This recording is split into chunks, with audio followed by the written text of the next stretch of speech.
Heaven's gavel has already struck. The decree is in motion. What they fought to bury in silence is now roaring into your spirit like a war trumpet at dawn. Chosen one. The countdown is over. Destiny is no longer knocking. It's kicking the door off its hinges. This is not a message. This is a summons. The blueprint written over your life before the foundations of the earth is unfolding in real time. Every shadow assignment, every delay, every invisible chain shattered. The code they feared you'd decipher has already detonated. And what's coming for you is not just a breakthrough, it's an invasion from the kingdom. If your spirit is burning right now, declare it, type your fiercest blessing, and 7,777 inch the comments. Not as a gesture, but as a battle cry heaven cannot ignore. And to every soul who has carried this channel with your prayers, presence, and even your super thanks, you are woven into this prophetic strike. Stay with me until the final word. What I'm about to reveal will not just open your eyes, it will set fire to the ground you're standing on. Chosen one. We begin now. God's chosen ones. They feared you'd see this on Saturday. Too late now.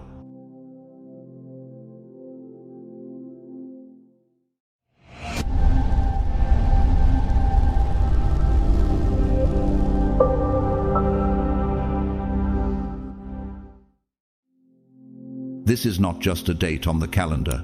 It is a summons, an appointment written in the ink of eternity. It is a return, not merely to a place, but to your inner knowing, to the holy archives etched into your spirit before you even drew your first breath. It is a return to the covenant that was spoken over you long before the noise of this world tried to drown it out. The words of Isaiah still resound through time. The former things have taken place, and new things I declare. Before they spring into being, I announce them to you. Isaiah 42:9. For months, perhaps years, you have felt the tension like a bow drawn back. Unseen, but loaded with destiny.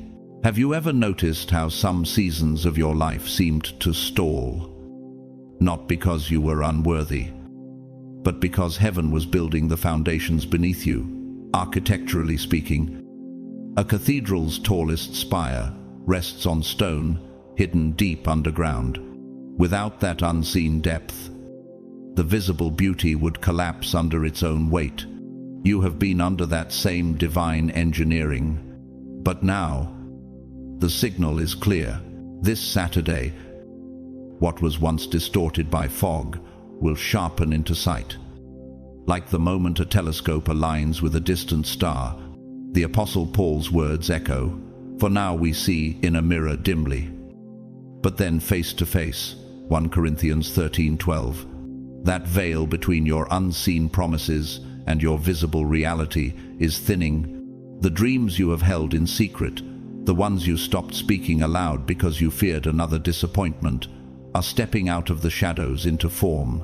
And yet, why this moment? Why now? Could it be that the enemy's greatest fear is not your failure, but your clarity? History gives us warning in the figure of King Saul, who, when threatened by David's rising anointing, allowed jealousy to turn him into his own undoing. He misread the signs and fought against God's choice, and in doing so, he lost the kingdom entirely. How many in your life have misread you in the same way, not realizing that opposing you was opposing the very hand of God? Outside Scripture, the pattern is visible. The renowned painter Vincent van Gogh once said, "Great things are not done by impulse, but by a series of small things brought together." For years, he painted without recognition, his work ignored and ridiculed. Yet each stroke was laying the groundwork for the immortality of his art. You too have been gathering these small, unseen moments, and now they converge. Nature itself whispers of this timing.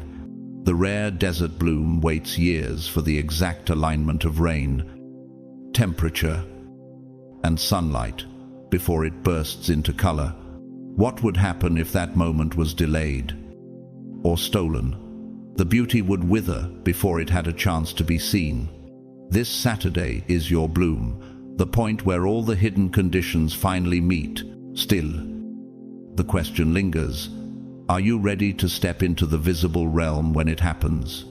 Jesus once told his disciples, "Blessed are the eyes that see what you see," Luke 10:23. Your eyes will see something others cannot. And with that sight comes responsibility. You are not just receiving, you are stewarding a fulfillment that generations before you longed to touch. Do not be like Judas Iscariot, who stood within arm's reach of the Messiah, yet chose silver over salvation. He serves as a stark reminder. Proximity without alignment leads only to ruin. Those who oppose you now, knowingly or not, are writing their own ending. So, stand. This is your summons. This Saturday, step into the focus, into the unveiling, into the covenant being fulfilled. The time of preparation is closing. The era of manifestation is here. As Joshua declared to Israel before crossing into their promise, "Sanctify yourselves, for tomorrow the Lord will do wonders among you." Joshua 3-5. They feared you would see this. Now you will, and nothing will ever be the same.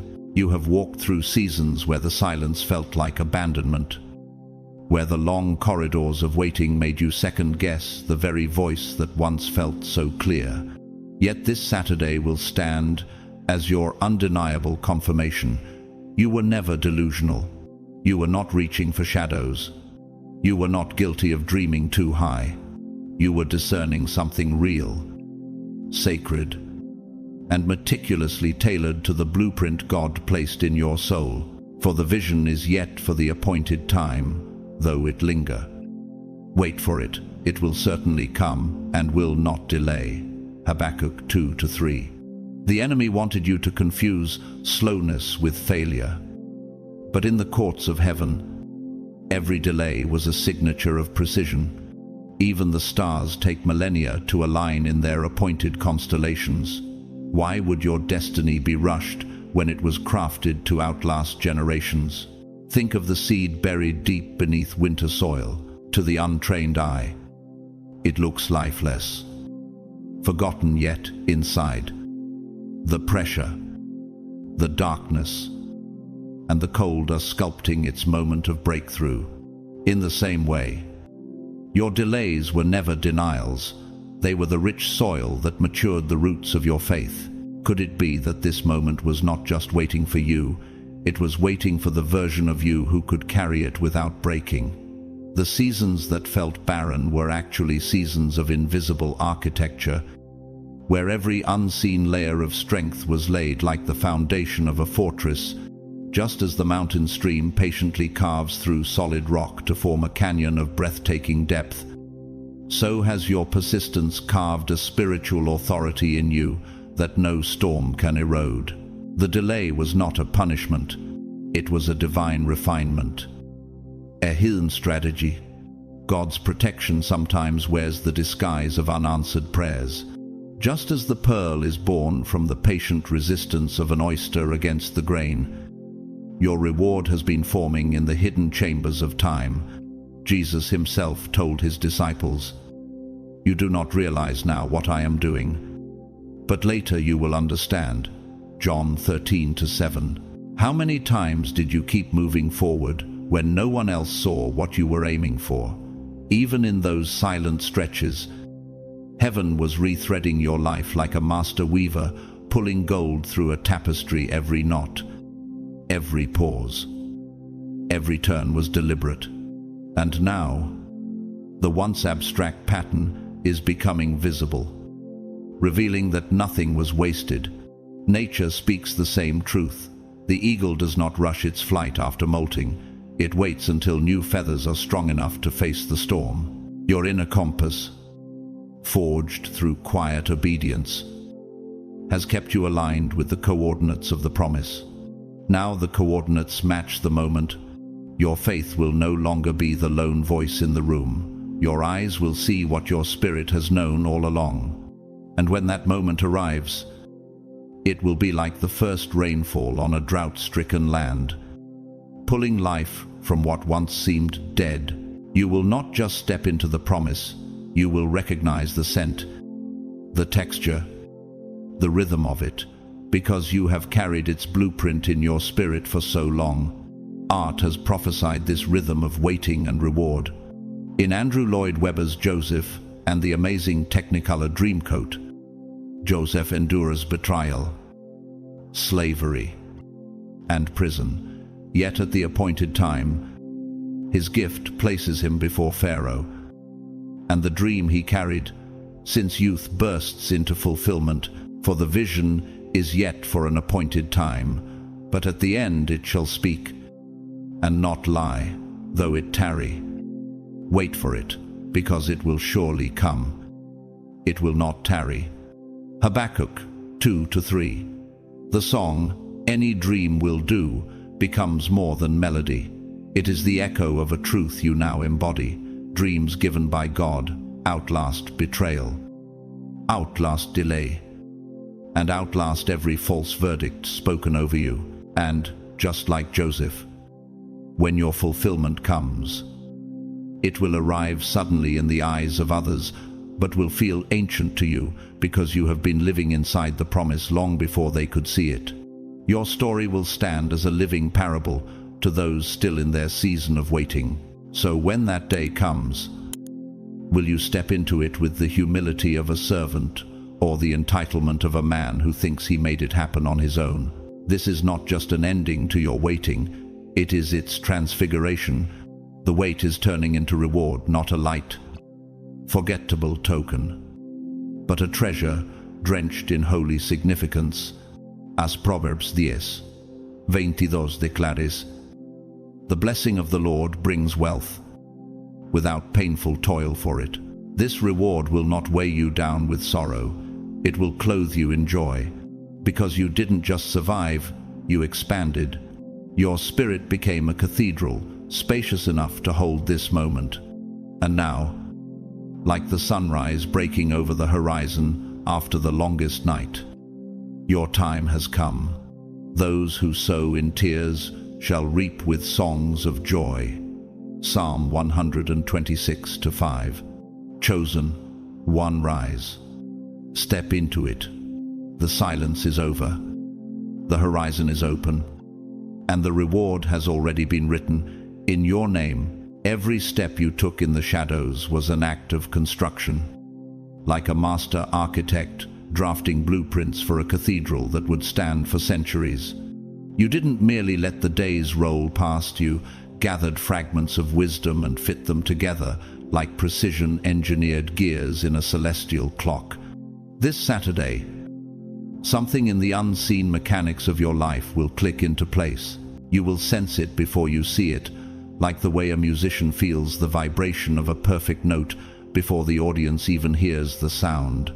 Be still and know that I am God. Psalm 46:10 is not a call to inactivity. It is an instruction to tune your spirit to the exact frequency of divine timing. And when that frequency finally resonates through your being, it will be as if every unanswered question in your past finds its place in the grand design. The quiet rooms of your history will echo with purpose. You haven't been wandering without direction. You've been aligning with coordinates set long before your birth. This moment, your moment, will register in your spirit before it fully takes form in your vision. You will feel it in your body, in the subtle architecture of your breath, in the steady rhythm of your pulse. As if your very biology has been waiting for this convergence, the shift will come, not with noise, but with a resonance, the way a bridge hums quietly before it bears the weight of a great procession.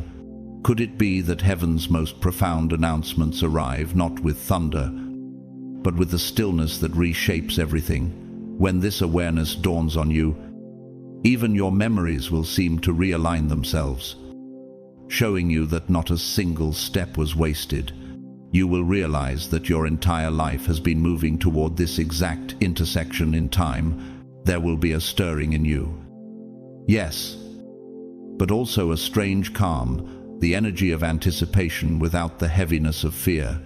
It will feel like the pause between two movements in a great symphony, that breathless silence where every note played so far makes sense, only in light of the note that is about to come. Even the world's most chaotic voices cannot drown it out. Because it doesn't live in the realm of volume, it lives in the realm of recognition. As Jesus said, "My sheep listen to my voice. I know them, and they follow me." John 10:27. And when you hear it, you'll know this voice has been with you all along, guiding your steps. Even in seasons where you thought you were lost, it will be like hearing your own name called from the other side of eternity.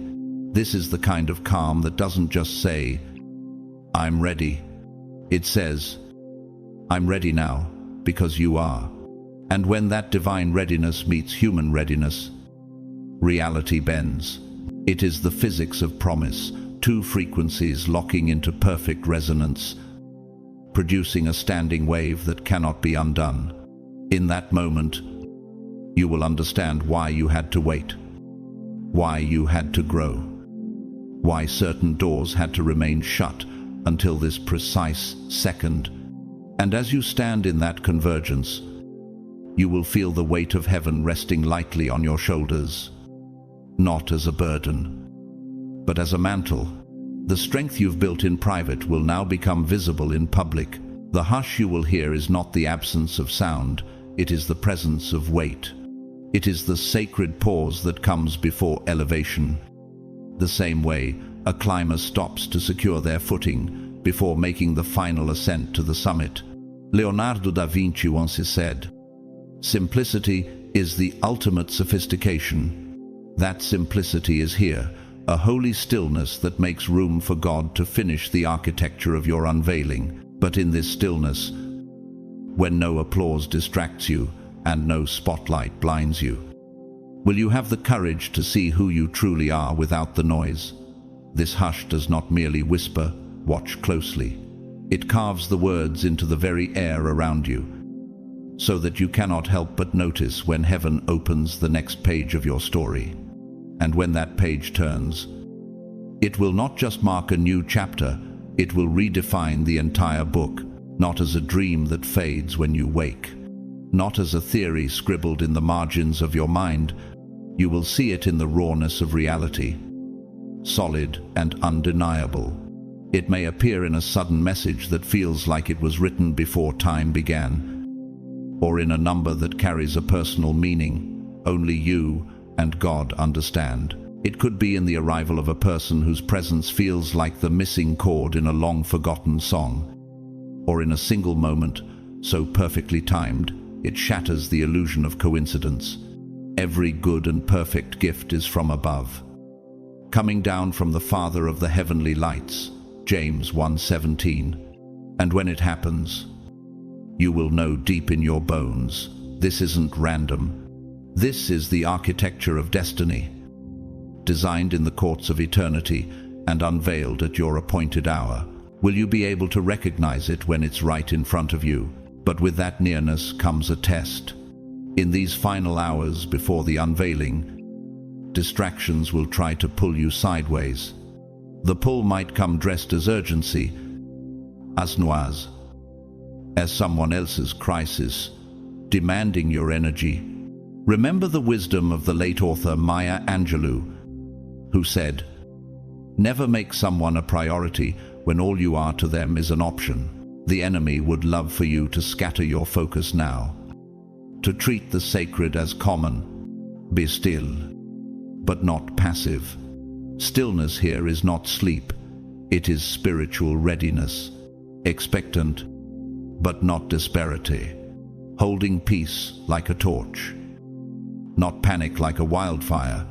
What if the smallest compromise now cost you the moment you've been preparing for your entire life? History offers a sobering reminder in the figure of Haman, the high official in the book of Esther, who schemed to destroy God's people. In his arrogance, he built gallows for the righteous, yet those very gallows became the instrument of his downfall. Haman's story warns us: those who move against a divine timetable inevitably become trapped in their own designs. In the same way, forces that have been working against you will find themselves undone when God's moment arrives. Because this is not something you can force into being. You couldn't pry it open if you tried, and you were never meant to. This is something that has been circling toward you like an orbiting planet, finding its way to perfect alignment.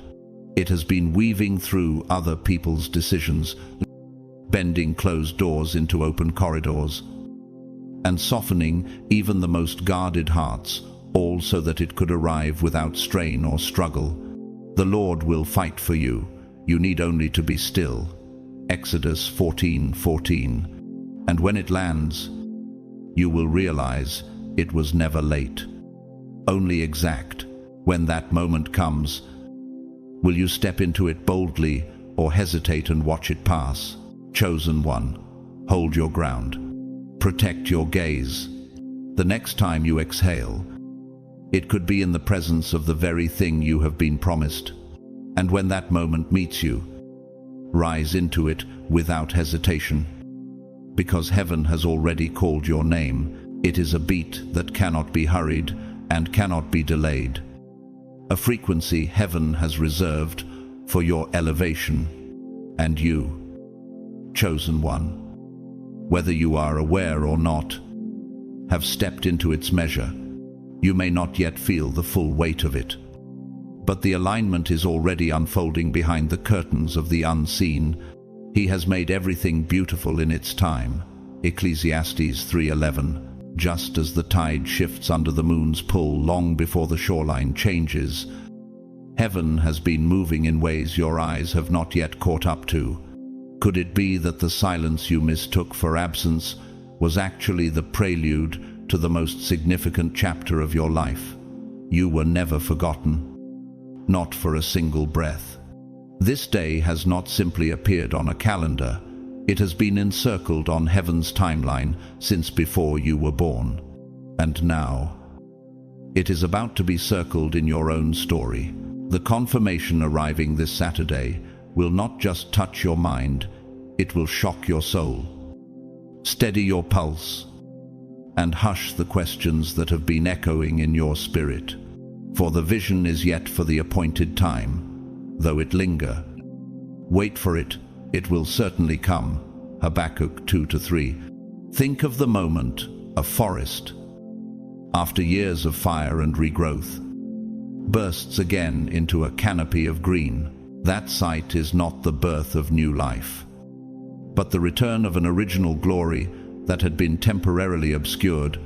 When it appears, will you trust it enough to step forward without hesitation? You are not just about to see something, you are about to become something, not a stranger to yourself, but the version heaven has always known, the one before the heartbreak, before the hardship, before the detours tried to rewrite your design. In the lion, the witch, and the wardrobe, Aslan's return melts the snow and breaks the witch's grip, restoring Narnia, not by creating something new, but by awakening what had been there all along.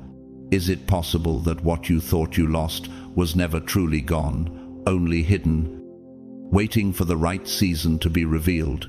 Your Saturday is your thaw, the frost of delay, loss, and misunderstanding is about to give way to the warmth of recognition.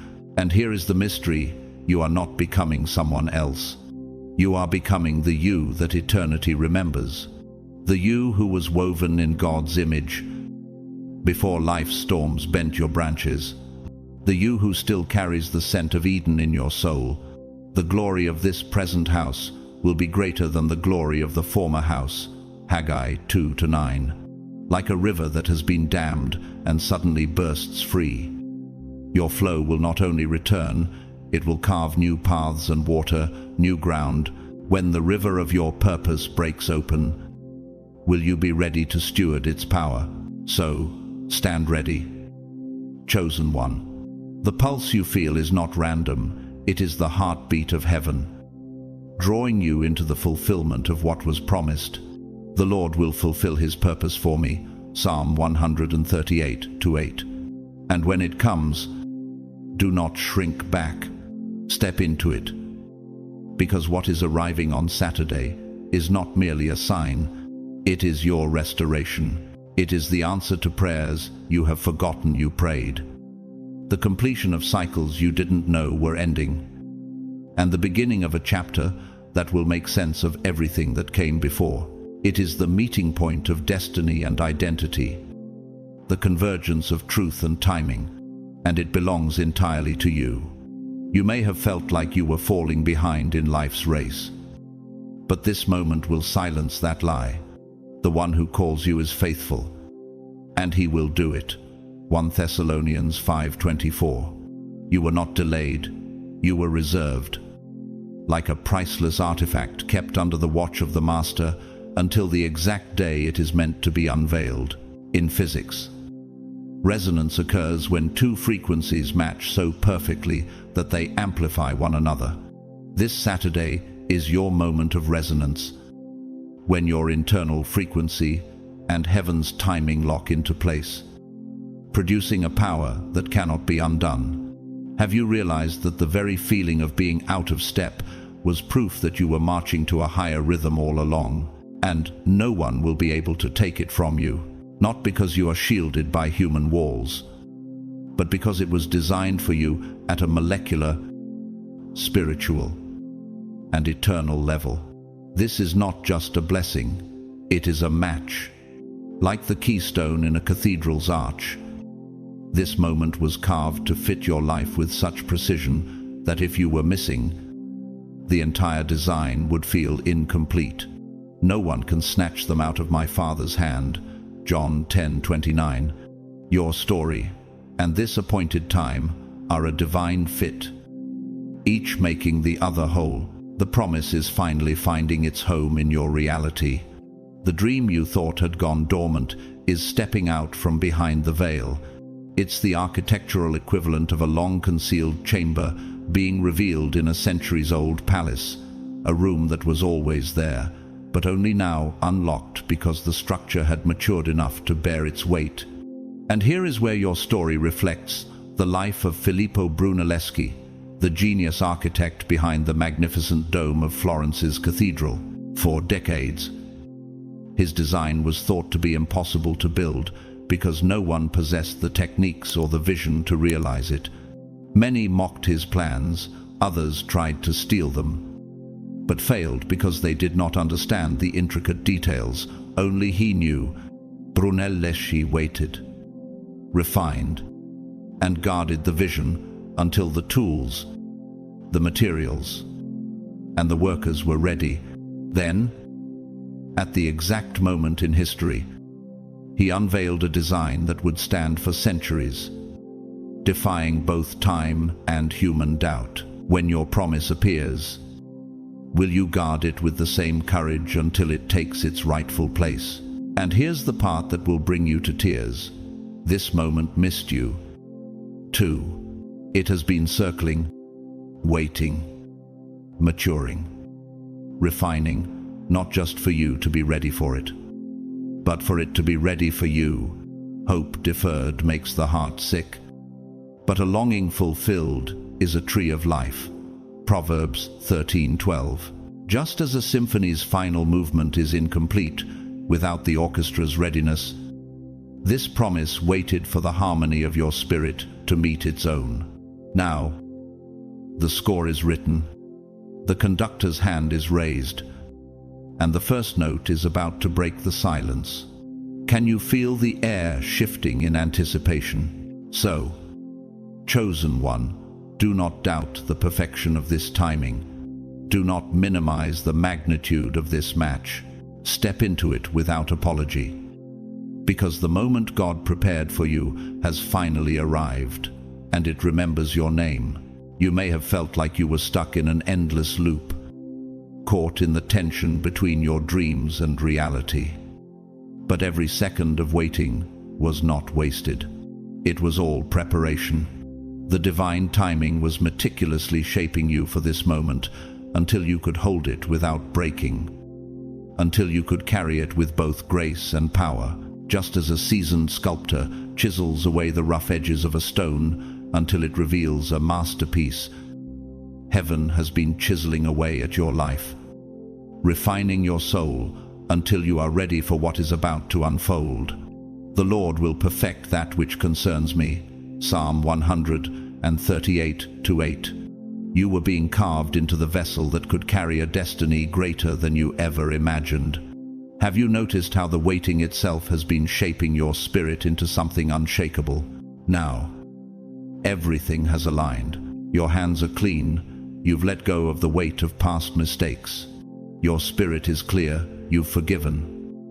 You've healed. And you've found peace. Your eyes are wide. You've opened yourself to the truth of what is coming. The cloud of doubt that once hovered over your vision is parting, and what you will see this Saturday will leave no room for uncertainty. It's unfolding, whether the world is watching or not, for we live by faith, not by sight. 2 Corinthians 5-7. This moment does not rely on external validation. It is anchored in the deep, knowing that this is the fulfillment of promises made before time began. And that is the power of the calling on your life. Things move for you in realms unseen before they ever manifest in the open. The greatest shifts in your life have always begun in the spiritual realm, far before they took shape in the natural world. You are feeling it now, that internal hum, the vibration of your destiny charging the atmosphere around you. It's subtle, like the faint sound of thunder before the storm, but it's growing stronger by the second. Just as the earth quietly shifts its plates to form mountains, the invisible world has been aligning itself to bring you into your fullness. Can you feel the weight of the world shifting around you, as if everything is being repositioned for your arrival? This hum is not a mere whisper. It's the call of destiny gathering power. And this Saturday, it will turn into a trumpet, clear, strong, and undeniable. That silent preparation, those hidden moments when you thought you were alone, will suddenly burst into a public moment of manifestation. It will be like the moment an artist unveils a long-concealed masterpiece, and the world stands in awe of what had been waiting, tucked away, for just the right moment to be revealed. Think of the life of J.K. Rowling, the renowned author of the Harry Potter series, who faced countless rejections before her book was finally published. For years, she struggled in obscurity, feeling like her dream was too far out of reach. Yet during those years of rejection, she was being refined, her words being polished and her character tested. The world didn't see her success at first, but she did not stop. She persevered. And when the moment arrived, her books were not only published, they became a global phenomenon, just like her. You have been in a hidden place of preparation. Now, your moment has come to step into the light. What will you do when the world finally sees what you've been carrying all along? And there are those who have not understood your journey, who have doubted your rise. These are the ones who will, like King Saul in the Bible, try to put you in a box, to label you with their limited view of who you are. But just like Saul, they will find themselves displaced by your rise. The Lord has rejected him as king. 1 Samuel 16:23. Those who oppose your rise will be left behind, because what you carry cannot be contained by their small minds. Can you sense the trembling of those who once doubted you, now faced with the undeniable truth of your purpose? So, chosen one, Step into this moment without hesitation. It's not just about what you will see, it's about who you are becoming. The trumpet of your purpose is about to sound, and nothing will ever be the same again. The truth has always been there, hiding in plain sight. It's never been about whether you would see it, but when you have waited, you have toiled. But now, the moment you've been promised is approaching, and nothing can stop it. This Saturday, the heavens will move in ways they've never moved before, and you, chosen one, will step into the full awareness of what's been hidden from you. It's not about what's coming, it's about what's already been written and prepared, waiting for you to catch up. The Lord is not slow in keeping his promise, as some understand slowness. Instead, he is patient with you, not wanting anyone to perish, but everyone to come to repentance. 2 Peter 3-9. And now, in the fullness of time, your moment arrives. You've felt it, haven't you? The stirring, the quiet whispers of a promise long dormant, now waking up. It's not that you've been overlooked. In fact, you've been preparing all along, just like a tree that spends years quietly growing its roots, unseen and uncelebrated, only to eventually push through the soil and stand tall, strong, and undeniable. You too have been quietly prepared. Your foundation has been built, layer by layer, not by human hands, but by the divine architect. Have you ever thought about how the greatest trees were once just small seeds, buried and unknown to the world? Now, you are the tree, poised for your season of visibility. The waiting wasn't punishment, it was divine construction. Can you sense the soil around you, stirring, preparing for what is about to break through? There were times when it seemed like the world moved without you, when it felt as if you were always a step behind, watching others take their place while you stayed in the shadows. You've seen others rise, their blessings and breakthroughs shining like the sun, but your time never seemed to come. You wondered, why not me, why not now? But they who wait for the Lord shall renew their strength. They shall mount up with wings like eagles. They shall run and not be weary. They shall walk and not faint. Isaiah 40-31. The answer, chosen one, has always been the same. It wasn't your time yet. You weren't forgotten. You were simply being reserved for something greater. You were being prepared for a destiny too grand for the world to understand, too sacred to be handed out prematurely. What do you think God was doing while you were waiting? And now, it's too late for them, the ones who doubted you, who told you to move on, who laughed when you spoke of your future. They feared this moment, not because of what they saw, but because they knew what it meant for them. When you rise, when your purpose becomes undeniable, there will be no place for their doubts or rejection. This is not just about a breakthrough for you. This is about the breaking of chains that have held you back, and the chains that held others down as well. The moment you step into the fullness of your calling, everything that tries to stand in your way will dissolve like dust in the wind.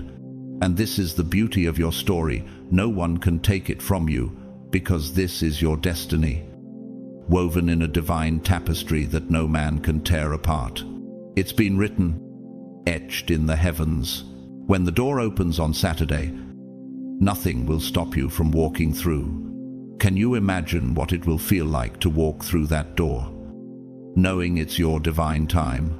This moment will not just be a confirmation, it will be a culmination. The dream you've carried in your heart, the one you thought was too grand, too impossible, is about to step out of the shadows and into full view. It will no longer be an idea, it will be reality. Like a master artist revealing a painting that was long hidden behind a curtain, this moment will stun you with its brilliance. This is the breakthrough of your life. But it is also the moment that will take your faith to a level it's never been before. You will look back, and you will know this was the moment everything changed. What do you think will happen when your reality matches the vision you've always held? In the movie The Matrix, Neo, like you, had spent years trapped in a world that wasn't aligned with his true purpose. He felt something was wrong, but he couldn't yet see the full truth.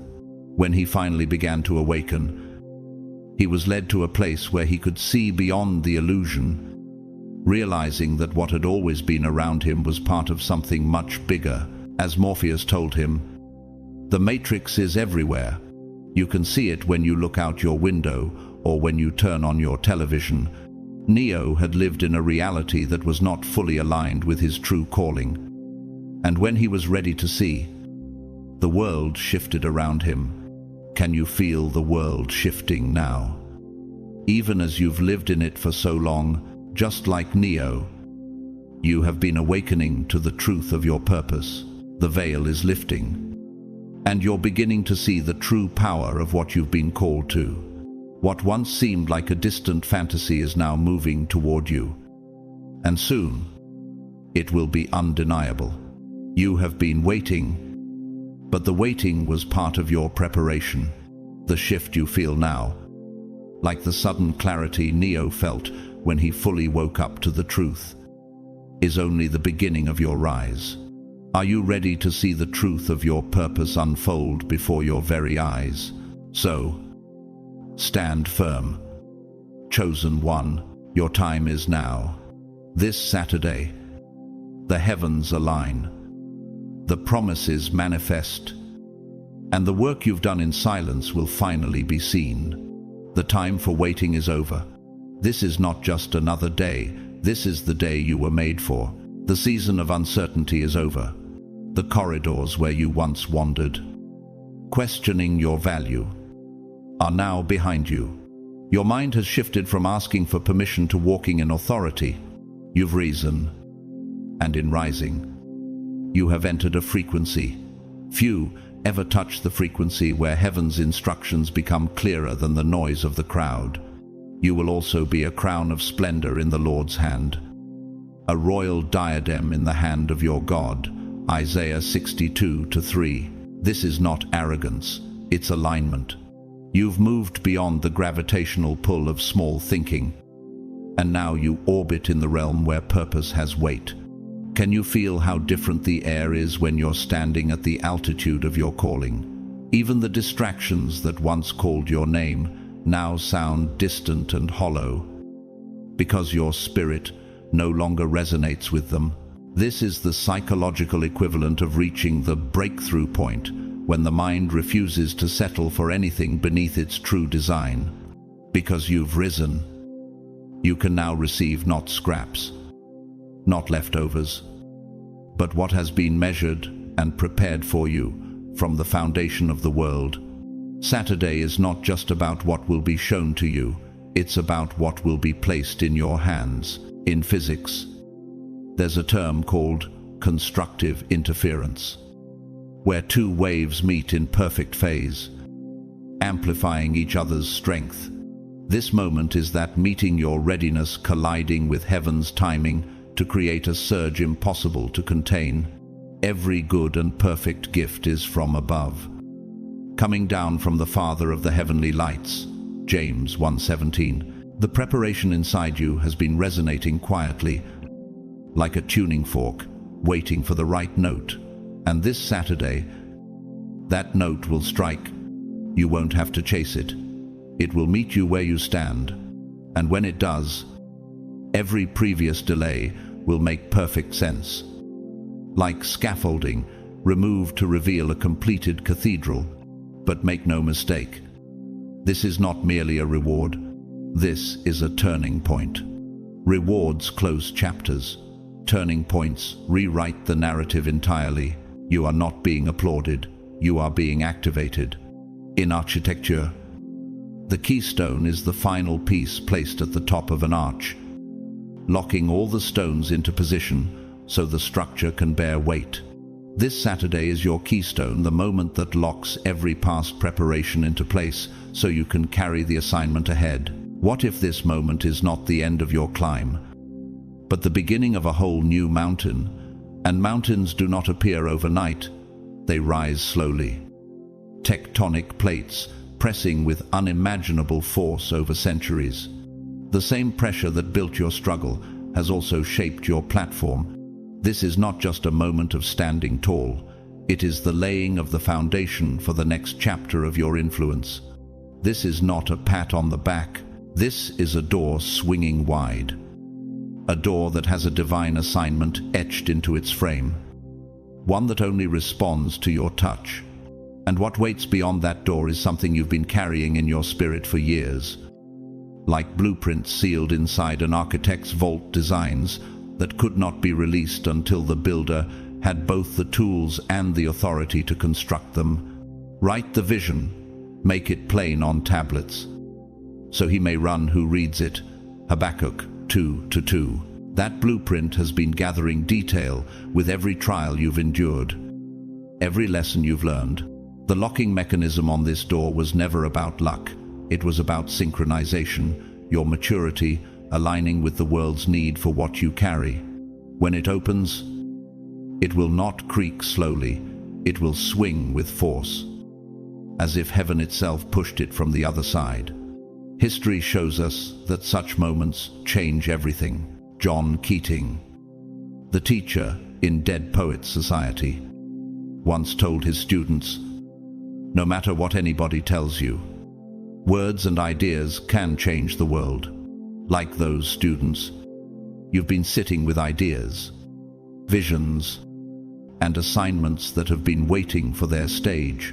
The difference is, your stage is no longer hypothetical, it's here. And this Saturday, it will require not just your presence, but your voice, your courage, your full weight. Are you ready to speak what you've only carried in silence? You will not just step onto that stage, you will step into a role you were born to play. And once the curtain rises, there will be no going back, because the world will have heard your sound, and heaven will not let it be silenced. This Saturday is not merely another square on the calendar, it is a summons from eternity. It is a return to your inner knowing, that sacred chamber within you, where the voice of God still echoes, undimmed by the noise of the world. It is a return to promises planted like seeds long ago, promises that seem to fade under the weight of passing years, yet were never abandoned by heaven. For the gifts and the calling of God are irrevocable. Romans 11:29.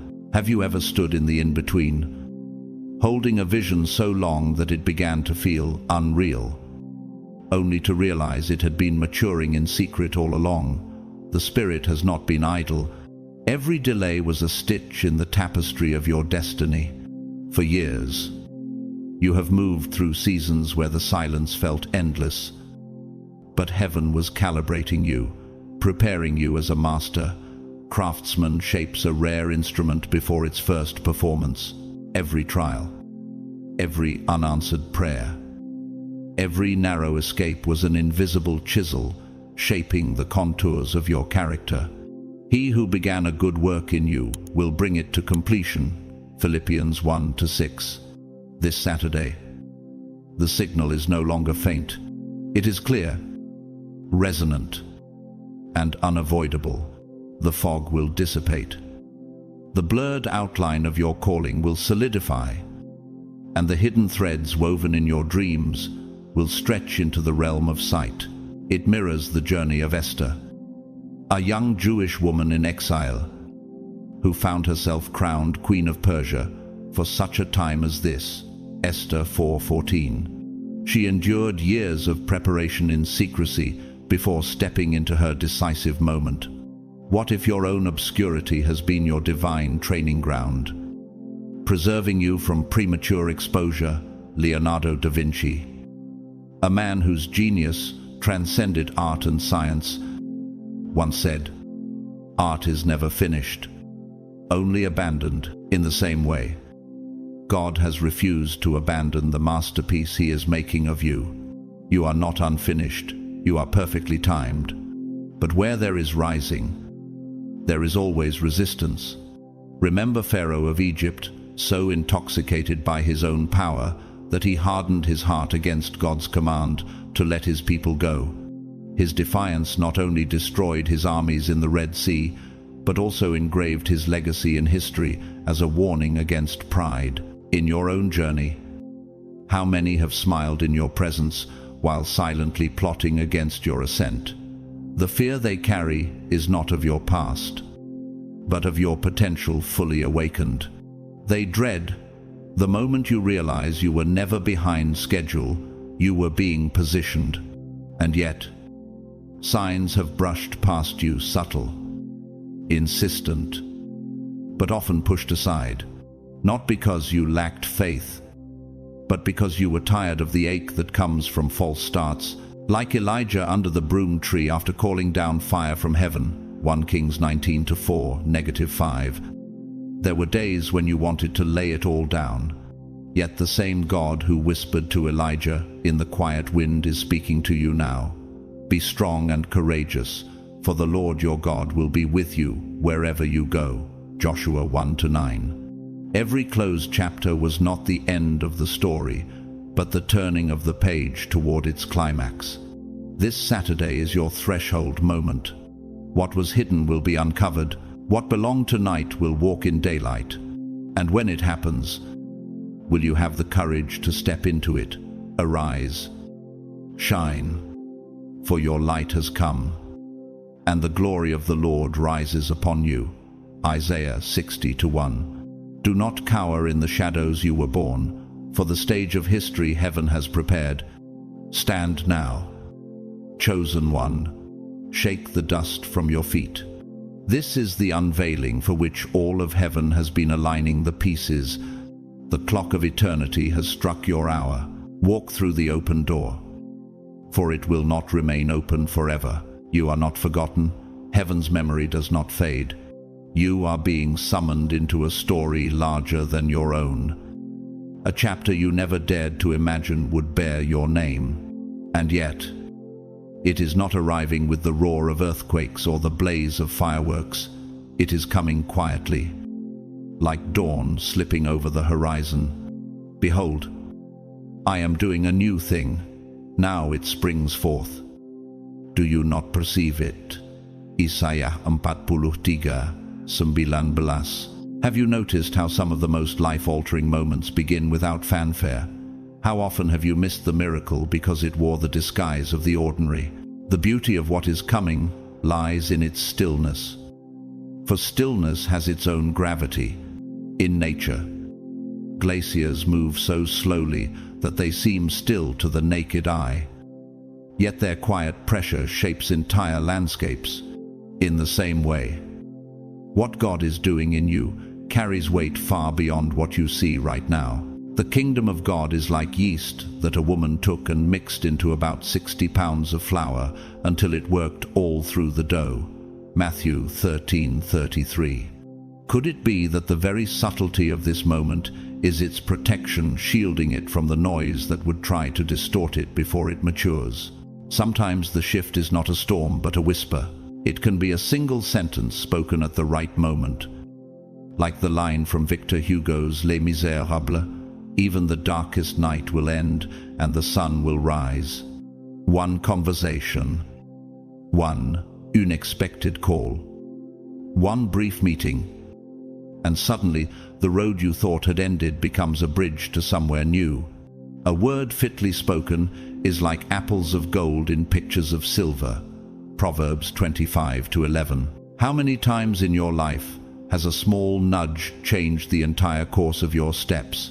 And when it comes this Saturday, do not dismiss it because it appears small.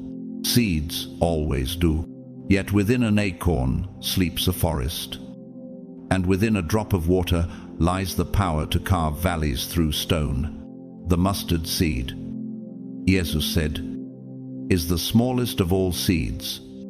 Yet when it grows, it becomes a tree where birds make their nests.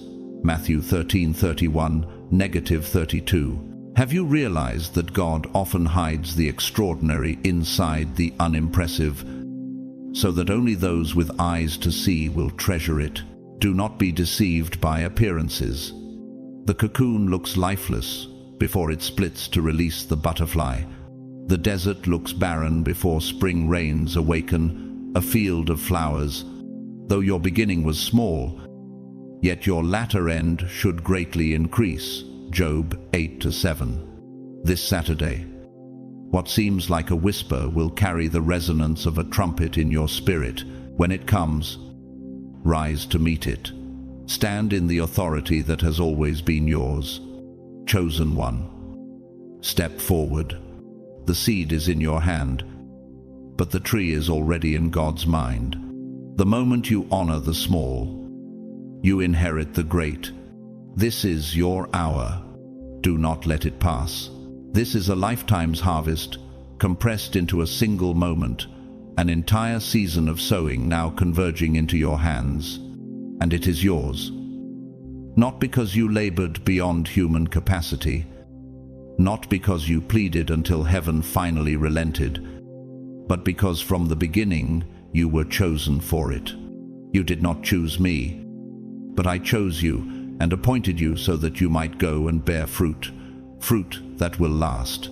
John 15:16. Have you realized the weight of what this means? This is not just a gift, it's a trust. Amantle. A commission written into the blueprint of your existence before you were even born. You were chosen to carry it, chosen to multiply it, chosen to protect it, and chosen to build from it.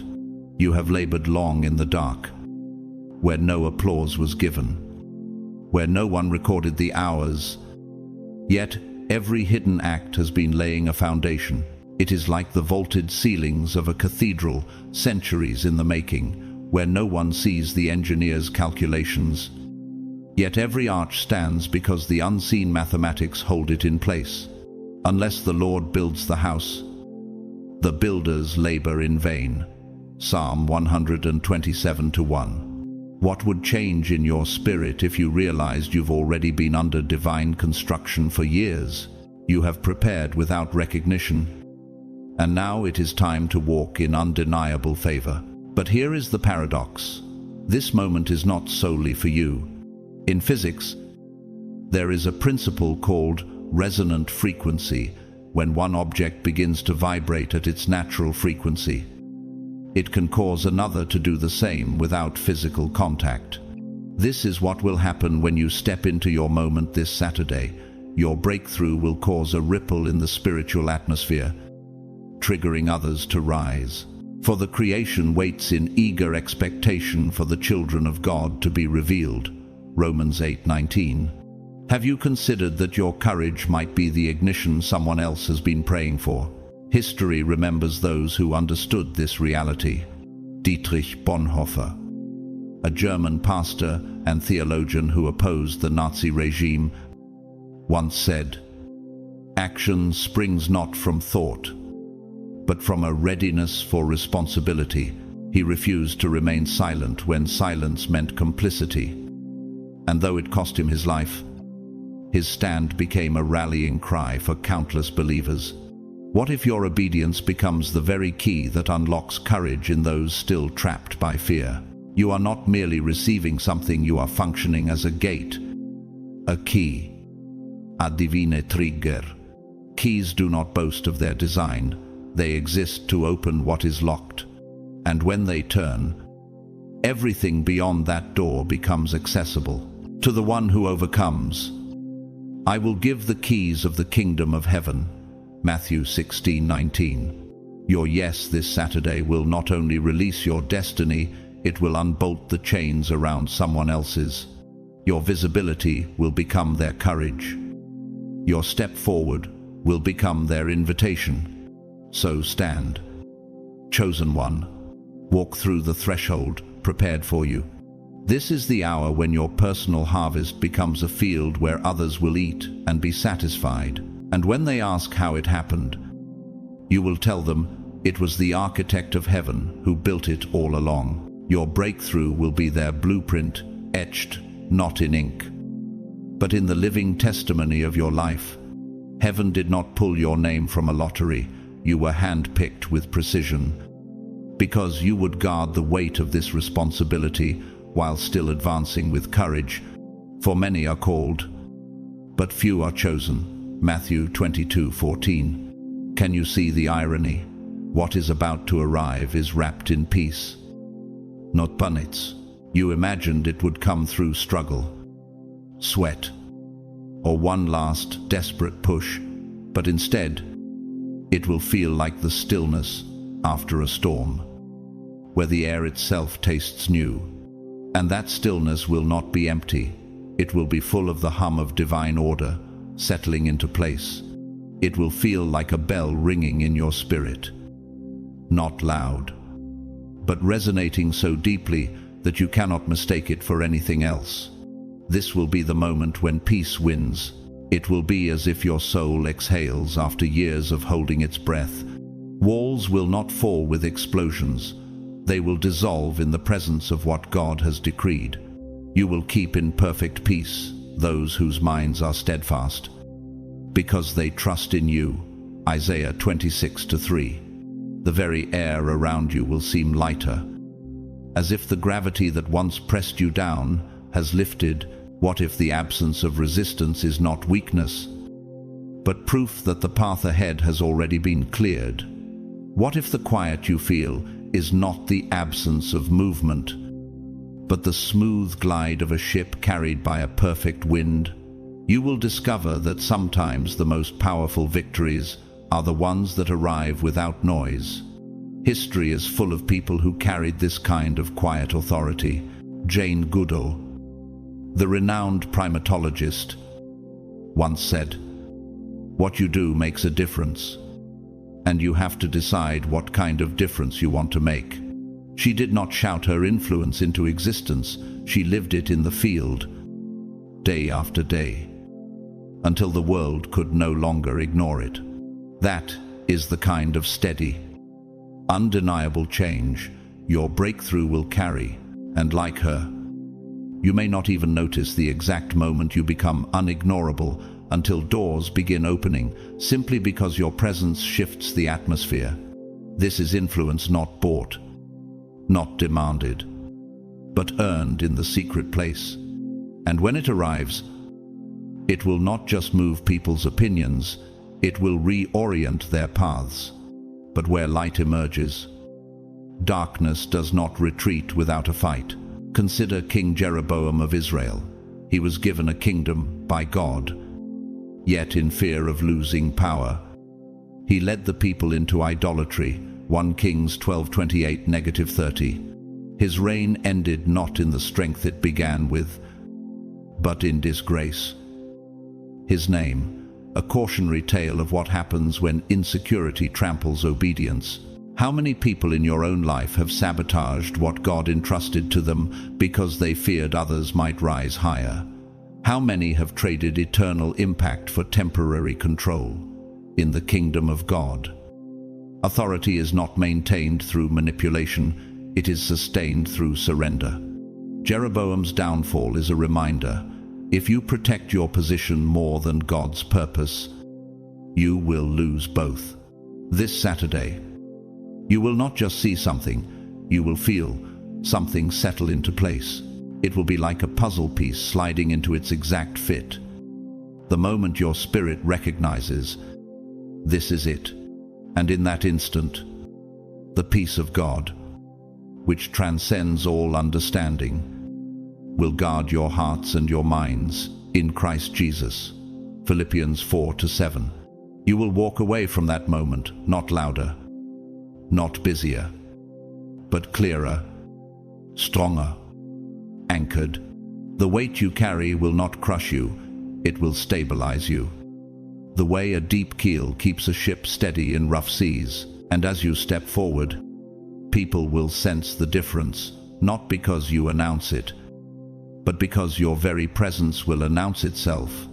There is something you have been praying for, something that has been echoing through eternity. waiting for its appointed hour. This Saturday, that echo will return. No longer a sound in the distance, but a reality you can touch, and when it comes, you will look up and say, "This is what I was preparing for." But understand this, what you receive is not the whole harvest. It is the first fruit, the green light that says, "Proceed." Do not despise these small beginnings, for the Lord rejoices to see the work begin. Zechariah 4:10. And like a single spark in a darkened theater, it will spread until the whole stage is ablaze with purpose.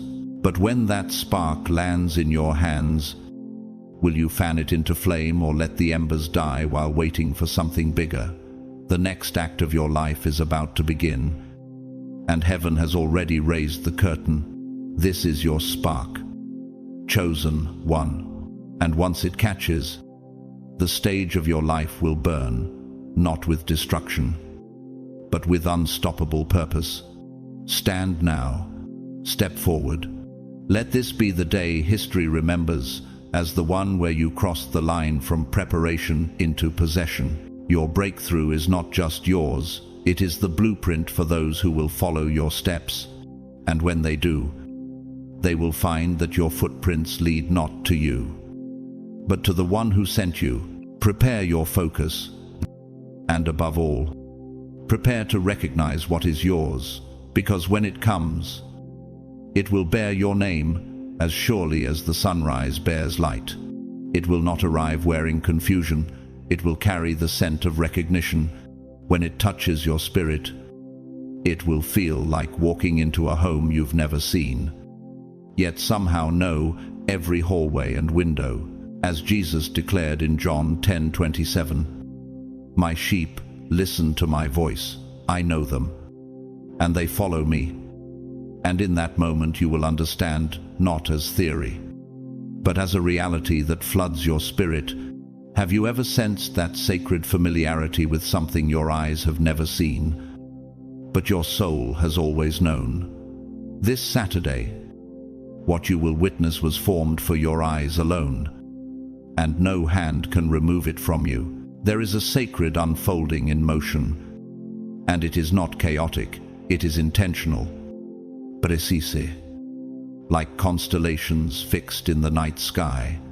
Ecclesiastes 3:1 reminds us, there is a time for everything, and a season for every activity under the heavens, every high and low, every pause that felt like rejection, every not yet that bruised your heart. It was all part of a divine blueprint. Your timeline was never fractured. It was being built like the invisible rings inside a great oak tree, slow, hidden, but strong enough to withstand centuries. And when you stand in that truth, you see that every delay was a beam in the house God was constructing inside you. This Saturday will not come roaring in like a hurricane. It will arrive as clarity, like a morning glory opening at first light. As 1 Corinthians 14:33 says, "For God is not a God of disorder, but of peace." So the answers will not shout, they will settle. They will rest on you the way snow settles over a forest, soft yet transforming the entire landscape. They will rise in you and whisper, "You're not waiting anymore. You're walking now." What if the silence you feared was actually the sound of God finishing the foundation? It will come quietly, yet it will shake the unseen. Nature proves this truth. An underground spring can redirect rivers without a sound, and the migration of monarch butterflies can alter ecosystems without a roar. The psalmist's words in Psalm 46:10, "Be still, and know that I am God," carry more force than 1,000 thunders, because heaven's greatest works are often born in stillness. And in the quiet of this coming Saturday, you will understand that your waiting was never empty. It was a forge in disguise, shaping steel in the soul. What has been formed in your character? Patience and obedience was never wasted. Consider St. Matthew Passion by Johann Sebastian Bach. The monumental sacred oratorio, first performed in 1727, which moves through Christ's final hours with layered precision. It doesn't rush, it builds, note by note, until the last chord fades into a holy stillness, much like the truth in James 1-4. Let perseverance finish its work, so that you may be mature and complete, not lacking anything. In the same way, the weight you've carried is about to drop, not because it was meaningless, but because it has already accomplished its purpose. Now, the spiritual momentum that has been building behind the veil is about to break into the open. You will look around and think, it all changed so quickly. But heaven will remind you, it was years in the making. This is not your promise suddenly finding you. It is you finally catching up to what has been pursuing you all along. But when you step into that long-awaited moment, will you walk as one entitled to the throne, or as one entrusted with the King's mission? And when that moment comes, you will know the chase is over, and the walk into destiny has begun. Chosen one, this is your moment. Rise, step into it. The same God who wrote your story is now turning the page, and the chapter ahead will make sense of every word before it. Divine timing is not about your effort finally catching a goal. It is about the goal stepping into visibility at the exact moment. Your heart is architecturally sound enough to hold it without collapse. As Proverbs 4:23 says, above all else, guard your heart, for everything you do flows from it. This is not merely maturity by age. It is the structural reinforcement of the inner chambers of your spirit. You have been through the pressure test, like steel beams tested for load before becoming the backbone of a great cathedral. You've matured, you've evolved, you've been tried by fire. And now the fire does not burn you, you carry it, like a forge that shapes others without losing its own form. So this Saturday, don't only expect to see something new, expect to see yourself, not the self that stumbled under uncertainty, but the self forged in the quiet laboratories of the soul, where variables were stripped away until only truth remained. This is the version of you rooted like a pillar sunk deep into bedrock, immune to surface tremors. Colossians 2:7 describes it perfectly. Rooted and built up in Him, strengthened in the faith as you were taught. You are no longer the seeker of signs. You are the sign itself. You are the resonant frequency in a silent room, causing dormant things around you to vibrate to life without raising your voice. Have you realized that this is what heaven has been building all along? You've been doing the inner work, realigning belief systems as an engineer adjusts the calibration of a bridge before it bears traffic. You've been saying no to the counterfeit so you could say yes to the covenant. You've walked corridors without blueprints, following only the compass of the Spirit. And heaven has taken note. Hebrews 6:10. God is not unjust. He will not forget your work and the love you have shown Him. Can you feel it? This is not the randomness of chance. It is the precision of design. History remembers people who carried this kind of intentional preparation. Antoine de Saint-Exupéry, the French aviator and author of The Little Prince, once said, "A goal without a plan is just a wish." He understood the patience and structural vision required to navigate uncharted skies. Like him, you have charted routes others cannot see, trusting the instruments of faith when the horizon was hidden in clouds. The plans were always there. Now the unveiling begins. This moment is for you. You were born for it. You were preserved for it. And when it happens, when your eyes finally lock onto the evidence, you will grasp why every delay was necessary. Romans 8:28 affirme, And we know that in all things God works for the good of those who love him. Not 1 second was wasted. Not one detour was accidental. Every setback was a recalibration. Every pause was a structural curing time. Like poured concrete hardening beneath the surface before it can hold the weight of a skyscraper. Could it be that everything you thought was holding you back was actually holding you together? And so, chosen one, step into it. This is the unveiling of the blueprint you've been living out without even realizing it. The structure is ready, the foundation is sure, and the one who designed it is calling you to stand within it. You'll be standing in front of something that doesn't just excite you, it will feel like the missing piece you've been carrying in your spirit without realizing it. It won't just fit you, it will become you. You'll feel that inner alignment, that moment when your heart says, yes, this is mine.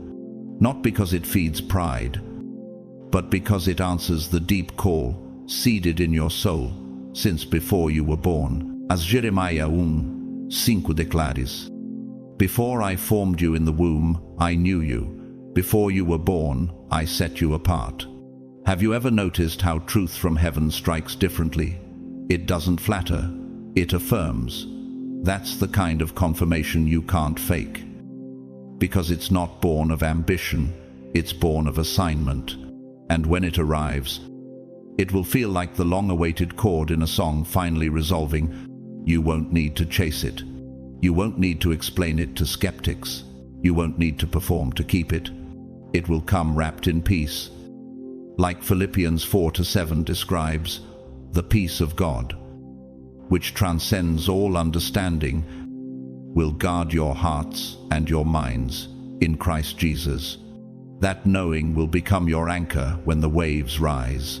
Have you realized how different life feels when what you're holding on to is holding you steady at the same time? As Saturday draws near, start noticing the quiet shifts around you, slight changes in conversations, subtle doors opening, even pauses in areas that once felt urgent.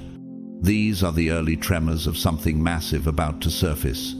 Certain people might reach out again, not by coincidence, but by divine orchestration. Certain memories might resurface not to haunt you, but to heal you.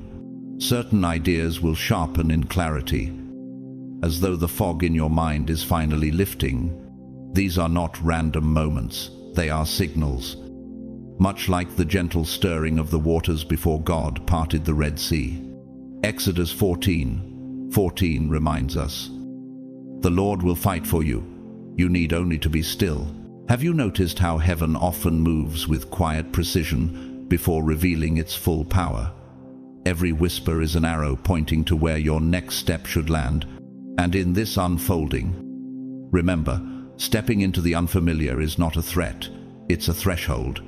The unfamiliar signals you're moving out of comfort and into calling. Don't shrink back. Don't get trapped in the paralysis of overanalysis. Just listen to what your spirit already knows. It will recognize the moment before your mind does. Isaiah 30:21 says, whether you turn to the right or to the left, your ears will hear a voice behind you, saying, this is the way, walk in it. What if the strange ground beneath your feet is holy ground in disguise? What if the unease is not warning you to stop, but urging you to step deeper in? History is filled with people who recognize such moments and embraced them. Harriet Tubman, known as Moses to many, once said, I never ran my train off the track, and I never lost a passenger. She followed divine whispers through darkness, leading others into freedom because she trusted the signals no one else could see. You carry that same spiritual navigation system. It is already tuned to the frequency of your destiny. And just like her, your obedience will be the bridge others walk across to reach their own promise. But just as there are those who respond to the call, there are those who resist it and lose everything in the process. King Rehoboam, son of Solomon, inherited a kingdom, but rejected wise counsel for the flattery of those who told him what he wanted to hear. His arrogance split the nation and left a legacy of division. How many today still repeat his mistake, trading divine strategy for personal comfort, only to watch what was entrusted to them crumble? His story stands as a warning. A crown without obedience is nothing but a weight that breaks the neck. Chosen one, your moment will not demand that you strive for its approval. It will welcome you. The table is already set. Your seat is waiting. But the choice to sit down is yours. So rise, cross the threshold, and take your place. Joshua 1-9 is still true. Be strong and courageous. Do not be afraid. Do not be discouraged. For the Lord your God will be with you wherever you go. When you step in, you won't just be occupying space, you'll be fulfilling a prophecy. It will feel as if you've stepped into a landscape designed entirely around your essence, every contour shaped for your gift, your voice, your very pulse. It will be as if heaven studied your being and tailored the moment to wrap perfectly around you. You'll understand that this opportunity didn't simply find you, it recognized you. As Isaiah 45:2 says, I will go before you and will level the mountains. I will break down gates of bronze and cut through bars of iron. Have you realized how different it feels when a door doesn't just open? It was built for you from the foundation up. This is that kind of moment. And when you walk through it, the air will feel aligned, not necessarily light. Not without challenge, but aligned in a way that gives you strength you didn't know you had. It's like the deep root system of an ancient sequoia.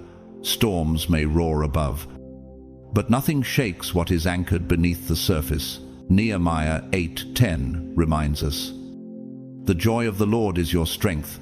Have you ever noticed that when you're in your true assignment, weariness doesn't break you, it fuels you to carry more?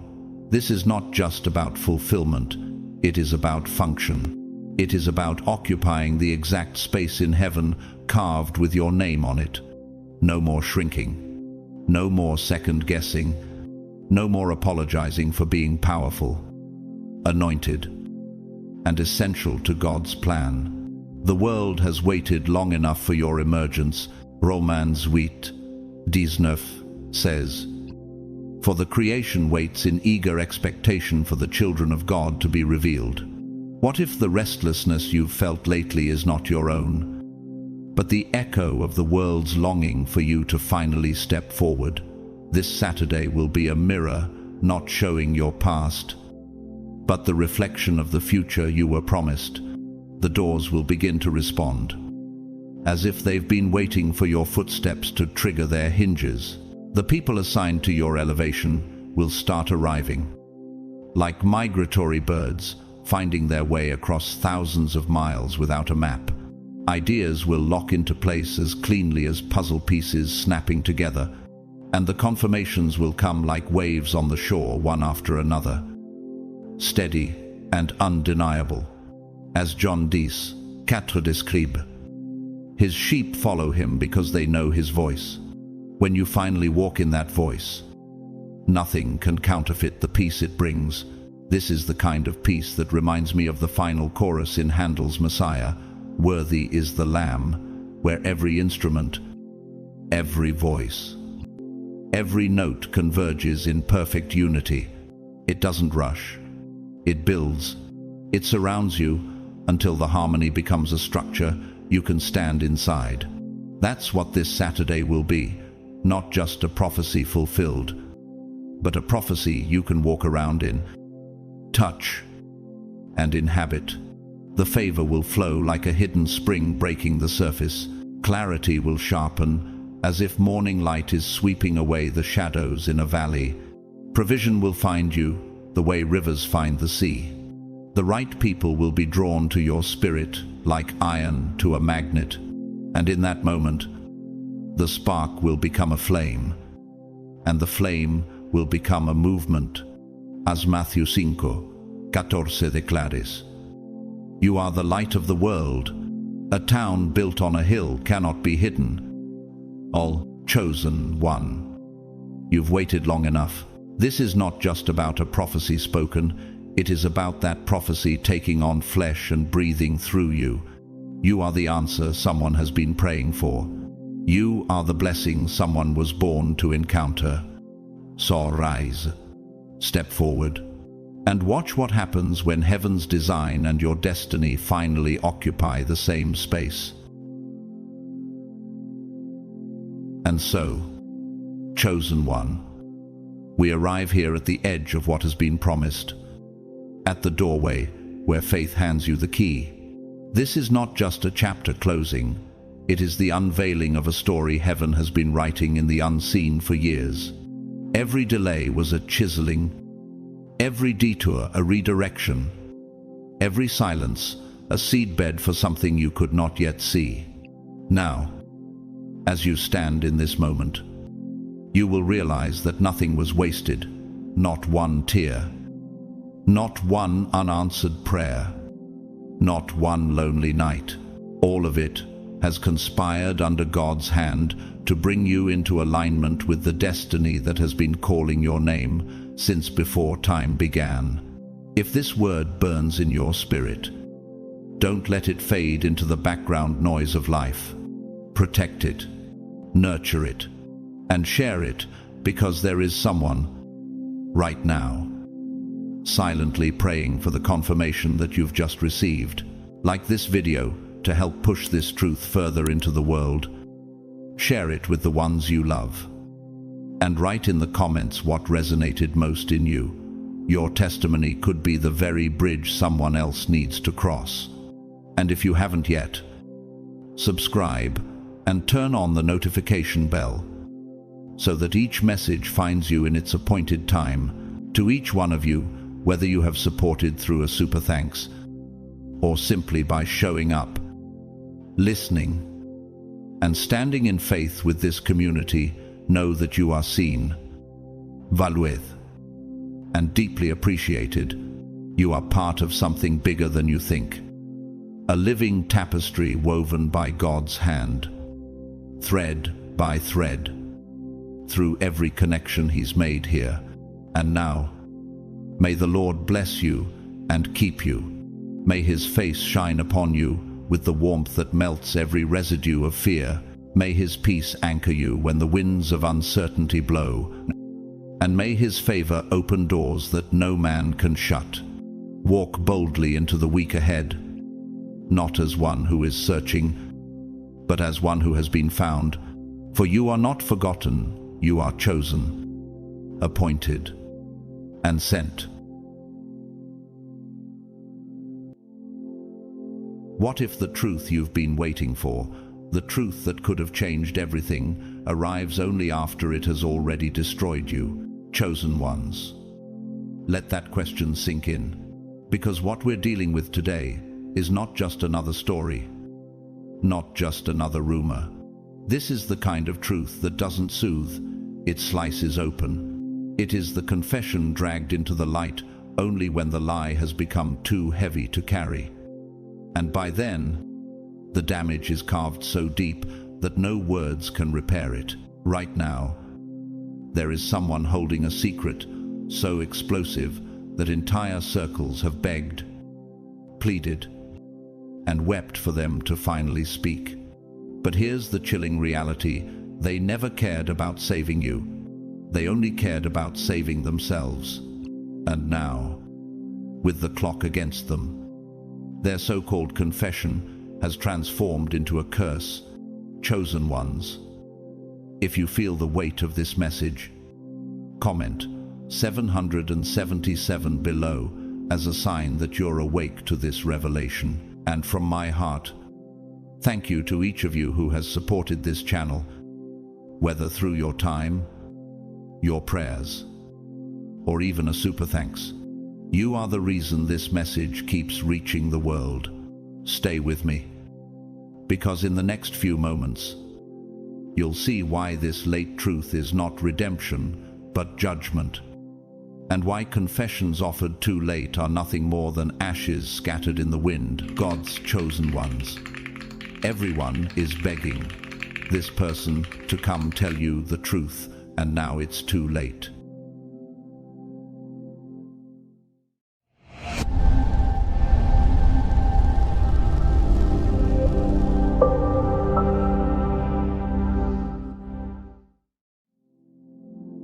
Number 1. They are not begging for justice.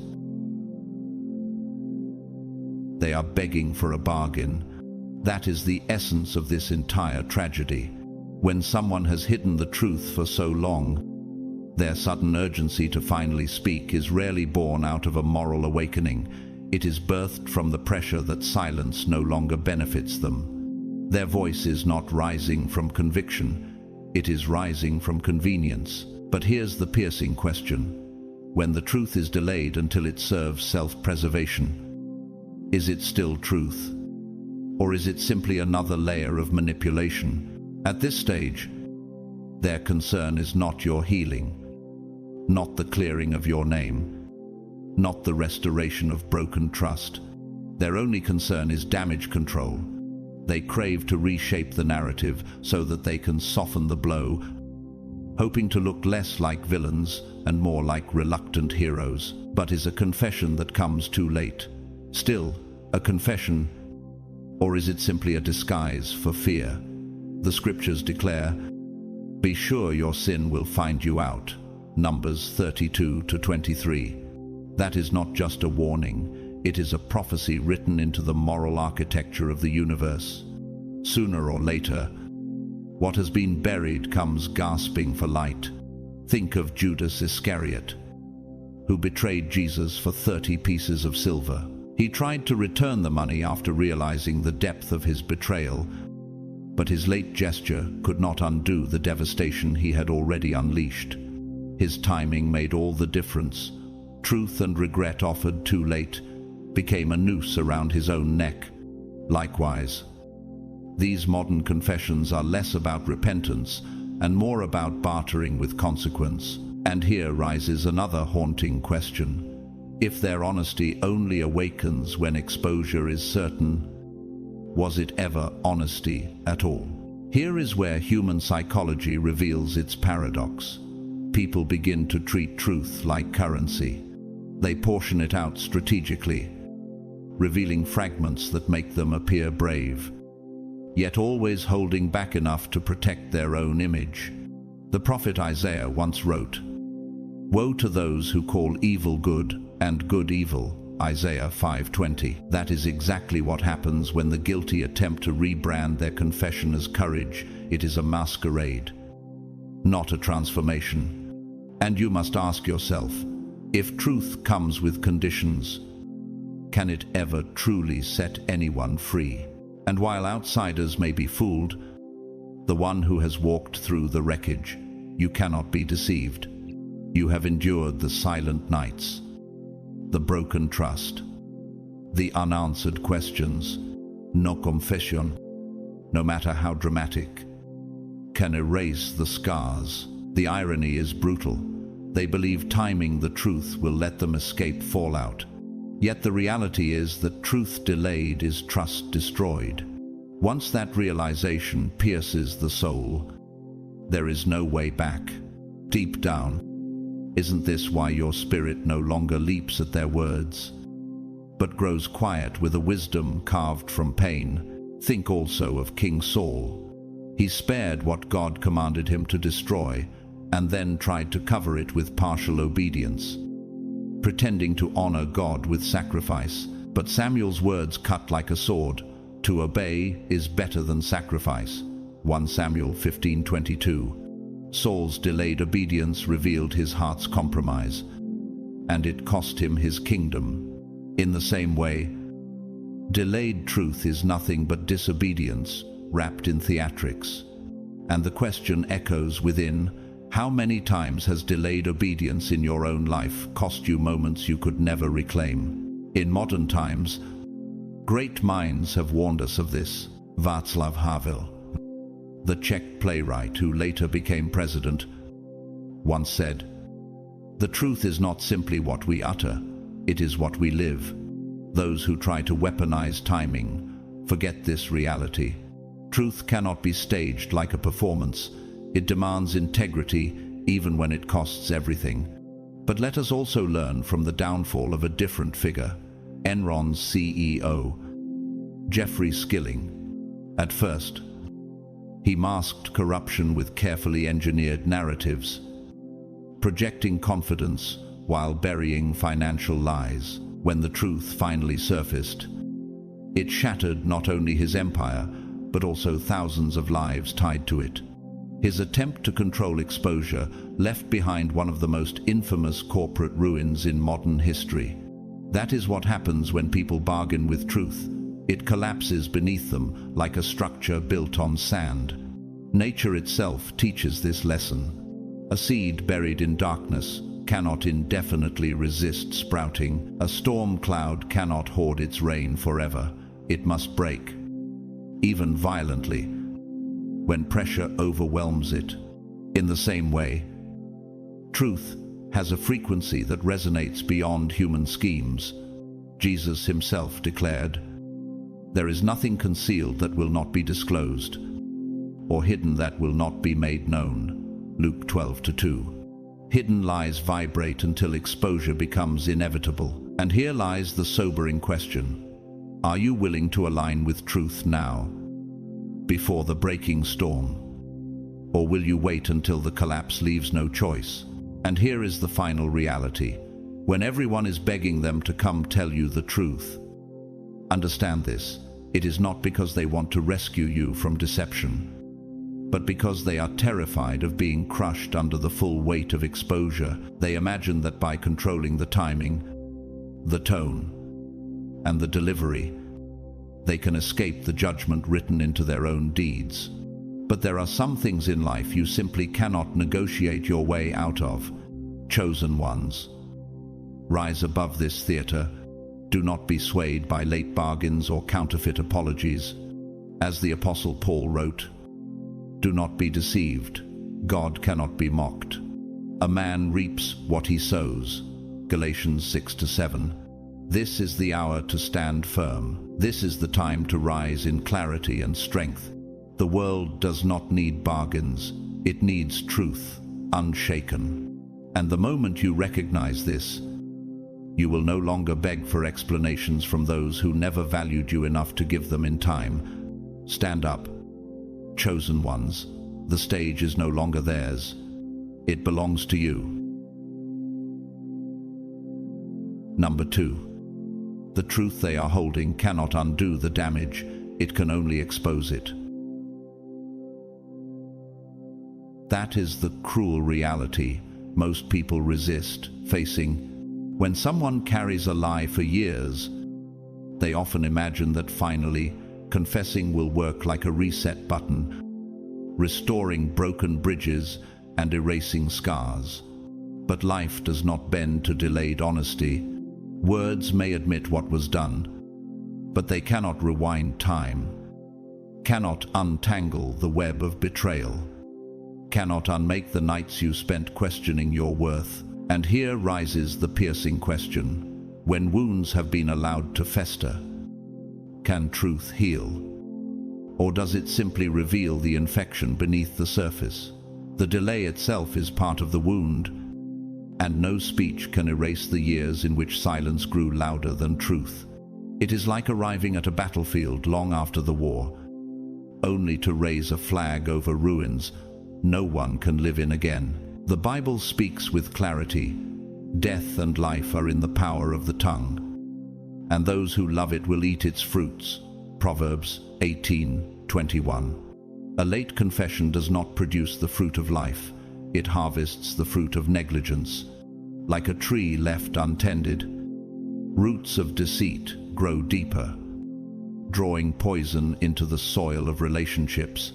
And when the truth finally breaks through the surface, it does not bloom with fragrance.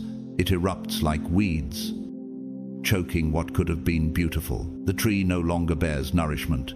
It bears testimony to neglect. The delay in speech is not neutral. it is active decay.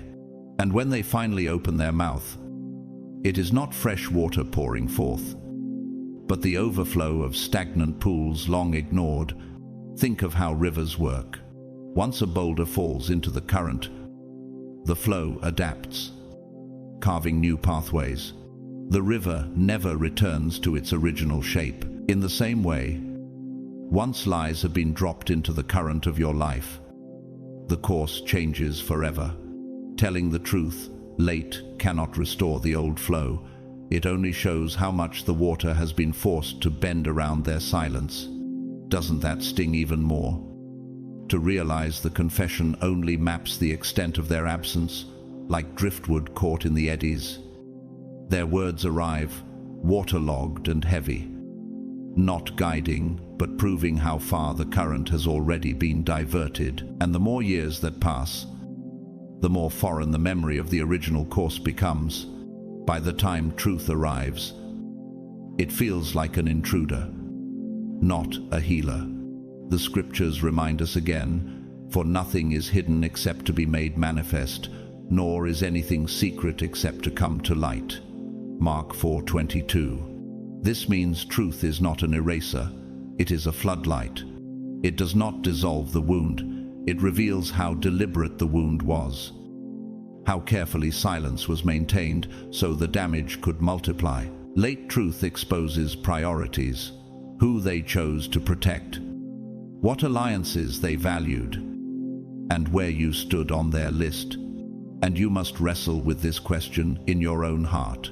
If your well-being was never worth their risk before, why should their words weigh heavily now? Exposure is not redemption, it is evidence.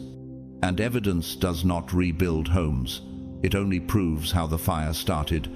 Once the spotlight turns on, you do not see restoration. You see the crime scene illuminated. In culture, art has long echoed this lesson. In the German play Faust by Goethe, Faust bargains his soul to the devil, convincing himself he can reverse the terms later. But when the reckoning arrives, no bargain or confession saves him from the cost of delay.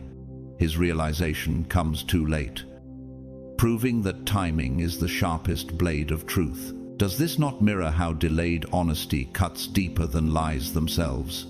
And just as Faust's desperate plea could not undo his covenant, so too does late truth reveal that bargains with time are never honored. The theater of confession cannot rewrite the script already lived. It only reveals the audience was right to suspect the performance was hollow. And when the curtain falls, there is no encore, only silence. Nature teaches us with merciless clarity. A forest fire does not begin with an inferno, it begins with a spark ignored. A smoldering ember, no one bothered to stamp out. By the time the flames roar, confession of negligence cannot undo acres reduced to ash. Likewise, a late confession does not save what was consumed. It only testifies to how long the fire was allowed to spread. And isn't it haunting to realize that silence itself was the oxygen? The longer they refused to speak, the stronger the blaze became. And when they finally open their mouth, their words sound less like rescue and more like smoke, thick, choking, and too late to save. The trees already turned to cinder. The Apostle Paul warned, "Do not be deceived. God cannot be mocked. A man reaps what he sows." Galatians 6-7. Their late words are the harvest of seeds sown in secrecy. Confession at the 11th hour may clear their conscience, but it does not rebuild your garden. And so the haunting question rises again: are they confessing to heal you, or only to lighten the weight on themselves? Every syllable is stained with delay, every sentence more about their relief than your restoration. And the tragedy is that by the time their tongue moves, their silence has already done the speaking. What you hear is not truth at work, it is truth on trial. And they are the accused. Truth revealed, late becomes evidence. not restoration. It is proof they watched the damage unfold and chose silence. The longer the lie lived, the more lives it infected, the more trust it consumed, the more scars it carved. By the time their words finally break free, redemption is no longer on the table. Revelation, yes, but redemption, no. King David understood this when he cried, "My sin is ever before me," Psalm 51:3. He knew confession could expose, but only God's mercy could restore, and those who confess only to save themselves are not appealing to God's mercy, they are appealing to your sympathy. And isn't that the cruelest part, that they still see you, not as a soul to honor, but as an audience to sway? And here is the harshest truth of all: silence, stretched over years, speaks louder than any sudden words. When their lips finally move, the delay itself testifies against them. The lie was not simply spoken, it was lived. The wages of sin is death, Romans 6:23. Not only physical death, but the death of trust, of relationships, of sacred bonds. And what dies cannot be resurrected by late truth. Their confession may decorate the grave with words, but it cannot breathe life back into what has been buried. The silence was their sermon, and the words now are nothing but the echo. Chosen ones, do not be deceived by the drama of late confessions. They may sound poetic, they may look brave, but they are shadows of what should have been spoken long ago. This is the time to stand in clarity. This is the hour to rise beyond manipulation. Do not beg for words from those who waited until the damage was irreversible. Their silence has already written their legacy, and your strength, your rise, will write yours. Stand. Chosen ones, the truth is no longer theirs to weaponize. It belongs to you. Number 3. Their motive is not mercy, it is fear. Fear of exposure. Fear of being stripped of control. Fear that someone else holds the very truth they have kept locked away. For the longest time, silence was their most powerful architecture. It was the scaffolding that held up their image, the wall that hid their weakness, the fortress that kept accountability far from reach. But the structure has begun to crack, because now someone else knows, someone else carries the same truth, perhaps even a fuller blueprint of the story. And once the monopoly of silence is gone, their power collapses like a crumbling cathedral. And here is the haunting question: if their lips move only when their fortress is under siege, can those words ever be trusted? The Bible has warned us of this dynamic, for there is nothing hidden that will not be disclosed, and nothing concealed that will not be brought into the open. Luke 8:17. Their silence has turned into a ticking time bomb. The countdown is not set by conscience, but by the footsteps of another, approaching with the same truth. They speak now, not out of love for justice, but out of terror that someone else will expose them without their polish, their spin, their calculated tone. Their words are not born of courage, they are a survival reflex. Isn't it clear that confession driven by panic is not confession at all? It is a strategy dressed as humility. Think of the field of physics. When two frequencies collide, resonance exposes what is hidden. The vibrations grow stronger, louder, impossible to contain. In the same way, when someone else begins to carry the same truth, their silence starts to shake. Their careful control becomes unstable. The energy of concealment collapsing under the resonance of exposure. And in that moment, they are not brave souls stepping forward. They are cornered figures trying to manage the inevitable. And the question echoes, Is it really honesty when it is only provoked by another voice? History repeats this lesson. Take Richard Nixon, the former U.S. president, whose Watergate scandal grew unbearable, not because of his conscience, but because others knew. As the investigations mounted, his strategy was not confession, but control. Yet every carefully chosen word only proved his desperation. His downfall was not just in the crime, but in the revelation that he spoke only when silence no longer served him. Doesn't this mirror the same hollow confessions we see today? Words not born in the light, but dragged out by shadows. Psychology teaches us something similar. When fear drives behavior, the tone is different. You can hear it in the hesitation, sense it in the over-explanations, feel it in the energy that seems more calculated than sincere. It is as if the confession has been rehearsed, not lived. The Apostle Paul wrote, "Love must be sincere. Hate what is evil. Cling to what is good." Romans 12:9. But what they present is not sincerity. It is a managed performance. A confession stripped of love is not repentance. It is damage control. And when the audience hears it, they know instinctively, this is not truth setting someone free. This is fear trying to rewrite history. In sports, timing reveals motive. Picture a fighter who never intended to swing until he feels the opponent's punch grazing his jaw. His response is not initiative, it is reaction.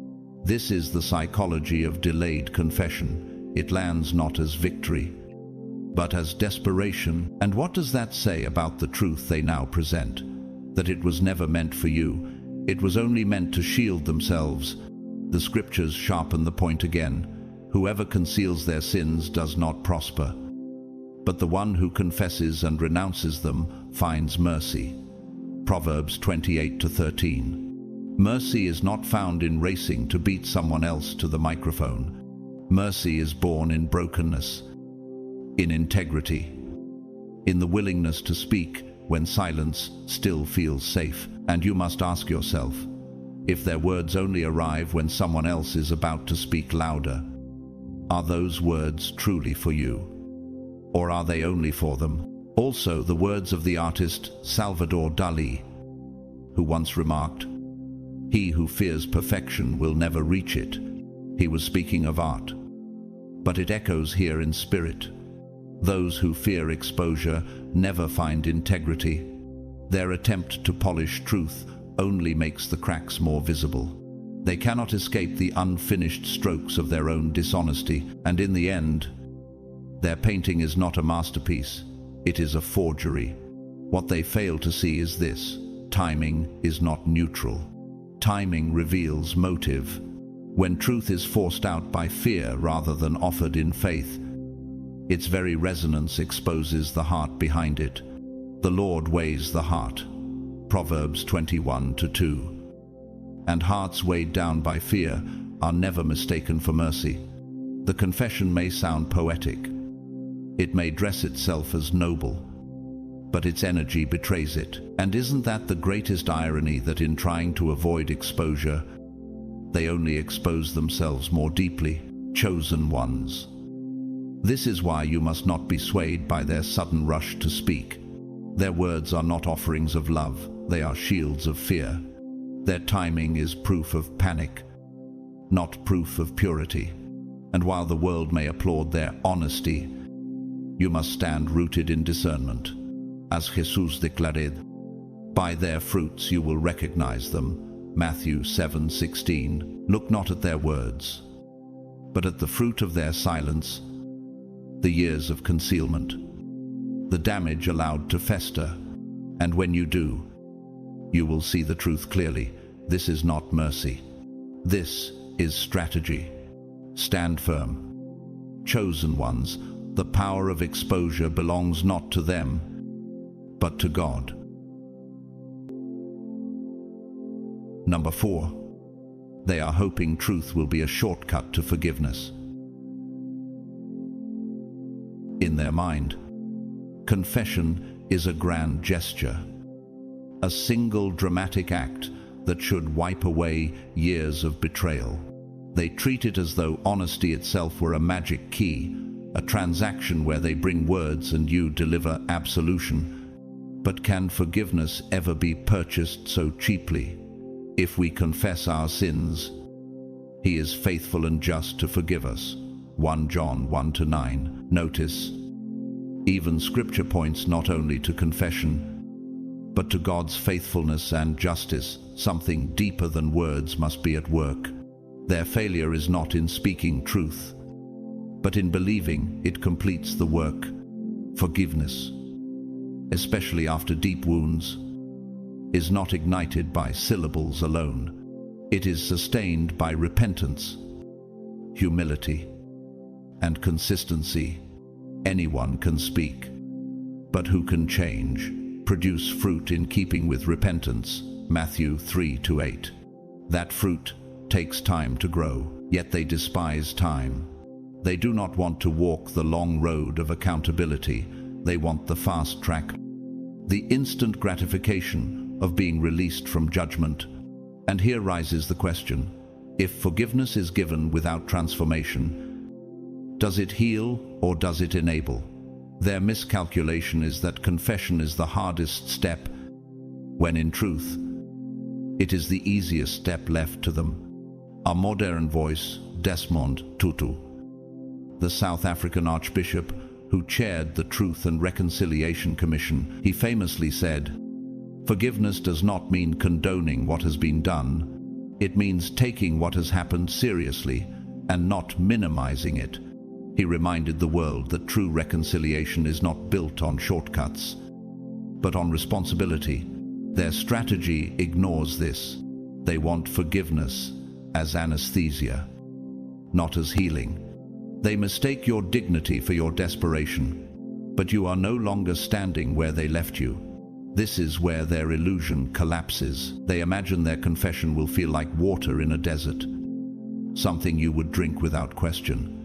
But you have already crossed the desert, survived the heat, and rebuilt a garden without their help. You are not thirsty anymore, and when you are not desperate, you cannot be deceived. Isn't this ironic? That what they thought would make them appear strong only exposes how weak they truly are. The Bible makes it plain again. The Lord is near to the brokenhearted and saves the crushed in spirit. Psalm 34-18. You have been carried through nights they will never understand. Their words are not the oasis. They are the echo of storms already survived. You see now that forgiveness cannot be demanded. It must be cultivated. But they are unwilling to plant. They want harvest without sowing, relief without labor, mercy without sacrifice. Look also at the downfall of Bernie Madoff, the financier whose massive Ponzi scheme ruined countless lives. When finally caught, his confession came not as repentance but as inevitability. He sought leniency through admission. But history remembered not his words, only his damage. His truth did not restore, it was exposed. Likewise, these confessions are hollow. They are built on strategy, not remorse. The real question becomes, if their honesty is timed to save themselves, is it even honesty at all? And this is why truth without transformation becomes dangerous. It morphs into another weapon. They can frame themselves as brave for speaking, while quietly dodging the responsibility of rebuilding what was shattered. They polish their confession as a moral victory, when in reality it is only a performance. Another act in their theater of control. Do not merely listen to the word, and so deceive yourselves. Do what it says. James 1:22. Words without action deceive not only others, but also the speaker. In nature, we see the same law. A snake may shed its skin, but without a changed nature, it is still venomous. Shedding does not equal transformation. it only reveals the cycle continues. And here lies the final piercing question. Do you mistake the shedding of words for the changing of hearts? For anyone who truly understands the gravity of harm, confession is not the ending, it is the doorway. Only humility, time, and consistent change can build the house of forgiveness. And so, chosen ones, stand firm. Do not be seduced by shortcuts or manipulated by dramatics. As Jesus said, "By their fruits you will recognize them." Matthew 7:16. Forgiveness is sacred. It is not currency to be traded for convenience. Rise above the illusion. Refuse the counterfeit reconciliation. And remember, truth is not the conclusion, it is the beginning.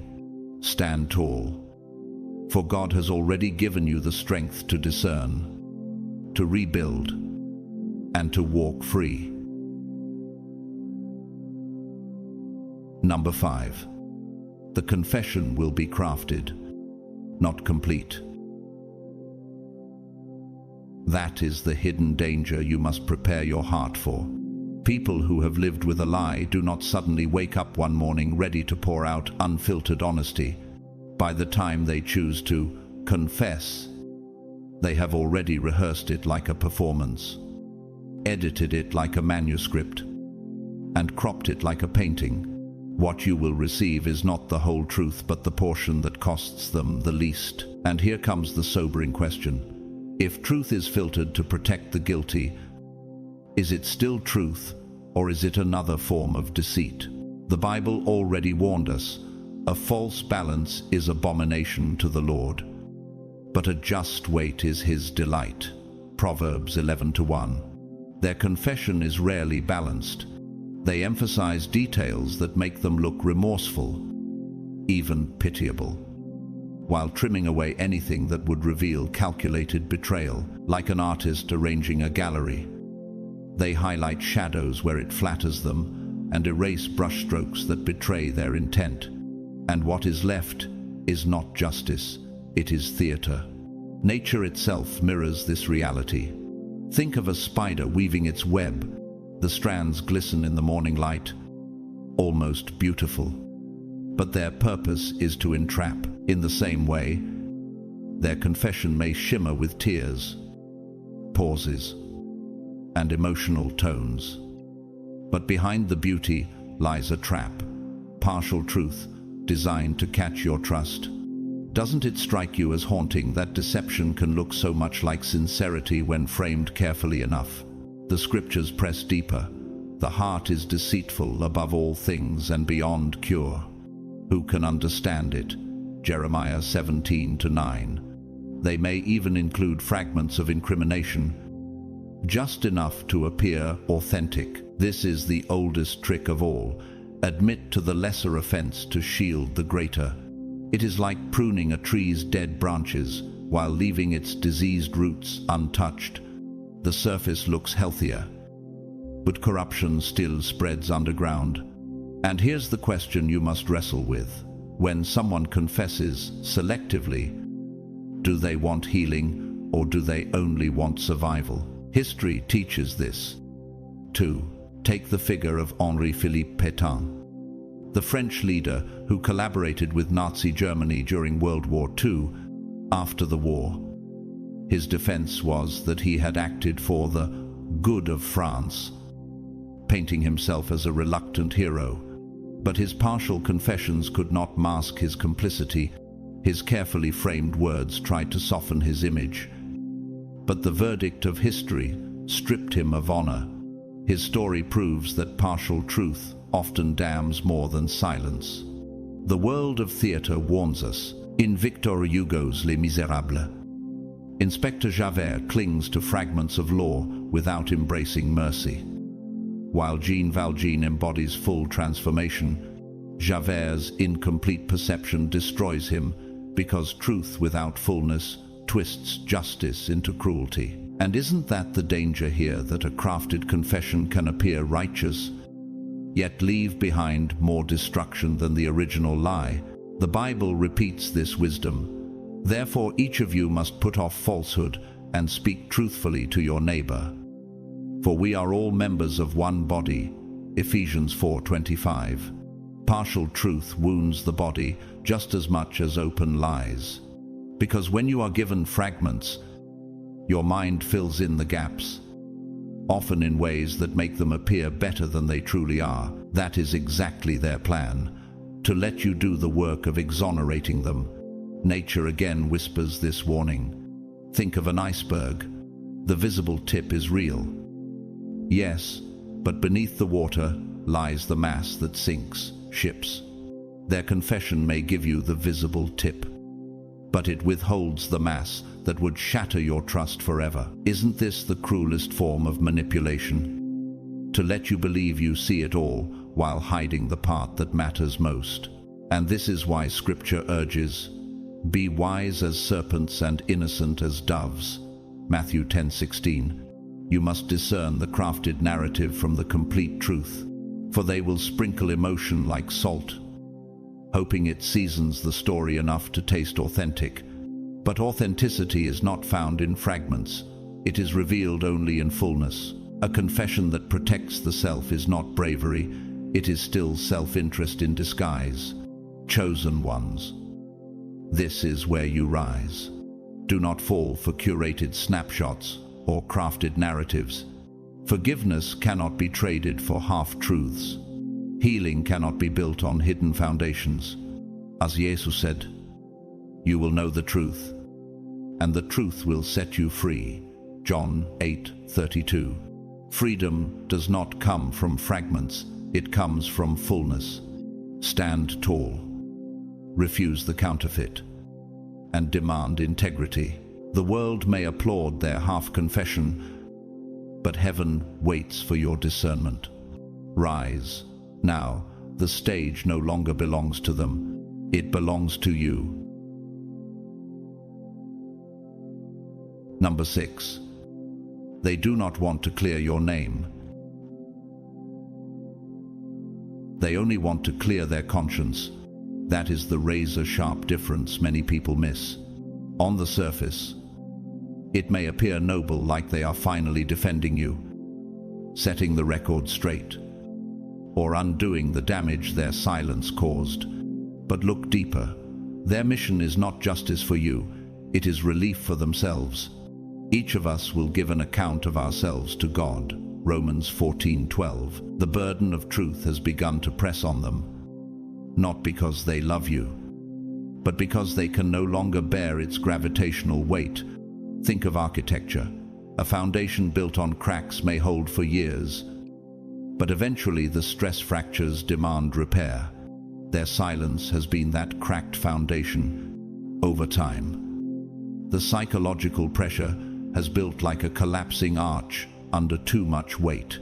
They speak now not to restore your house, but to stop their own structure from crumbling. And here comes the piercing question. If words are spoken only to save their own architecture, can such words ever rebuild yours?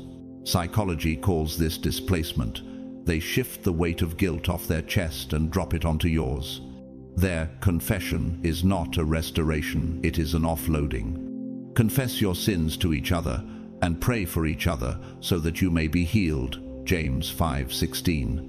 Notice that healing in Scripture is tied to prayer and care, not to dumping. But they want healing for themselves alone. They frame their honesty as bravery, expecting applause, as though a single act could erase years of corrosive silence. Isn't that the bitter irony? That what they call courage is often cowardice finally cracking. History illustrates this well. Pope Alexander VI, infamous for corruption and self-indulgence during the Renaissance. At times he staged public acts of piety, not to restore the church's reputation, but to ease his own troubled conscience. His words and ceremonies were not gifts to the people, they were strategies to soothe his guilt. His legacy reminds us, when confession centers the speaker instead of the victim, it poisons rather than purifies. Physics, too, gives us a metaphor. A sealed container under pressure eventually vents.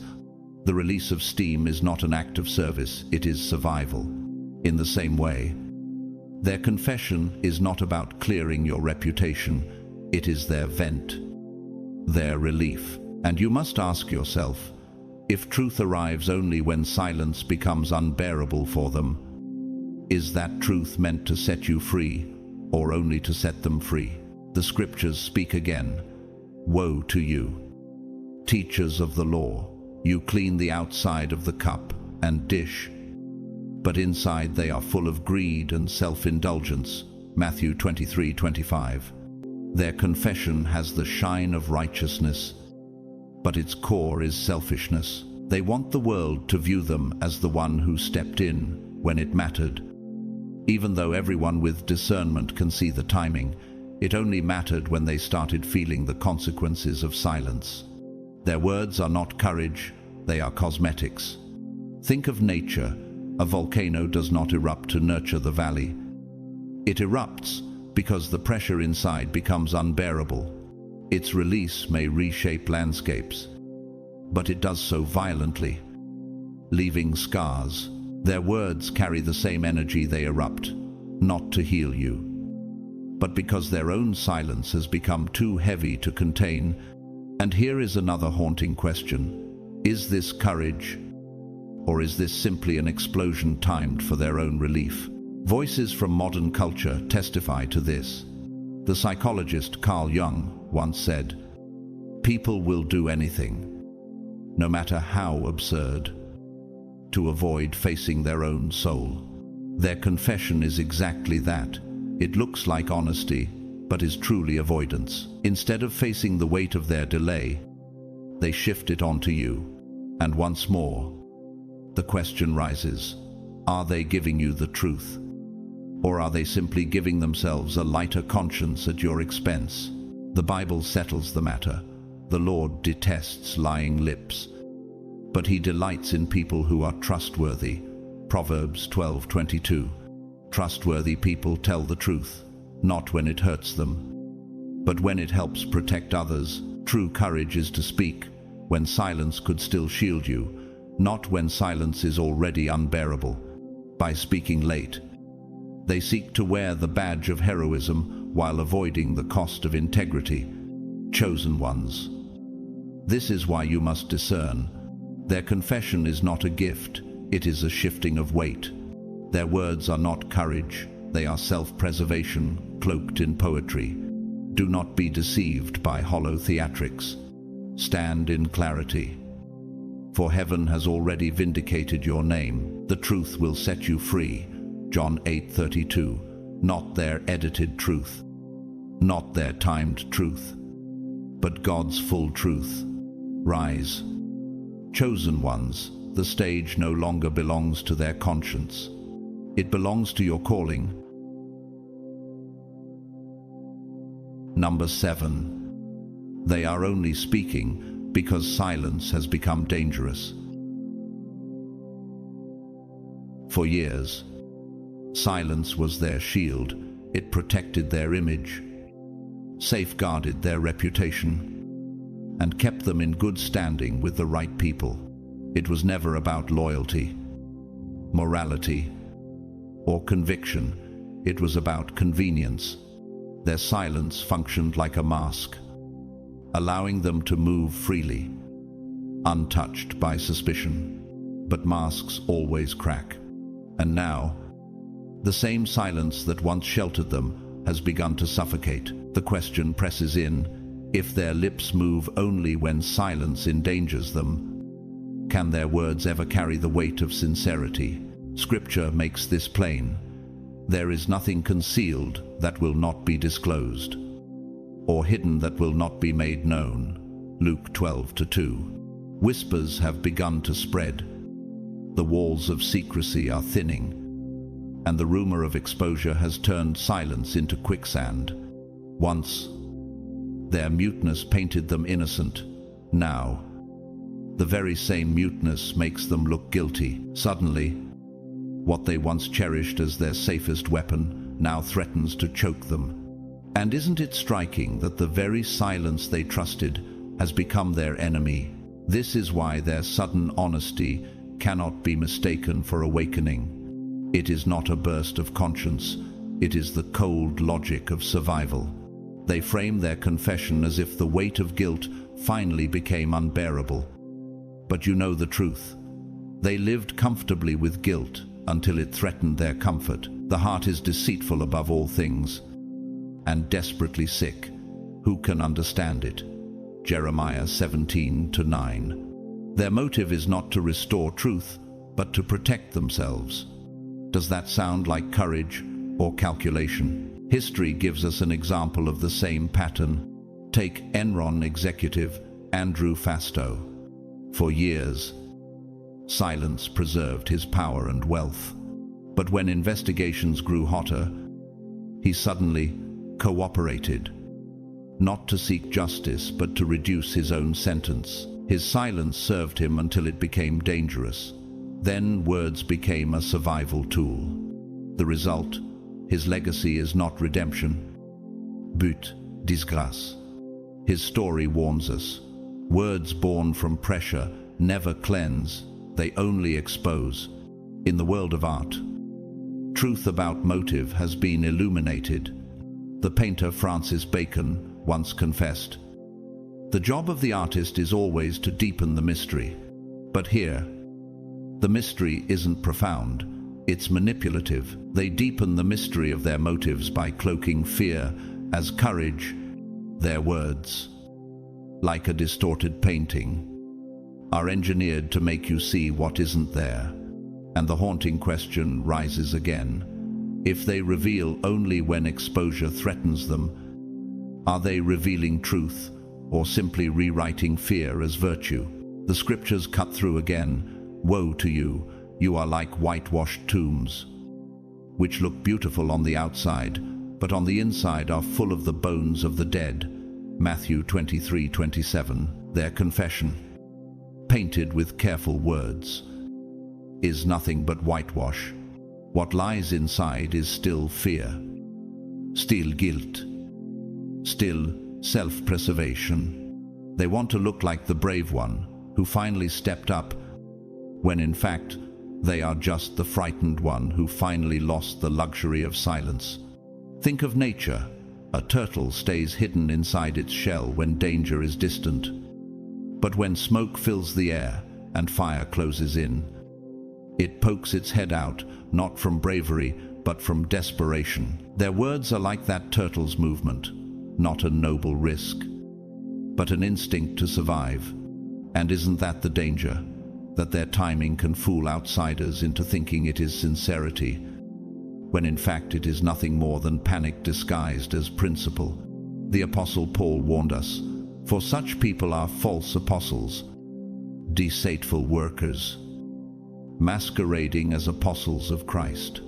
And no wonder, for Satan himself masquerades as an angel of light. 2 Corinthians 11:13-14. Their silence masqueraded as peace, now their words masquerade as courage, yet both are strategies of survival. They are not motivated by justice for you, but by protection for themselves. This is why discernment is vital to the outside world. Their confession will look like bravery, but you will see the fissures in their performance, the suspicious timing, the hollow tone. By their fruits you will recognize them. Matthew 7:16. And the fruit of delayed confession is not restoration, it is revelation of motive. The truth is, this is not about doing what's right. It is about doing what is necessary to survive, and survival dressed as virtue is still self-interest. When the mask finally slips, will you have the eyes to see the fruit or the ears to believe the performance? Chosen ones, rise above the illusion. Do not be swayed by their performance. The world may buy their act, but you know the difference between panic and principle. Silence turned against them, words now protect them, but heaven sees through both. This is the moment to stand rooted in truth, to walk in clarity, and to refuse the counterfeit courage they parade. Rise. Chosen ones, their survival is not your salvation. Your freedom comes from God's truth, not from their timing. Number 8. They are underestimating how much you already know. In their imagination, they are preparing to drop a bombshell, a revelation so dramatic it will shatter your composure. They picture your face frozen in disbelief, your silence confirming their power to shock. But what they cannot comprehend is that you have already lived in the wreckage of their actions for too long to still be surprised. For the Lord gives wisdom, from his mouth come knowledge and understanding. Proverbs 2-6. What they think is new information, heaven has already whispered to your spirit, and life itself has confirmed through patterns too consistent to ignore. Like a tree revealing its health by the fruit it bears, their behavior has testified louder than their lips ever could.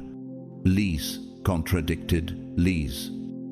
Alibis fell apart, and actions exposed motives. You began collecting fragments, small and sharp, assembling them like broken glass into a mirror that now reflects the whole truth. Isn't it strange how those who hide always assume no one else can see? They underestimate you because they confuse your silence with ignorance. Yet your silence was not emptiness, it was analysis, discernment, strength in disguise. The scriptures remind us, for everything that is hidden will eventually be brought into the open, and every secret will be brought to light. Mark 4:22. What they call their confession is nothing but confirmation of what you already pieced together. You have lived in the aftermath, walked through the debris, and learned to identify the smell of smoke long after the fire burned out. And here is the piercing question: can someone really reveal to you what you have already survived? Their big reveal is not revelation, it is repetition. Think of nature. Owls see in the dark while others stumble blindly.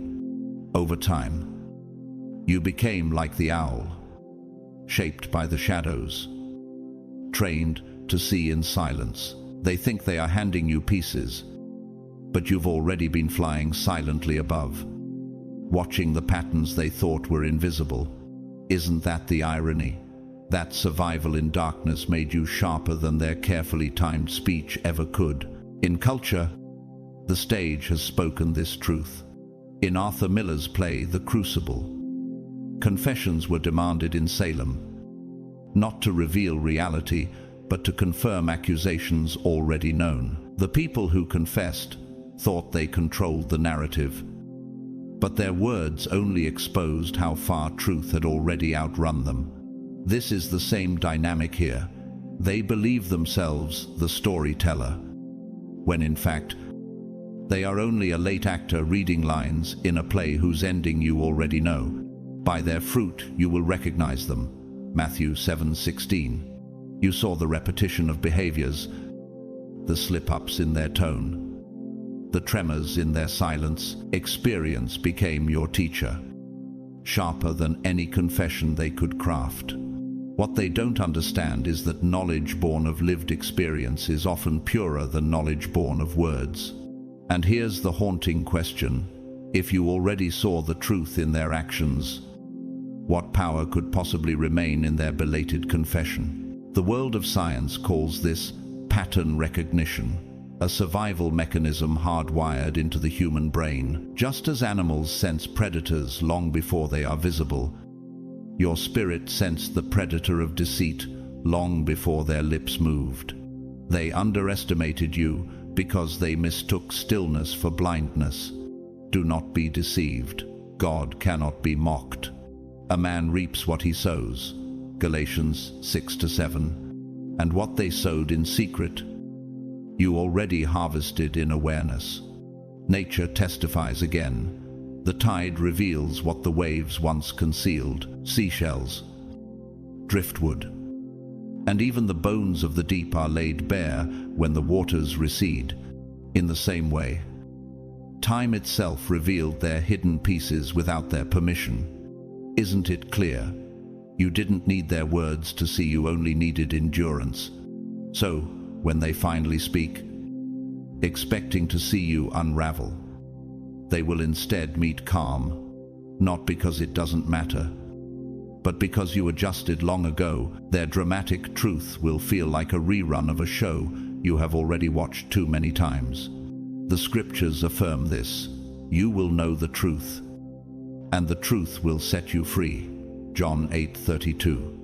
And you were set free the moment you stopped waiting for their confession to validate your pain. Now that freedom is yours, will you keep walking in it or hand it back to those who never knew how to carry it? Chosen ones. This is the danger of underestimation. They thought your survival made you fragile, but it made you fierce. They thought silence kept you blind, but it sharpened your sight. They thought confession would restore their power, but it only reveals their delay. Stand tall. Now, do not tremble at their timing. You already carry truth within you. Their words no longer hold power over your destiny. Number 9. They are trying to control the narrative one last time.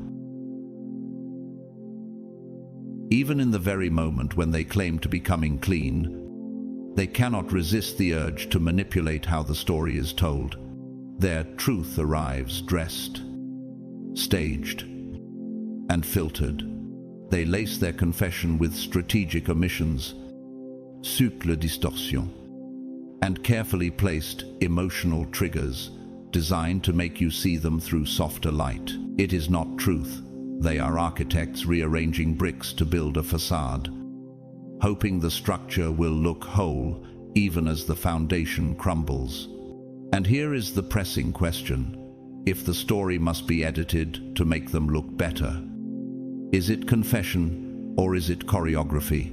Scripture warns us, woe to those who call evil good and good evil, who put darkness for light and light for darkness. Isaiah 5:20. Instead of presenting the truth raw, they rearrange it, shifting timelines, blurring events, and muting the ugliest parts of their role so they cannot be pinned down. They play with memory itself, planting seeds of doubt to make you question whether you've remembered correctly. Suddenly, you are left defending your own lived experience while they pretend confusion. Isn't this the cruelest twist, that they try to gaslight you even inside their confession? Psychology calls this narrative control bias, the desperate need to rewrite memory so that guilt feels lighter. Their tactic is not about clearing the air, it is about clouding it. They speak not to illuminate but to thicken the fog. They sprinkle in emotional bait, recounting their hardships, magnifying their inner struggle, hoping you will sympathize with their burden of silence. Yet the heart is deceitful above all things and beyond cure. Jeremiah 17:9. Their words reveal not a repentant soul, but a manipulative one still clinging to the performance. And the piercing question rises, do they seek healing, or do they only seek applause for a play well rehearsed?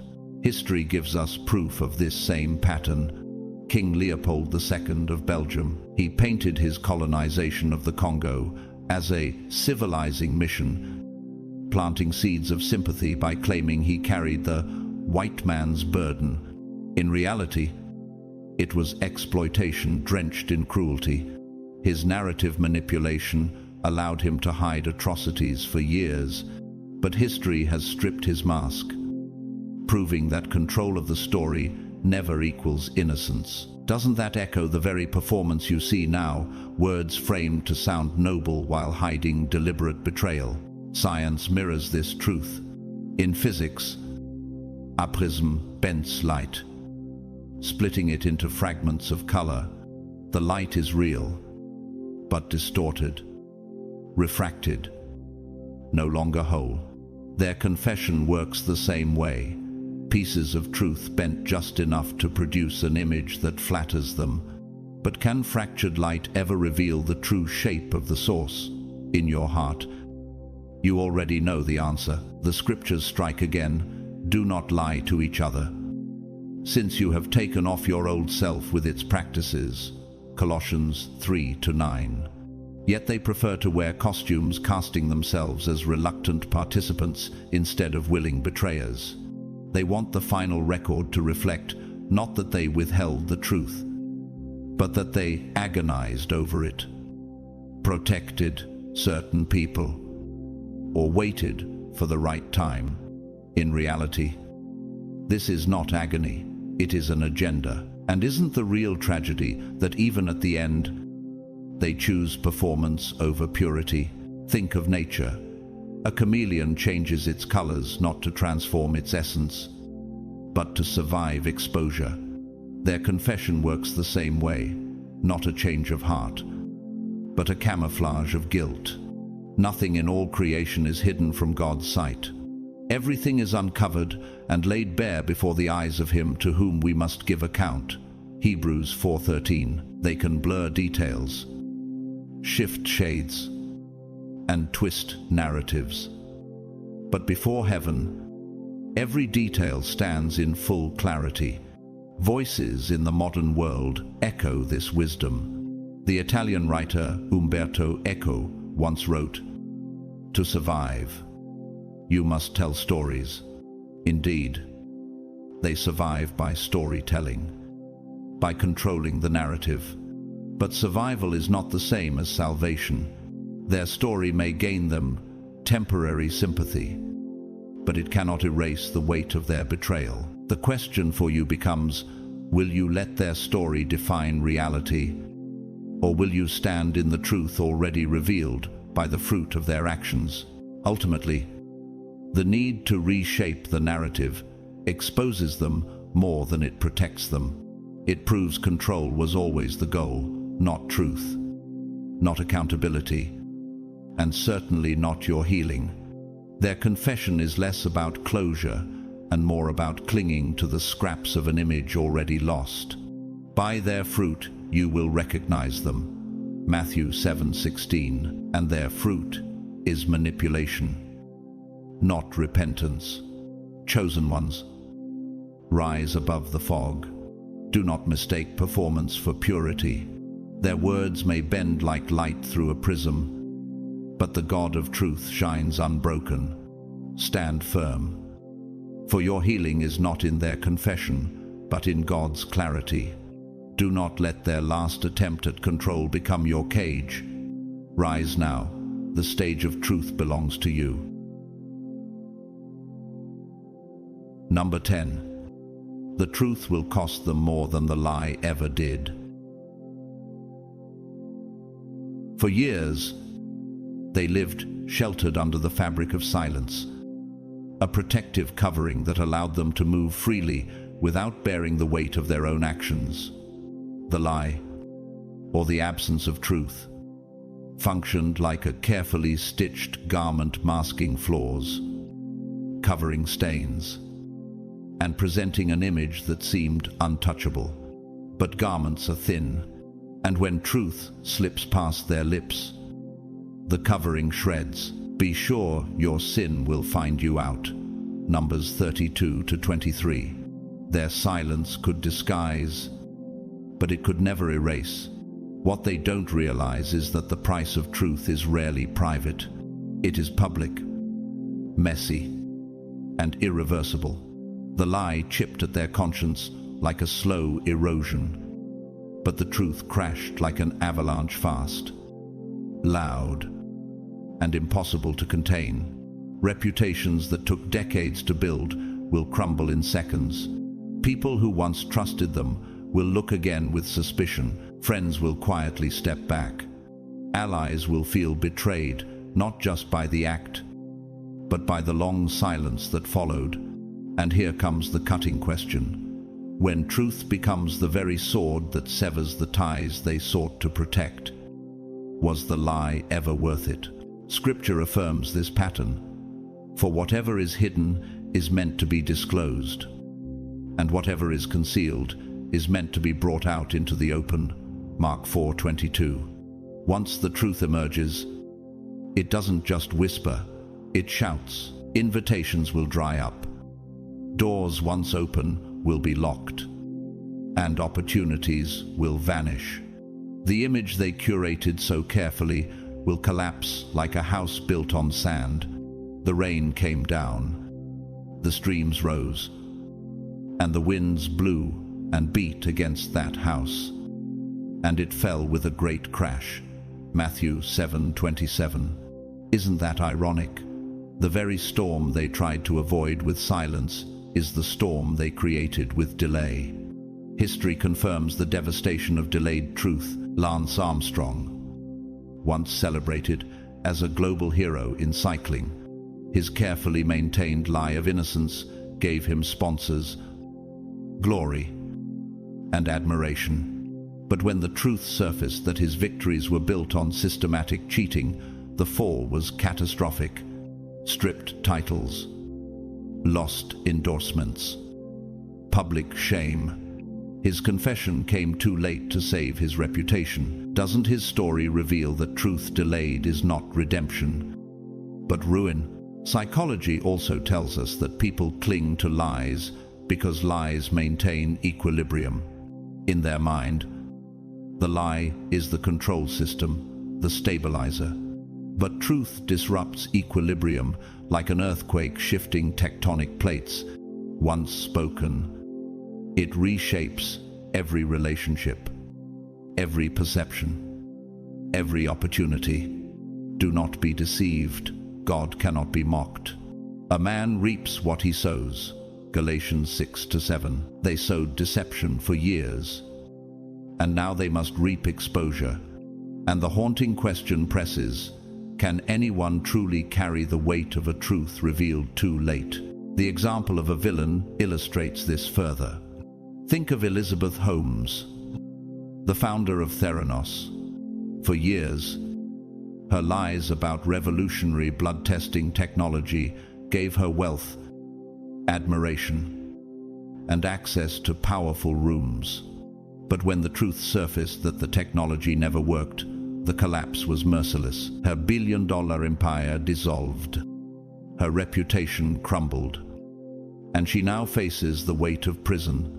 Her lie cost her very little while it lived, but the truth cost her everything. This is the cruel symmetry. Your adversary does not see the lie was their refuge, but truth will be their ruin. Nature testifies to this principle as well. Think of a dam holding back a river. For years, the structure seems indestructible, containing the pressure behind it. But when the dam cracks and finally bursts, the flood cannot be reversed. Lives are swept away, landscapes permanently altered.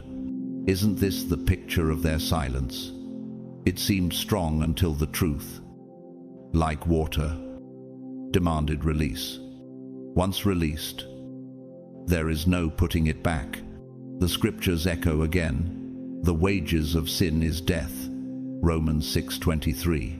Not just death of the body, but the death of trust, the death of influence, the death of honor. What they hoped would bring relief will bring ruin. The truth they feared will become the truth they carry everywhere, tattooed into their story. They will try to excuse, to explain, to soften, but the shadow will remain. And here lies the cruel irony. They believed confession would bring them peace. But peace cannot be built on timing that only serves the guilty. True peace is born from early integrity, not late survival. Their lies cost them little, but their truth delayed, distorted, and self-serving will cost them everything they tried so desperately to protect. You will know the truth, and the truth will set you free. John 8:32. But for them, freedom will not be found because they never wanted truth for your healing, only for their convenience. Chosen ones, do not tremble when their words finally fall. See their confession for what it is, not courage, but collapse.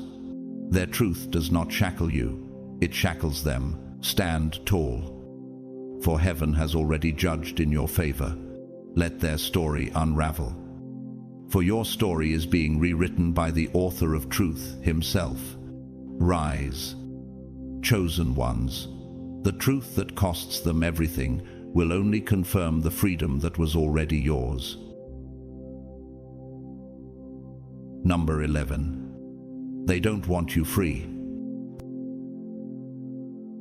They want you dependent on their version.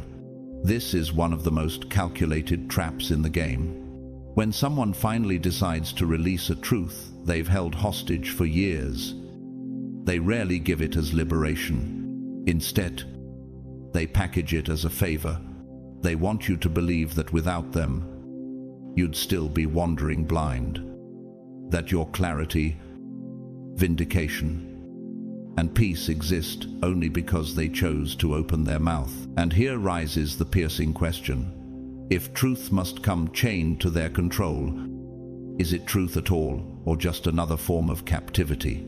The scriptures remind us, you will know the truth, and the truth will set you free. John 8:32. But their truth is not liberating. It is leveraged. Instead of their confession setting you free, it becomes a rope binding you to their narrative. They will slip reminders, subtle or direct, that you should be grateful for their courage to speak. Gratitude becomes expected, as if telling the truth were an act of charity rather than the justice long overdue. Isn't this the cruel irony that they want applause for finally giving what never belonged to them in the first place? Think of nature. A vine that coils around a tree doesn't nourish it, it strangles it, slowly tightening until the tree bends under its weight. Their truth operates the same way. It wraps itself around your memory, twisting your version of events until your lived experience begins to suffocate beneath their retelling. And here's the sobering question. If you live tethered to their account, are you free? Or are you simply growing in their shadow? The Bible is clear. Do not lie to one another, seeing that you have put off the old self with its practices. Colossians 3:9. Yet their version is never raw. It is edited, cropped, polished to protect their image. They craft it so that they remain the key holder.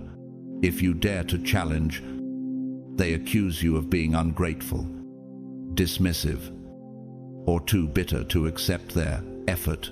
This is not honesty, it is emotional leverage. It creates a world where rejecting their version feels like rejecting truth altogether. In culture, this tactic has been shown. In Othello by Shakespeare, Iago manipulates by controlling not only what is said, but how it is framed. His words drip with enough truth to be convincing, but twisted just enough to steer Othello's perception. The result, reality itself became tethered to Iago's version until tragedy unfolded. Doesn't this mirror how manipulators still operate? Their aim is not clarity, but control. Science gives us another lens. In acoustics, a dominant frequency can drown out all others, making it seem as though only one tone exists. Their confession works like that frequency. It overwhelms, reframes, and suppresses alternative voices until theirs becomes the reference point. For such men are false apostles, deceitful workmen, disguising themselves as apostles of Christ. 2 Corinthians 11:13. Their disguise is not silence anymore. It is the narrative itself. Over time, their repeated retelling can overwrite your own memory, like water dripping on stone. Their version erodes the sharpness of your experience, slowly, without realizing it. You begin to question your own clarity. Did you misunderstand? Were you too harsh? Did you miss something vital? And here is the haunting question. Whose truth are you living in, the one you lived, or the one they rehearsed? The scriptures say again, the Lord is near to all who call on him, to all who call on him in truth. Psalm 145:18. Truth belongs to God, not to manipulators. And truth is never given to enslave, it is given to set free. Their version may come dressed as rescue, but its chains expose the reality. They never wanted you free. They wanted you tethered, chosen ones. Do not bow to this counterfeit liberation. Their confession is not your freedom, it is their last chain. Refuse to let their version overwrite your lived experience. Anchor yourself in the truth God already confirmed in your spirit. Stand strong, for heaven has already declared your vindication. Rise now. Their story no longer defines you. God's truth does. Number 12. The truth won't save them, because the timing has cursed it. The truth, though sharp as a sword, is not immune to corrosion. When left too long in silence, it oxidizes like iron exposed to years of neglect. Instead of piercing, it crumbles. Once, their voice could have been a fortress, halting collapse before the foundation split. But now, their silence has become part of the architecture of destruction. Isn't it true that even the strongest bridge, if not maintained at the right moment, will collapse under its own weight? The scriptures remind us there is a time for everything, and a season for every activity under the heavens. Ecclesiastes 3:1. But they ignored the season. They withheld truth when it was seed time, and now they scatter it in harvest. When the soil has already hardened, what good is rain after the desert has already claimed the crops? Their delay transforms what could have been redemptive into evidence of negligence. And here's the piercing question: what is the value of truth that arrives only after the damage is irreversible? Psychology calls this temporal dissonance, when the action no longer matches the emotional moment it was meant to address. Their confession now feels less like healing and more like manipulation, as though they are trying to tune an orchestra after the concert has ended. Physics tells us that resonance only happens when two frequencies meet at the right time. Miss the moment, and instead of harmony, you get static. Likewise, their words now vibrate with dissonance, not clarity. Do not withhold good from those to whom it is due, when it is in your power to act. Proverbs 3:27. Yet they withheld, and silence became their accomplice. Think of nature. When lightning strikes before the rain, the fire spreads unchecked.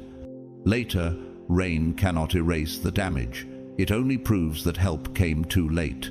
Their voices could have been the rain at the right time. Instead, they let the fire consume everything. And I ask you, can late water quench a field of ashes? Or does it simply remind us of what might have been spared? The words of the visionary painter Vincent van Gogh, who once said, "Great things are done by a series of small things brought together." Van Gogh knew the power of timing.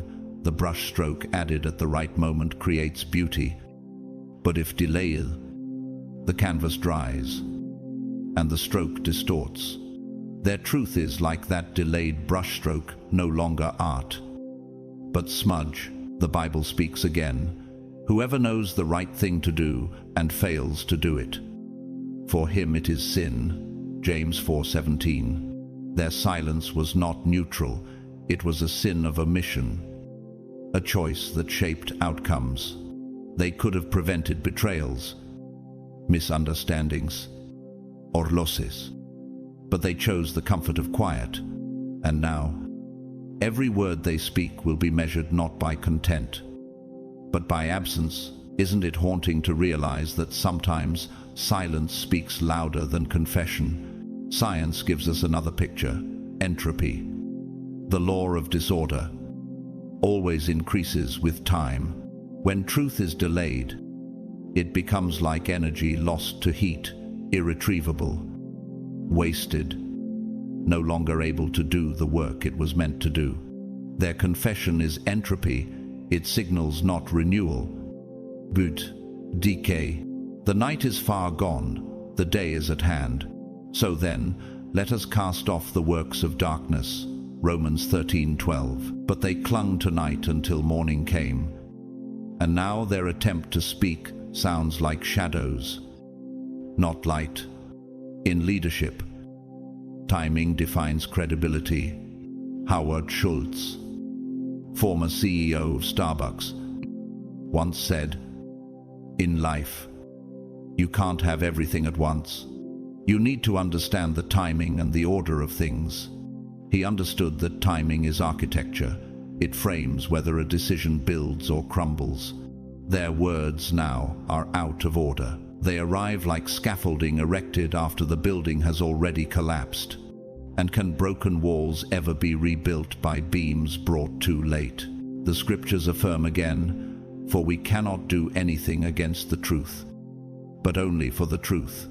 2 Corinthians 13:8. Yet timing has stamped their confession with suspicion. Early truth smells like courage, late truth smells like survival. Instead of opening doors, it shuts them. Instead of repairing, it reveals cowardice. So, chosen ones, hear this: the truth delayed is the truth denied. Their confession will not save them, it will expose them. It is not the light of dawn, but the flicker of a candle lit in a house already reduced to ash. The timing has cursed it, and cursed truths cannot redeem. They only reveal. Number 13. They're afraid of what the truth will confirm about you. They're afraid of what the truth will confirm about you. Afraid, because the moment it surfaces, it will dismantle the fragile architecture they've spent years constructing around your identity. Their whispers, their labels, their carefully curated half-truths, all of it crumbles in the presence of unfiltered reality. Once they speak, it will not just be a confession, it will be a coronation, an unintentional crown placed on your discernment. Doesn't it strike you how your instincts, mocked as paranoia, suddenly emerge as prophecy once the truth is spoken aloud? The scriptures remind us, "For nothing is hidden that will not be made manifest, nor is anything secret that will not be known and come to light." Luke 8:17. Their silence has only delayed the inevitable unveiling, because when that unveiling comes, it will not just expose what they did, it will expose who you are. A watchman on the wall, a soul whose radar caught the signals no one else could see. Suddenly, the accusations of being too sensitive, dramatic, or unstable dissolve like mist under the sun. What they feared all along is not their downfall, it is your vindication. History confirms this. Take, for example, Galileo Galilei, the Italian scientist who dared to insist that the earth revolved around the sun. The church branded him dangerous, unstable, and heretical. Yet, centuries later, his truth crowned him as a visionary. In the same way, your warnings once ridiculed will one day be replayed in people's minds with awe. Isn't it ironic that the very voice they tried to silence will be the one history remembers? Villains often script their own downfall. Think of Harvey Weinstein.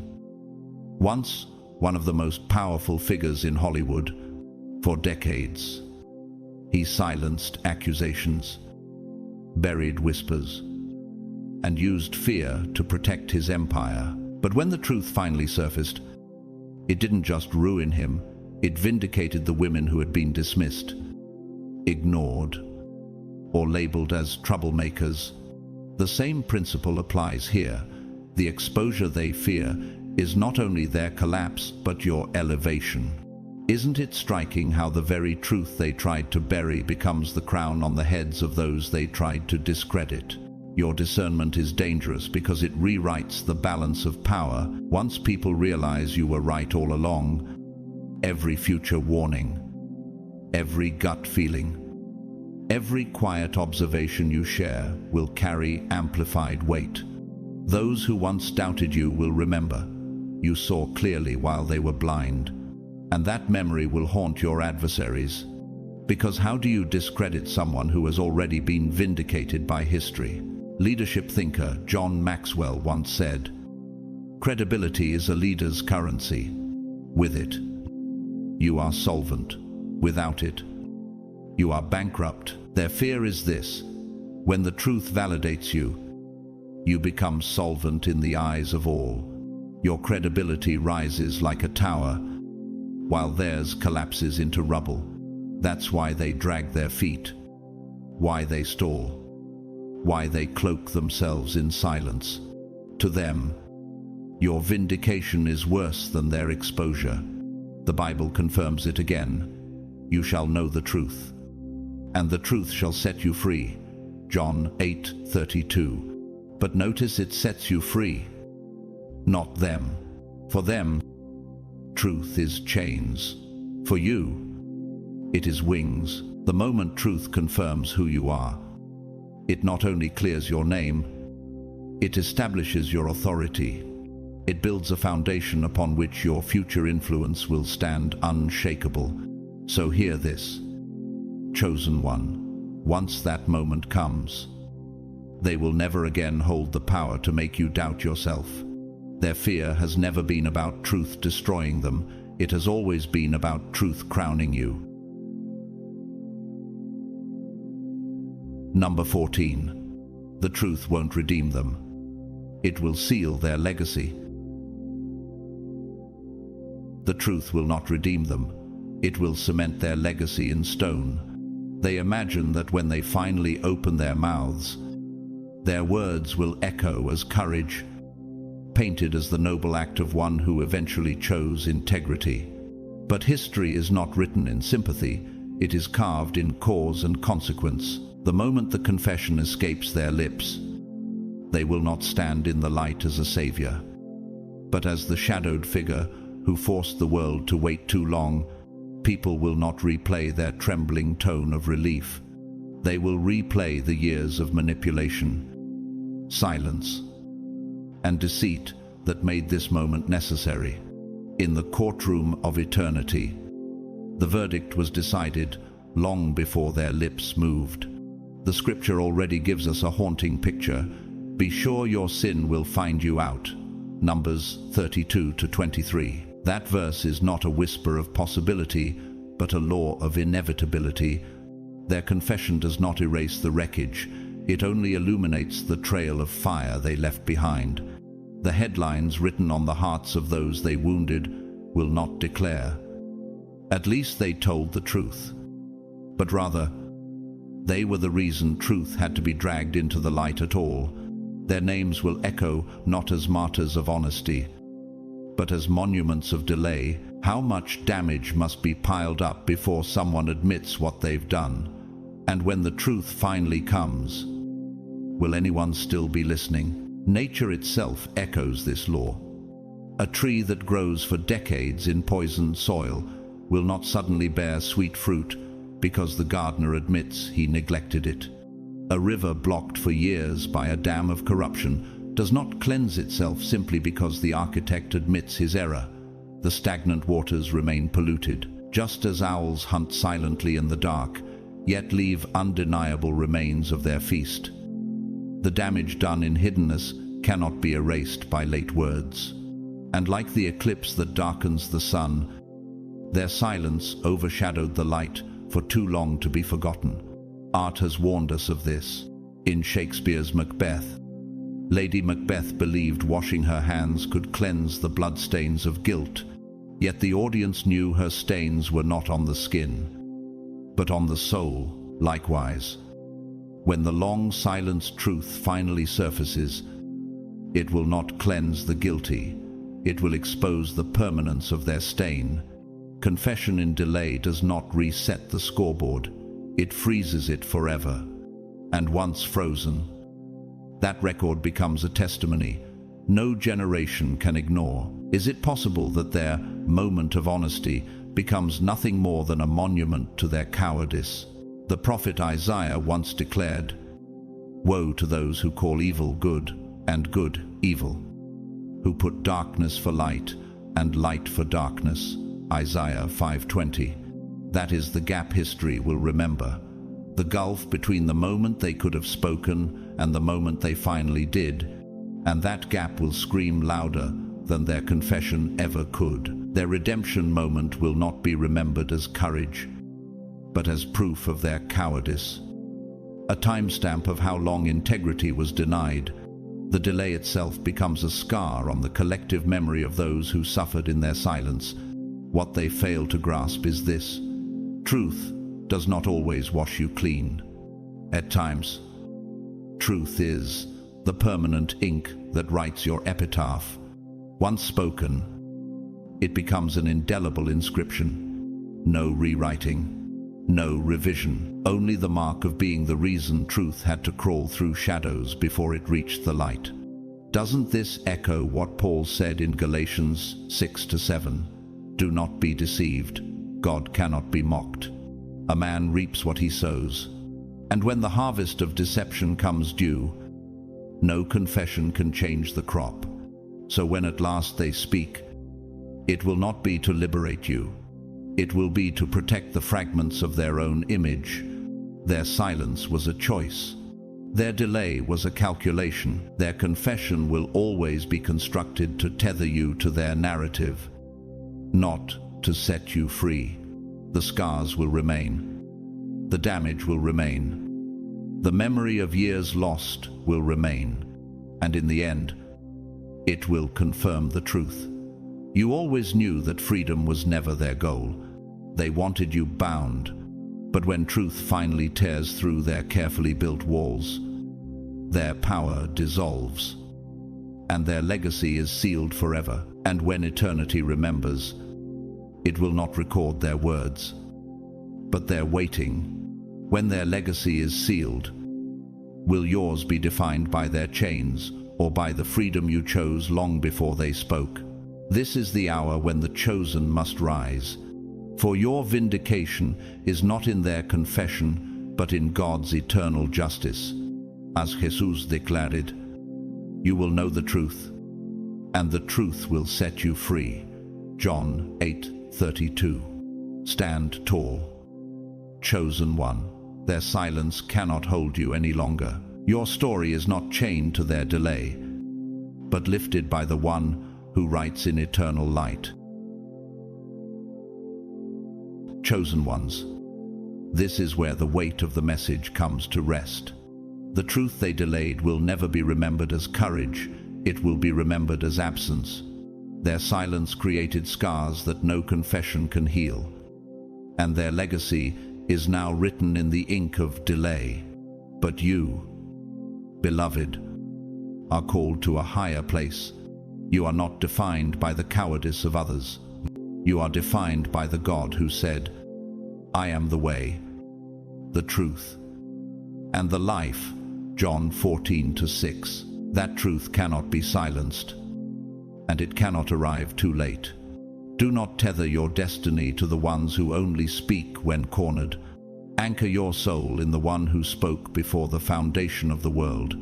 Their confession may come too late, but God's word never does. What they used to bind you has become the evidence of their downfall, while your endurance becomes the evidence of your anointing. Chosen one. The delay of others does not delay your purpose. The world may remember them for the lies they maintained, but heaven will remember you for the faith you sustained. And now, I call you to rise. Do not stay chained to their narrative, because freedom is already yours. Walk forward in boldness, because your story is not one of delay, but of destiny. If this message has stirred something deep within you, I invite you to like this video, share it so that others may be strengthened, and comment below to let your voice echo in this community of the chosen. And if you have not yet subscribed, do so now, because more revelation is coming, and you cannot afford to miss it. To every soul watching, whether you've supported through super thanks or simply by your presence here, know that I am deeply grateful for you. Your faithfulness, your hunger for truth, and your courage to keep pressing forward are what make this journey sacred. May the Lord bless you and keep you. May His face shine upon you, and may His truth guide your steps into the freedom that can never come too late. Amen. God's chosen ones.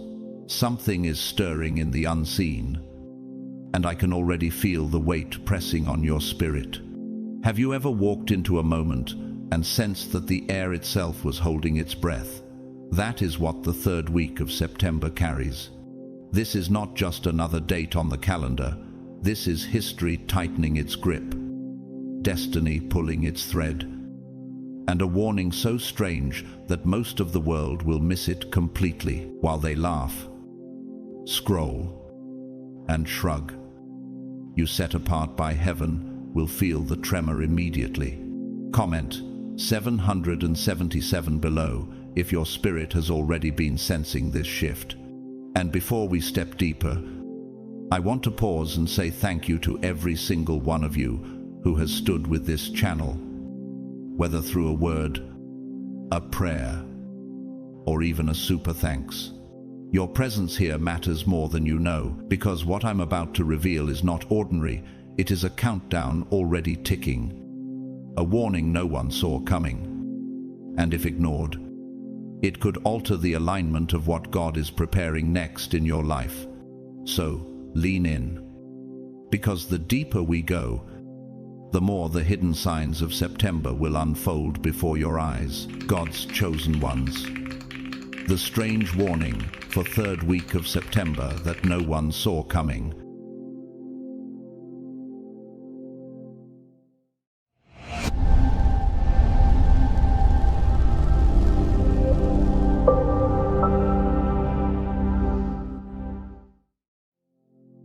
This week, the heavens are not silent.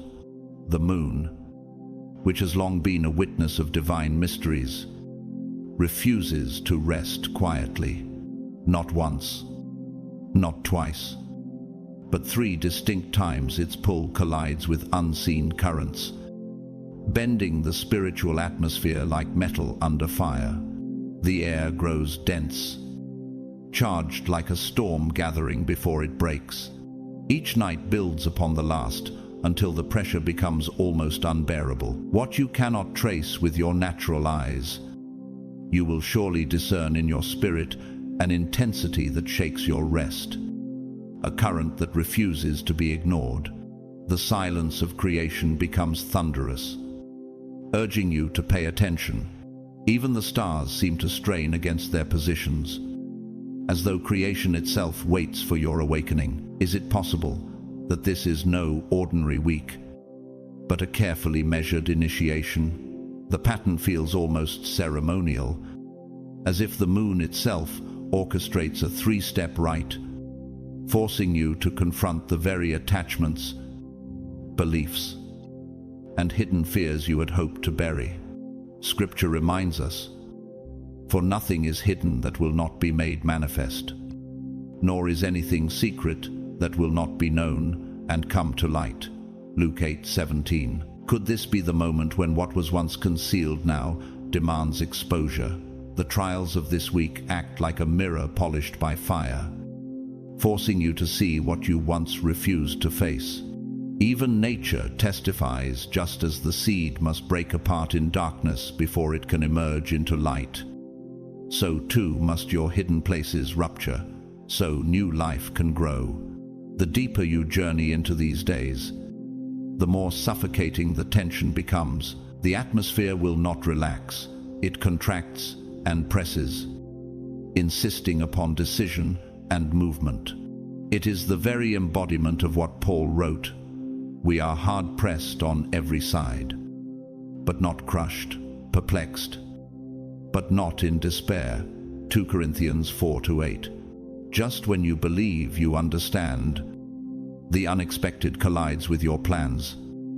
Tearing through the illusion of control, exhaustion sets in not as weakness, but as a strange kind of labor pain. You feel your body resisting, every limb weighed down, as if the very earth clings to your ankles. And yet, is it not in this very pressure that diamonds are formed? The crushing you endure is shaping a brilliance you cannot yet see. The unseen hand of heaven is chiseling your soul into a vessel worthy of divine use. Yet, chosen ones, this weight is not destruction, it is expansion.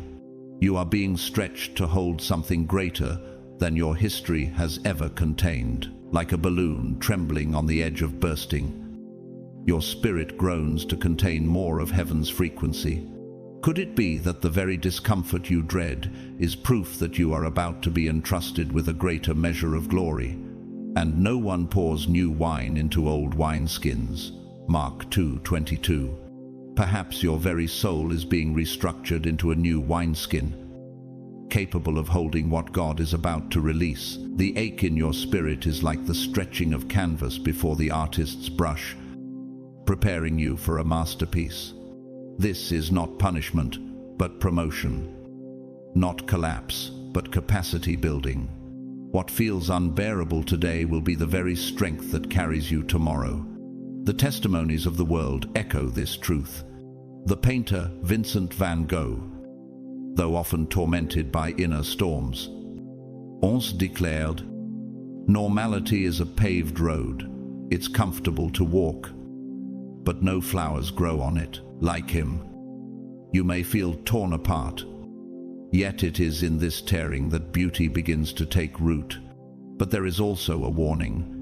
History gives us men like King Saul, who, when pressed by divine silence, grasped for control and turned to disobedience. His refusal to endure the weight of waiting led not to expansion, but to his throne collapsing under him. The price of resisting God's stretching is always declining. His story reminds us that spiritual shortcuts often end in tragedy. One hasty step outside obedience can undo years of favor, while endurance secures eternal reward. Your present heaviness, then, is no accident. It mirrors the great truths written across eternity. Just as the tide expands and retreats under the moon's command, your spirit swells under divine orchestration. The Spirit helps us in our weakness. We do not know what we ought to pray for, but the Spirit Himself intercedes for us with groans too deep for words. Romans 8:26. The sighs, the groans, the fatigue, they are heaven's language within your body. And though the field of energy around you quivers like strings under unbearable tension, it is preparing to release a symphony never heard before. The soil of your soul feels heavy, but only because the roots of righteousness are digging deeper. Each weary breath becomes an unspoken prayer, a fragrance rising before God's throne. Therefore, chosen ones, do not mistake your struggle for failure. It is not punishment, it is preparation. When Beethoven composed his Ninth Symphony, deaf and broken in body, he still conducted with furious passion until the choir erupted. Ode to Joy. The pain of silence in his ears gave way to the immortal sound of triumph. So too shall your weariness give way to joy. They that wait upon the Lord shall renew their strength. They shall mount up with wings as eagles. Isaiah 40:31. Even as your strength feels stolen, heaven is weaving renewal into your marrow. The valley of fatigue you now walk through will one day be remembered as the birthplace of your wings. Your tears water the very ground where destiny will bloom. Stand up, therefore, with resolve. Do not bow to fatigue, nor retreat into fear. What you are enduring is proof that you are expanding to hold the weight of a destiny too vast for the old version of you. The pressure is heaven's architecture, reshaping your soul into a sanctuary of greater glory. This week is not against you, it is for you. Rise, chosen one, and walk boldly into the expansion written with your name. For the sufferings of this present time are not worth comparing with the glory that will be revealed in us. Romans 8:18. The time for shrinking is over. The time for rising has come. That is what is happening to you right now. Chosen ones, you are not being drained. You are being rewired, your inner wiring stretched like roots breaking through stone, making room for new rivers of life to flow. This is why your body may feel bloated, your head spinning, your heart weighed with emotions you cannot explain. It is not collapse, it is preparation. Just as the caterpillar must endure the darkness of the cocoon before it can stretch wings of color, so too must you endure this hidden reshaping. Behold, I am doing a new thing, now it springs forth. Do you not perceive it? Isaiah 43:19. The universe does not send gifts into vessels too frail to carry them. This weariness you feel is the pre-dawn trembling of transformation. The fatigue that always comes before an upgrade descends from heaven, your weariness. Then is proof that something far greater than you is drawing near. Do not misinterpret the collapse of your energy as defeat. It is the pressure before breakthrough, the sacred contraction before new birth. Have you ever watched the ocean just before the tide shifts? The waters seem to withdraw, pulling back with a strange silence, only to return with a force that reshapes the shore. That is what your spirit is doing, pulling back, only to surge forward with divine strength. Weeping may endure for a night, but joy comes with the morning. Psalm 30:5.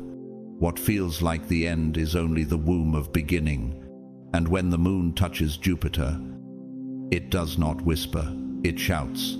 The sky on the 14th of September becomes an amplifier, stretching frequencies until what was faint becomes undeniable. Jupiter, the great expander, magnifies everything it touches. With the moon, it does not only awaken emotions, it resurrects long-buried desires and truths you tried to bury beneath routine. Suddenly, small feelings become tidal waves. Quiet thoughts echo like thunder in the chambers of your mind. It is as though you are standing beneath a vast magnifying glass, watching your inner world swell larger than life. Even Shakespeare captured this mystery in Hamlet, where he wrote, "There is nothing either good or bad, but thinking makes it so." Could it be that this cosmic alignment forces you to confront how your own thoughts shape the battlefield of your destiny? For the chosen ones, this alignment is both a blessing and a warning. You will see people around you overreacting to sparks as if they were wildfires. Arguments will erupt suddenly. Laughter may twist into mania, and sadness may plunge deeper than expected. Yet at the same time, hidden fortunes will flip like a coin in mid-air doors, opening for some with divine swiftness, while for others, the same doors slam shut with terrifying finality. It is like the forest after a storm. Some trees fall, others stand stronger, their roots gripping deeper into the soil. Every plant that my Heavenly Father has not planted will be pulled up by the roots. Matthew 15:13. What collapses is what was never meant to last. What remains is what God Himself has established. Therefore, chosen ones, do not fear the shaking. Embrace it. The same sky that magnifies turmoil also magnifies promise. The pressure in your chest, the tears that surprise you at night, the moments when silence feels too loud. These are not your enemies. They are the contractions before birth. The signal that destiny has reached the doorway. Stand tall. For even now heaven stretches you into a vessel of greater capacity. The world may tremble, but you were not chosen to break. You were chosen to rise. On this day, clarity will not arrive as a gentle whisper. It will roar like a lion in the Colosseum. Those who have been suppressing their emotions will find that the dam cannot hold. It will burst with force, scattering illusions like shattered glass. Those who have waited endlessly for a sign will suddenly feel the spotlight blaze upon them, leaving no room for denial. This is not a day to dismiss as ordinary. It is the divine intersection where buried emotions and unspoken truths finally demand expression. For there is nothing concealed that will not be disclosed, or hidden that will not be made known. Luke 12:2. Could this be the hour when the curtain between your silence and God's calling is torn wide open? Chosen ones, you burn hotter under the same sun. The suns roar through. Leo pours out raw confidence, visibility, and exposure. While the masses may feel restless, you cannot escape the blazing spotlight.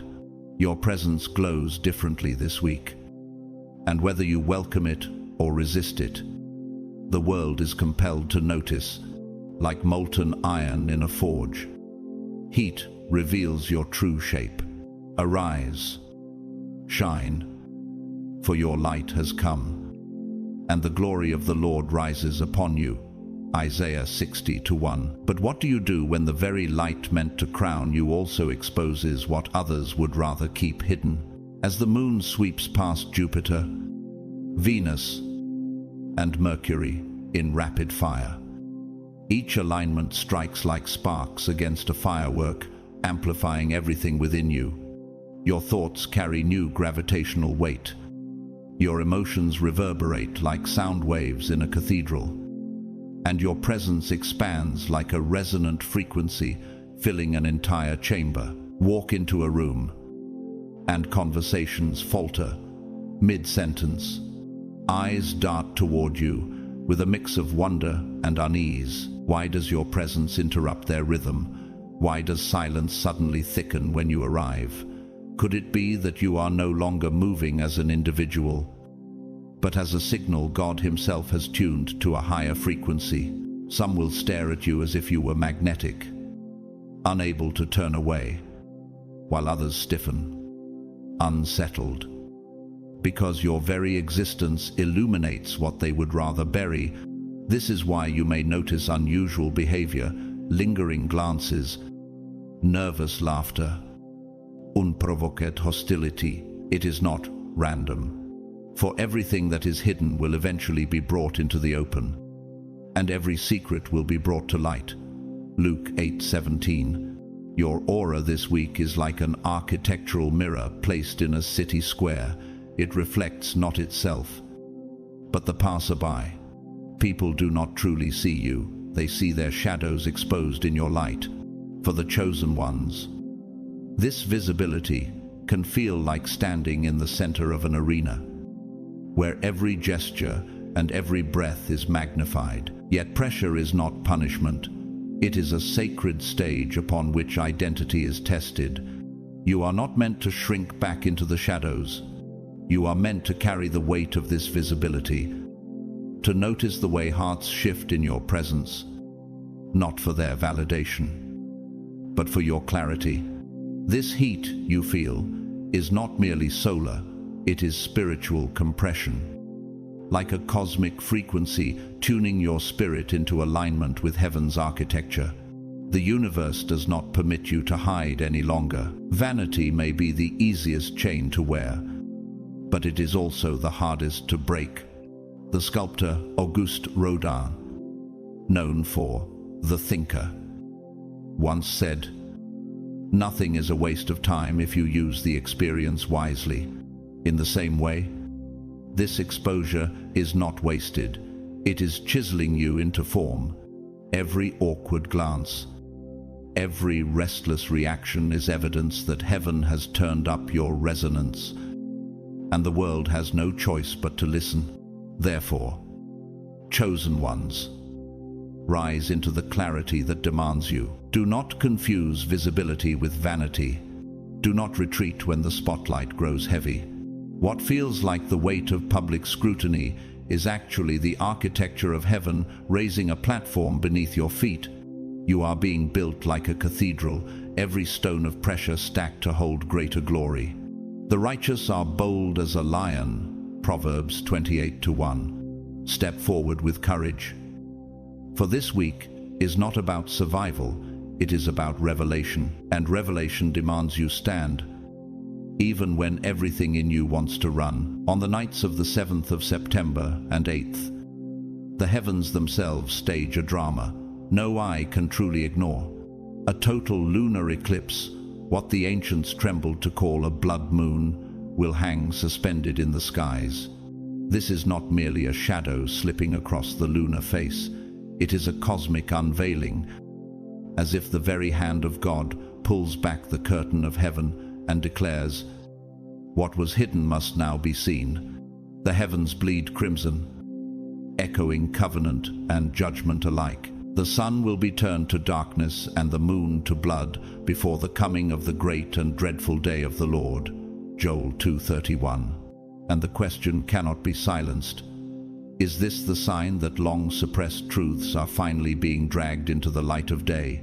For the chosen ones, this eclipse does not whisper, it roars. Where others may dismiss it as mere astronomy, you sense the weight pressing against your very soul. Dreams stir with urgency. Your conscience sharpens like a blade, and your spirit trembles with holy electricity. It feels like standing beneath a spotlight you never asked for, where every hidden motive, every unspoken fear, every fragile mask is stripped away. Just as the earth's shadow silences the moon's brilliance, so too will God peel away the illusions you once clung to as shelter, for God will bring every deed into judgment, with every secret thing, whether good or evil. Ecclesiastes 12:14. Could it be that the blood-stained sky is God's reminder that nothing escapes his gaze? This night is not designed to frighten you, but to free you.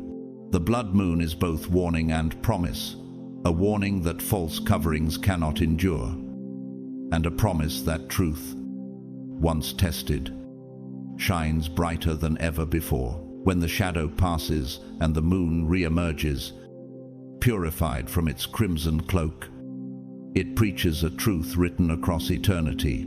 Resurrection always follows judgment, for nothing is hidden except to be made manifest, nor is anything secret except to come to light. Mark 4:22. And if the heavens themselves must be eclipsed before being restored, why would your journey be any different? In the world's history, truth has found its way through shadow. The reformer Martin Luther King Jr., though battered by persecution, once declared, "Darkness cannot drive out darkness, only light can do that. Hate cannot drive out hate, only love can do that." His words echo the very heartbeat of this eclipse. Darkness may fall, but it cannot last. Yet on the other side stands a cautionary tale, King Belshazzar of Babylon, drunk with pride as he feasted under the writing hand of judgment. His refusal to heed the warning led to the fall of his kingdom in a single night. Daniel 5. One responded with vision that transformed nations, the other with arrogance that destroyed him. Which response will mark you under this blood moon?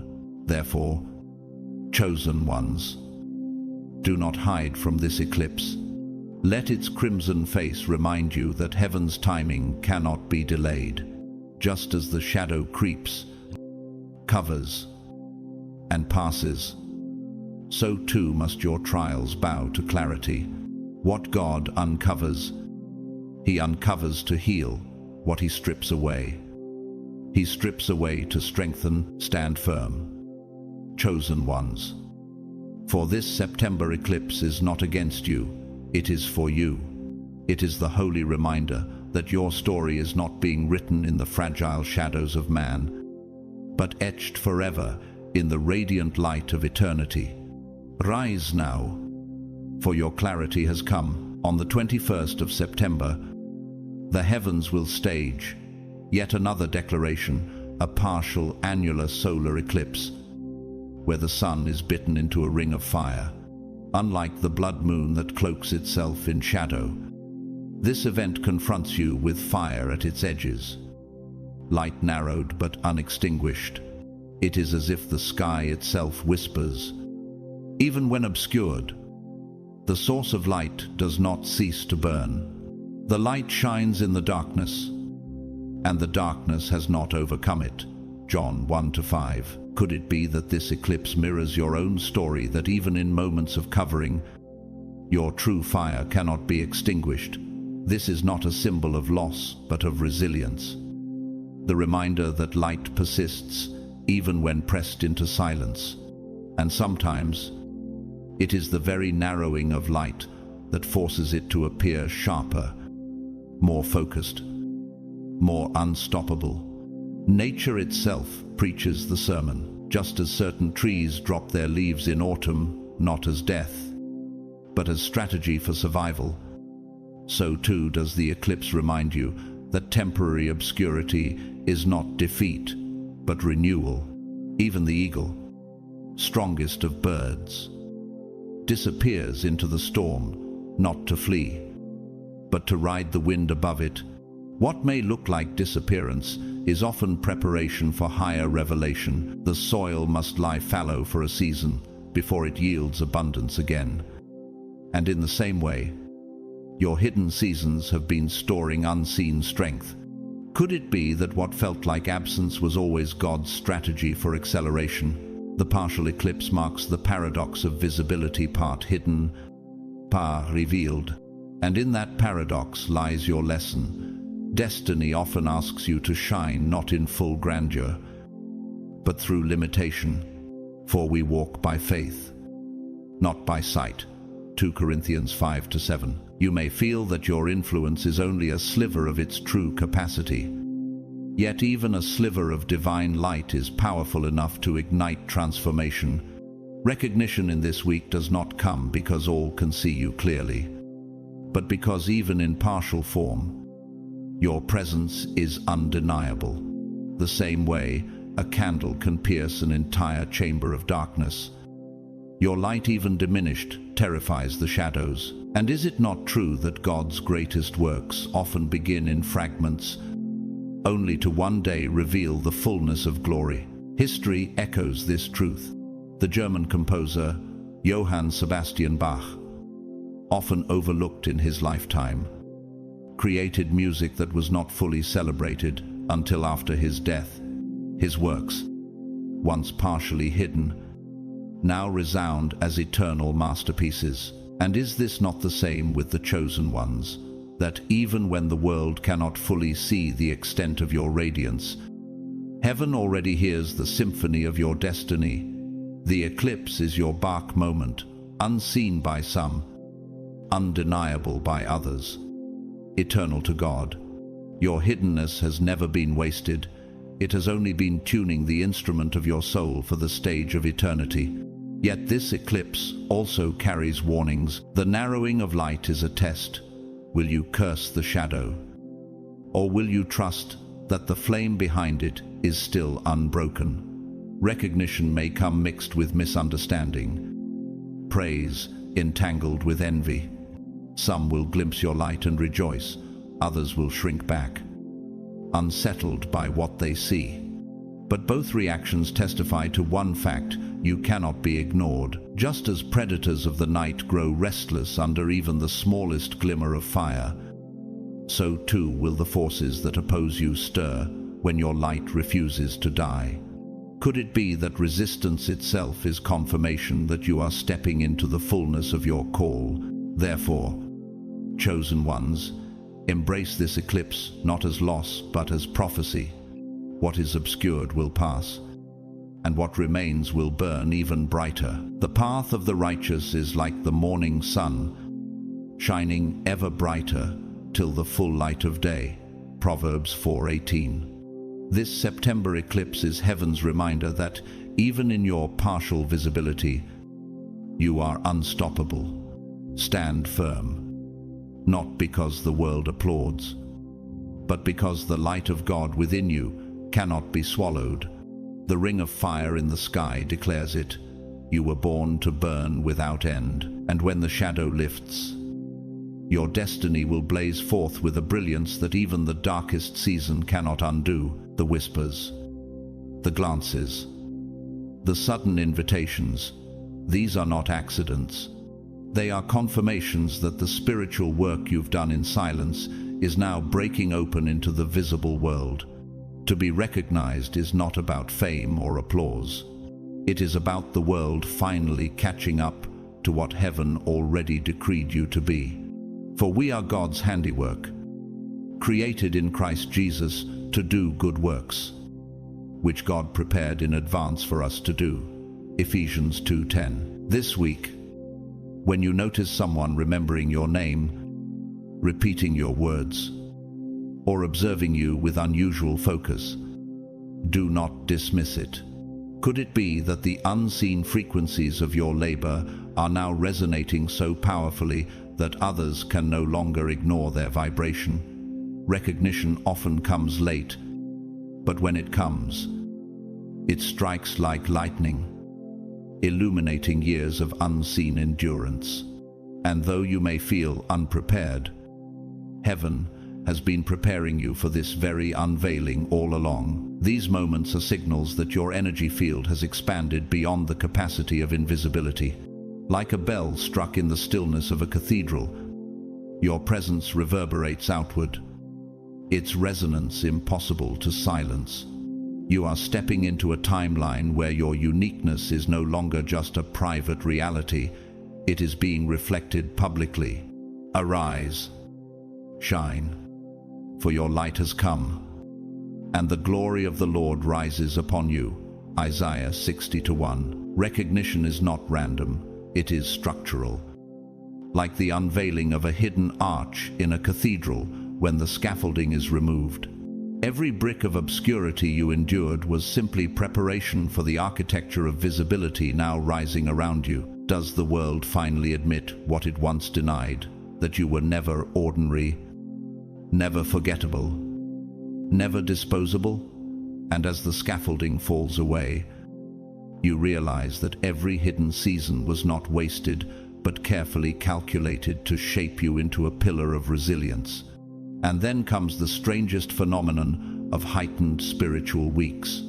The mirror reversal effect. Someone may appear before you, living a life you nearly had, the job you almost took, the relationship you almost clung to, the path you nearly surrendered to fear. This is unnerving because it feels like looking into a distorted reflection, a timeline. You escaped. No temptation has overtaken you except what is common to mankind. And God is faithful. He will not let you be tempted beyond what you can bear. 1 Corinthians 10:13. Could it be that these mirrored lives appear not to torment you, but to remind you of the chains you've already broken? They are not sent to haunt you, but to strengthen your gratitude that you listened when heaven whispered, "Not this way." And the longer you stare, the clearer it becomes. What you thought was loss was actually preservation. Psychology calls this cognitive dissonance, the shock of confronting two realities at once, who you were and who you are becoming. Physics might call it resonant overlap. When two frequencies briefly collide and reveal interference patterns, spiritually, it is a divine mercy, a revelation that you chose rightly when you walked away. You may encounter it in a stranger's story, in a photograph online, or in a conversation overheard by chance. And suddenly, you will know. You are staring at a version of yourself that almost existed, but by God's intervention, never did. Such encounters pierce deeper than words. They shake your perception, forcing you to acknowledge how close you once stood to destruction. But they also anchor you with conviction, because you now see clearly that the path you chose is the one aligned with eternity. History offers its testimony too. The entrepreneur Howard Hughes, once celebrated as a genius, ended his life consumed by fear and isolation. His brilliance collapsed under the weight of obsession because he chose chains over freedom. Yet contrast him with the poet Maya Angelou, who after years of silence rose to speak words that healed nations. There is no greater agony than bearing an untold story inside you. Their lives stand as two reflections, one of lost potential, the other of liberated authenticity. Which reflection will your life embody under this September sky? Perhaps the very eclipse of recognition you face this week is heaven's way of asking that question anew. Will you waste the gift of visibility as Hughes wasted genius? Or will you let your voice rise like Angelou's, echoing beyond generations? The mirror reversal is not coincidence, it is covenant. The energy this week bends timelines, pulling forward shadows of the lives you escaped. These glimpses are holy evidence that you are no longer bound to the versions of yourself shaped by compromise. If anyone is in Christ, the new creation has come, the old has gone. The new is here. 2 Corinthians 5:17. And while these mirrored lives may haunt you for a moment, they cannot claim you. They are echoes fading into silence, while your true song builds in crescendo. Even the laws of physics testify just as a resonance eventually resolves into harmony, so too does your life. Resolve into clarity, your shadowed version dissolve, while your authentic self stands immovable. Therefore, chosen ones, rise with boldness. Do not fear the sight of what could have been. These reflections are not your downfall, they are your proof. The sufferings of this present time are not worth comparing with the glory that will be revealed in us. Romans 8:18. When recognition feels overwhelming and the mirror reversal unsettles your heart, remember, the architecture of heaven has already inscribed your destiny. You are not standing in the shadow of who you might have been. You are blazing in the light of who you were always meant to be. This week is not against you, it is for you. Stand tall, for the mirror has spoken, and it confirms your rising. And when the world finally sees you, it will not be to their surprise, it will be to heaven's applause. It will not always be a perfect match, yet it will be close enough to jolt you awake. It will be close enough to whisper, "This could have been you." The mirror does not reveal what you dream of, it reveals what you almost became. For the chosen ones, this mirror reversal effect is not meant to torment, but to finalize closure. Forget the former things, do not dwell on the past. See, I am doing a new thing. Isaiah 43:18-19. Could it be that God himself is showing you the life you narrowly avoided, so that you would never again look back with hesitation? These reflections are not punishment but prophecy, a reminder that his hand redirected you before you could destroy yourself. And perhaps, in the holy irony of heaven, the very life you once craved now appears as a cautionary tale to strengthen your resolve. You are being confronted with the parallel path you nearly stayed on, so you may understand fully and deeply why you left it behind. These encounters function like spiritual bookmarks, closing the chapters that still tugged quietly at the back of your spirit. The universe does not want you lingering at old gates. It wants those doors sealed, so your energy can flow forward without regret or confusion. No one who puts a hand to the plow and looks back is fit for service in the kingdom of God. Luke 9:62. Isn't it striking how the very shadows of your past now appear not as temptations but as testimonies of escape? The lives you once envied now stand exposed as fragile illusions, thin glass that could not bear the weight of eternity. And in their fragility, you see the strength of the path. You chose the narrow road that leads to life. But do not underestimate the power of this unveiling. Seeing your inverse can shake you to the core. It may stir envy, regret, or grief. You might even feel guilt as you wonder, what would that life have been like if I had stayed? And yet, in the same breath, a flood of gratitude may wash over you, because you were spared from it. Both reactions are natural.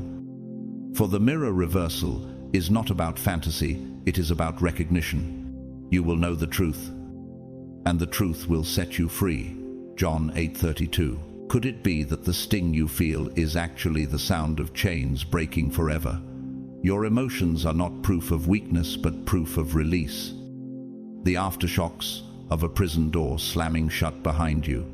What once seduced you now exposes itself as empty, and what once frightened you now affirms your deliverance. The stories of the world testify. The author J.K.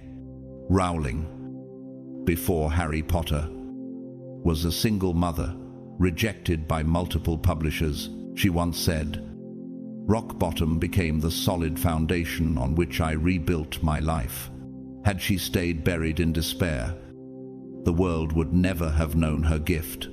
Contrast this with a darker reflection, the Roman Emperor Nero, obsessed with vanity and power, who burned his own city and died abandoned. His name synonymous with ruin. One chose to rise from brokenness. The other collapsed under self-illusion. Do their stories not remind us that paths diverge, and destiny depends on which voice we follow? The mirror effect reveals the fork in the road. One path leads to legacy, the other to ashes. And what you witness in others this week may be God's way of whispering, you chose life, not destruction. The mirror reversal, then, is not simply about observing others. It is about recognizing yourself. It is about standing before two roads, one you nearly took, and one you were chosen for, and realizing the mercy in your redirection. The steps of a good man are ordered by the Lord, and he delights in his way. Psalm 37:23. This week, when such reflections cross your path, remember, you are not seeing their story. You are seeing God's deliverance on your own. The shadow life is a closed gate. The life before you is an open highway, and though the reflection may linger for a moment, it cannot bind you. It is only a passing phantom, a silent witness to the sovereignty of God. With every glimpse, you are reminded that your destiny has always been greater than the detour. Therefore, chosen ones, do not tremble at the sight of what might have been. Let it confirm the wisdom of your obedience. Let it remind you that compromise could have cost you everything, but the covenant secured your destiny. The old has gone. The new is here. 2 Corinthians 5:17. The mirror has spoken, not to mock you, but to liberate you. So rise into the life you were preserved for. Walk forward with gratitude, and never again waste a glance on what could have destroyed you. The reflection fades, but your light endures. And in that endurance lies your victory, the proof that heaven's choice is irreversible, and your rising is unstoppable. It is not only about you looking at them, it is also about them looking at you. Without even realizing it, they may feel a flicker of recognition, a strange awareness that they are glimpsing the life they chose not to walk. In these brief intersections, it is as if timelines glance at each other, acknowledge one another with silent reverence, and then drift apart forever. The loop closes. The echo dissolves. What he opens, no one can shut. And what he shuts, no one can open. Revelation 3-7. Could it be that even your reflection in their eyes is part of heaven's reminder that certain doors are sealed for good? These encounters do not bind you, they release you. They are holy punctuation marks declaring that chapter has ended.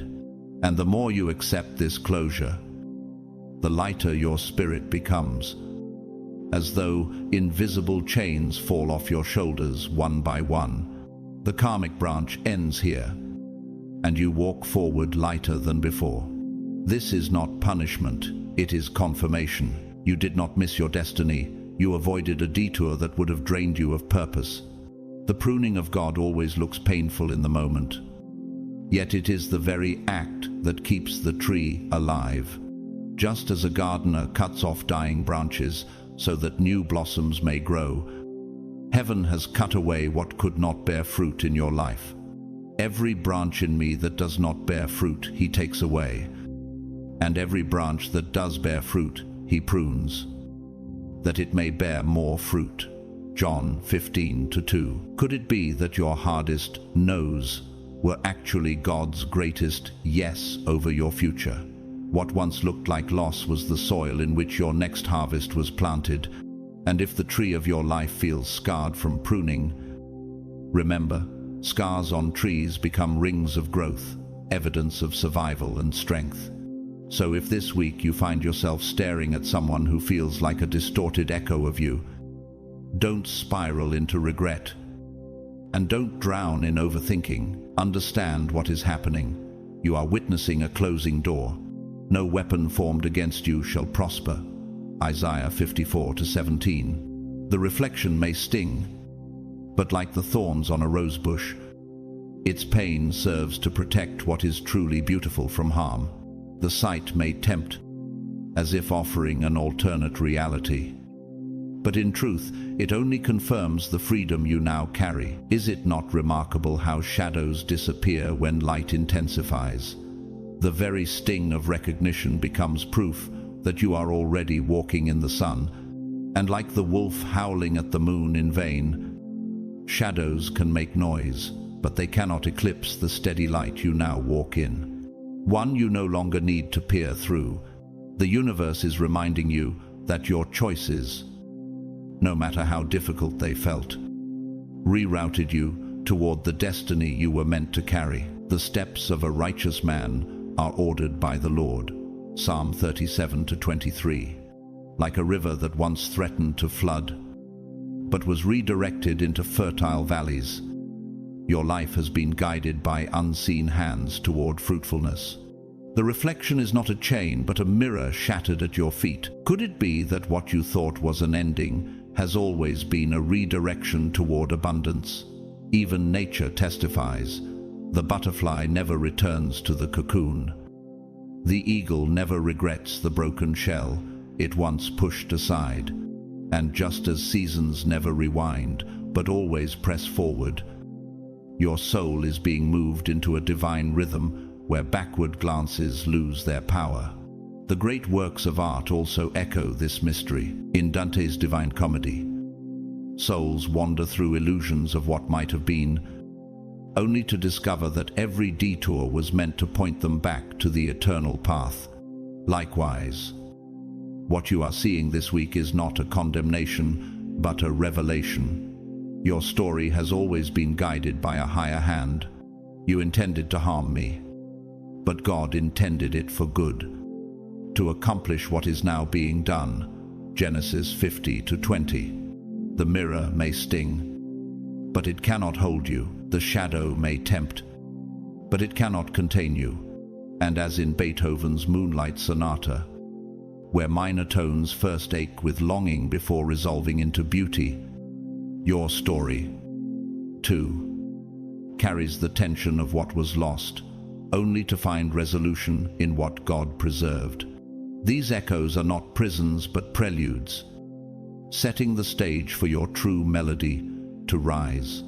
Therefore, chosen ones, do not mourn the reflection of the life you left behind. Rejoice that it is no longer yours to carry. These glimpses are not chains, they are confirmations of freedom. If the sun sets you free, you will be free indeed. John 8:36. Walk boldly now, not as one peering into closed windows, but as one standing in the wide open field of destiny. The doors behind you are sealed. The path ahead is ablaze with promise. Rise, for the mirror has spoken, and it declares your liberation. And when you step forward, even heaven applauds. For angels, rejoice not in what you escaped, but in what you now embody, a life aligned with divine purpose. Instead of pulling you downward, these invisible battles are meant to leave you standing taller, more certain than ever that the life you've endured, the trials you fought, the detours you survived, has been shaping the architecture of who you are becoming. Every scar is not a mark of weakness, but a blueprint of resilience. For we walk by faith, not by sight. 2 Corinthians 5-7. Could it be that the very interruptions you once cursed were actually the scaffolding God used to raise you higher? What if the voices of doubt that once chained you are now the proof that heaven has chosen you for something greater? Each step you once thought was wasted has actually been part of the grand design, like beams hidden behind walls that make the entire structure stand, even when you felt unseen. The divine architect was sketching your destiny across the silent spaces of your suffering. There comes a moment when your thoughts no longer feel like your own. Ideas press into your mind with a weight that seems foreign. Sentences appear as if they were inserted into your inner script. Psychology would call this cognitive intrusion. Physics might compare it to static noise interfering with a clean signal. For God is not the author of confusion, but of peace. 1 Corinthians 14:33. But then the question arises, how do you tell the difference between intuition that is heaven-sent and interference that is designed to derail you? Could it be that this storm in your mind is not weakness, but a battlefield proving your discernment? Like a radio struggling to lock onto the right frequency, your soul is being tuned. The interference only highlights that a true signal exists. And every time you pause, breathe, and test the thought against God's peace, you are learning how to master the channel of your inner sanctuary. At times you will feel as though your very soul is arguing with itself. Yet, this is no ordinary overthinking. This is the tearing of the veil between divine whisper and foreign interference. In acoustics, resonance occurs when one vibration amplifies another, even if it doesn't belong there. So too with the mind. Alien voices seek to amplify your fears until they drown out your faith. And yet Scripture declares, "My sheep hear my voice, and I know them, and they follow me." John 10:27. Could it be that every false whisper is simply sharpening your ability to recognize the authentic? What if the tension you feel is actually heaven tuning your soul to the right frequency? Like an instrument stretched on the verge of breaking, you are being prepared for a song only heaven can compose. The pain of dissonance is proof that your spirit is alive, resisting the invasion and searching for the chord of truth. History bears witness. Nelson Mandela, though imprisoned for 27 years, spoke of the inner war of voices, fear, despair, and resignation. But he chose which thought to honor. His legacy reminds us, captivity cannot chain the mind that refuses to surrender its inner voice. Contrast this with Judas Iscariot, who allowed one foreign whisper to grow into betrayal. His downfall began not in action, but in a single untested thought. Which example will your life echo? The prisoner who found freedom in his discernment, or the disciple who lost everything by listening to the wrong voice? Just as in physics, a single domino can trigger the collapse of an entire system, one whisper, if unchecked, can unravel a destiny. And yet one act of resistance, one moment of choosing the voice of truth, can set an entire generation free. Which will define you? That is why chosen ones must guard the channel of their mind like the most sacred sanctuary. In architecture, even the strongest structure collapses if its foundation is infiltrated. In physics, even the brightest signal fades if interference is allowed to dominate. Take captive every thought to make it obedient to Christ. 2 Corinthians 10:5. This is not about suppressing your thoughts, but about filtering them through the resonance of truth. Which voice brings peace? Which idea breathes life instead of fear? Every whisper carries a frequency. Your task is not to silence them all, but to recognize which one carries the vibration of God's presence. Like a watchman on the city wall, your vigilance must never sleep. For if the gate of the mind is unguarded, the enemy does not need weapons. Your own untested thoughts will be enough, yet guarded with discernment. That same mind becomes a fortress that no shadow can breach. Do not be afraid when the inner storm rages. God has not given us a spirit of fear, but of power, love, and a sound mind. 2 Timothy 1:7. The chosen are not called to avoid the noise, they are called to rise above it. The voices will come, but you are not their victim. You are their test. Stand firm, chosen ones, for your discernment is your fortress, your clarity is your weapon, and your covenant is your shield. When all the frequencies collide, the only one that will remain is the still, undeniable voice of God. For when the architect of eternity speaks, every counterfeit collapses into silence. And when the storm quiets, what will remain is not the echo of confusion, but the foundation of truth, unshakable and eternal. The question is, will you endure the tuning until the song of heaven is complete in you? The alignment does not merely occur, it resounds like a great cathedral bell, reverberating through the unseen corridors of the heart. It does not simply whisper, it amplifies, like waves striking against a cavern wall, magnifying both truth and illusion. Within this season, emotions will not always be neutral. They will surge like tides pulled by a hidden current, making impressions feel real, whether or not they bear the mark of God. Some of these stirrings are holy nudges, what Scripture calls a still small voice. 1 Kings 19:12. The gentle prompting that Elijah once recognized in the silence after the storm. Others, however, are counterfeit shadows, voices dressed in urgency, designed to rush you, to confuse you, to push you toward decisions that fracture your peace. And this is why silence, prayer, and inner stillness become weapons more powerful than noise. The whispers will always come, but your preparation decides whether they anchor you in truth or sweep you away. This is why discernment stands as the great test. Will you recognize the frequency of your own soul, or will you be swayed by the echo of another? One voice offers peace even when it cuts across your comfort.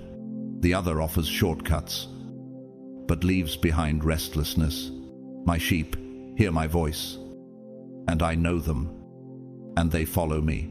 John 10:27. The true voice may confront you, but it never corrodes your spirit. The false always corrodes, always manipulates. Discernment, therefore, is not a luxury, it is the very survival kit for chosen ones. To know which voice to follow is to know the difference between life and ruin, and when the counterfeit comes cloaked in urgency, you will know its lie, because true wisdom never panics. It waits. History has shown how pivotal discernment can be. The late theologian Dietrich Bonhoeffer, who resisted Nazi deception during World War II, declared that silence in the face of evil is itself evil. He discerned the voice of truth when the majority followed, lies. And though it cost him his life, his legacy shines brighter than those who traded eternity for temporary power. How many today are willing to bear such weight? His story reminds us that truth always demands courage and sacrifice, yet it also proves that the fruit of listening to the right voice is never lost. Even if the path is hard, discernment may isolate you for a season, but it positions your legacy to echo for generations. And there are also the warnings in reverse, those who embraced deception and suffered its ruin.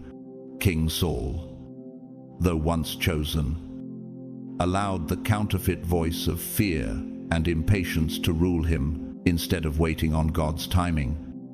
He rushed to offer sacrifice unlawfully, and from that moment, his crown began to slip. His downfall is a reminder that shortcuts always collapse under the weight of their own falsehood. The way of the wicked is like deep darkness. They do not know what makes them stumble. Proverbs 4:19. Saul's life illustrates that one act of surrender to deception can unravel years of favor. What began with impatience ended in despair and downfall. The counterfeit always promises speed, but it always steals destiny. In contrast, those who trust the voice of heaven, though pressed on every side, stand unshaken. Mother Teresa once said, "God speaks in the silence of the heart. Listening is the beginning of prayer." Her life is proof that when the whisper is divine, it carries endurance, humility, and light in the darkest of places. Is it not striking that the counterfeit always shouts, but the authentic always whispers? This truth calls us back to quiet strength in an age of endless noise. When you learn to love silence, you learn to recognize God's voice more quickly. And when you walk in that clarity, no counterfeit can uproot your peace. And yet, the greatest danger is not merely external deception, it is inner confusion. How many today mistake anxiety for intuition, or fear for foresight? This is the battlefield of the chosen ones, to separate signal from noise, truth from distortion, covenant from counterfeit. For as Paul reminds us, God is not the author of confusion, but of peace. 1 Corinthians 14:33. Confusion is not neutral. It is a strategy of delay and derailment. But peace, even in storms, is the fingerprint of the divine. To chase clarity without anchoring in God will always leave you empty. But to anchor in God will give you clarity even when the world crumbles. Therefore, this warning is not meant to paralyze you with fear, but to awaken you into vigilance.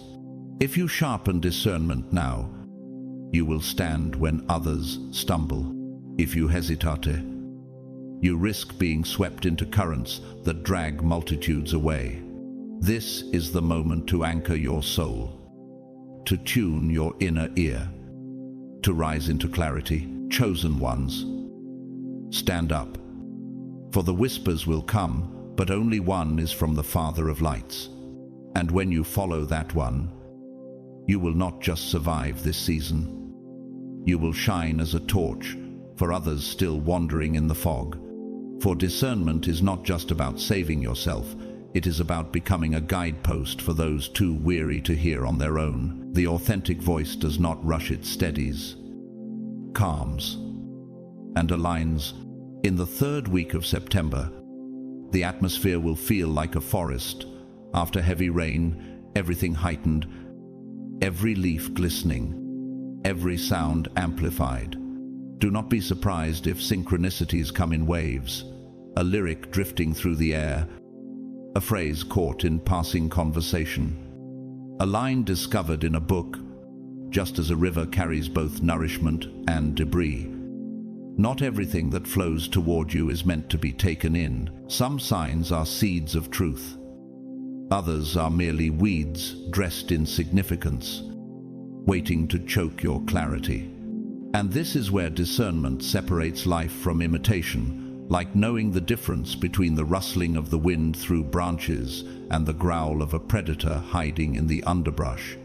Scripture reminds us, "Beloved, do not believe every spirit, but test the spirits to see whether they are from God." 1 John 4:1. Yet even as you test, remember that your own fears can masquerade as confirmations. At times, even silence itself can be the answer, because not every absence is abandonment. Sometimes it is protection. Can you accept that God's whisper may come not as thunder but as stillness? The battlefield is not outside, it is within. In this third week, your mind will become a landscape of storms and clearings, where every whisper competes for soil to root itself in. Winning this battle means realizing that silence can thunder louder than the loudest distraction. Shakespeare once wrote in Hamlet, "Give me that man that is not passion's slave, and I will wear him in my heart's core." True freedom, then, is not in obeying every impulse, but in standing apart from the chaos of urges, like a hawk circling high above the field. You must learn to wait, to watch, to descend only when the prey is sure. Some messages will tempt you with urgency, but urgency without peace is always a counterfeit. For God is not the author of confusion, but of peace.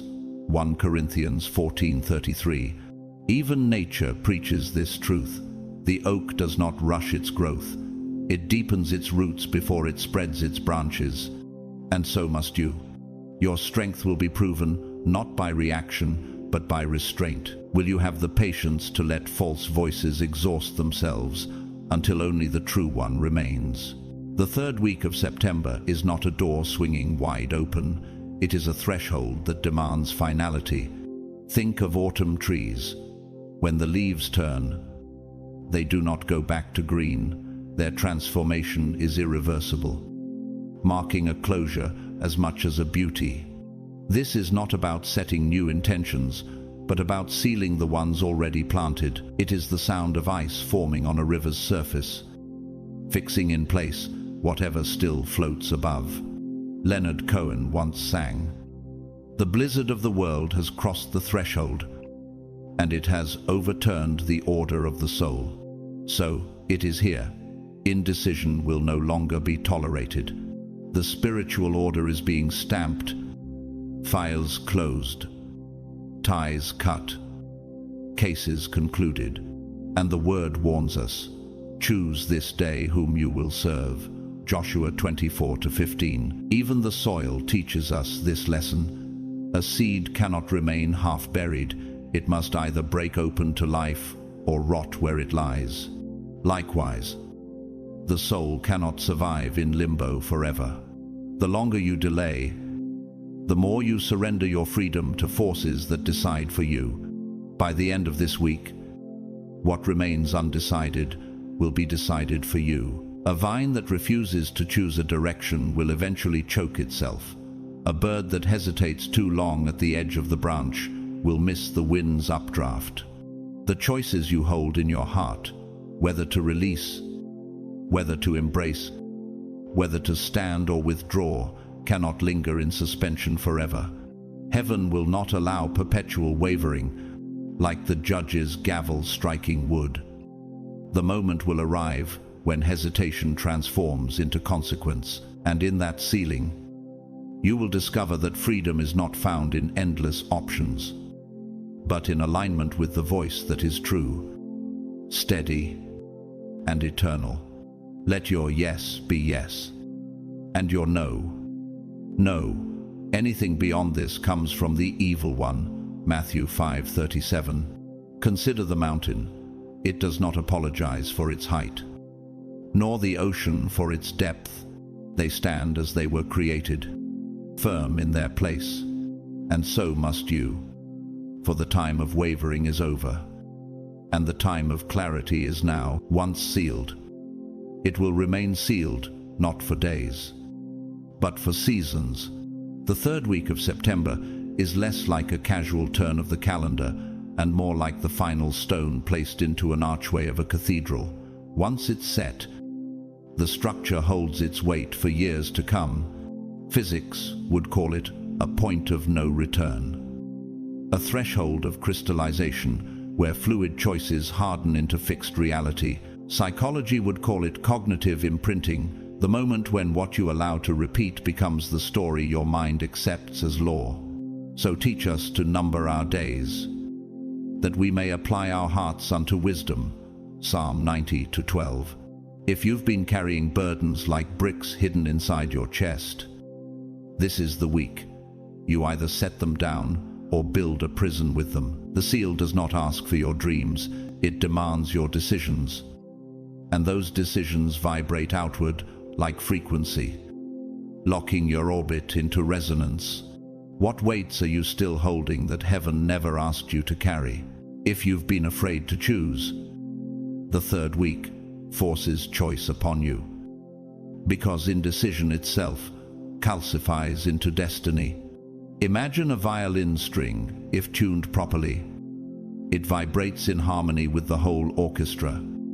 But if left slack, it produces only dissonance. Life operates the same way. What you leave unresolved hums against you, throwing off your frequency.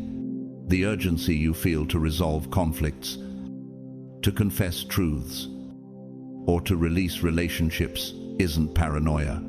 It is resonance, a divine frequency pulling you into coherence.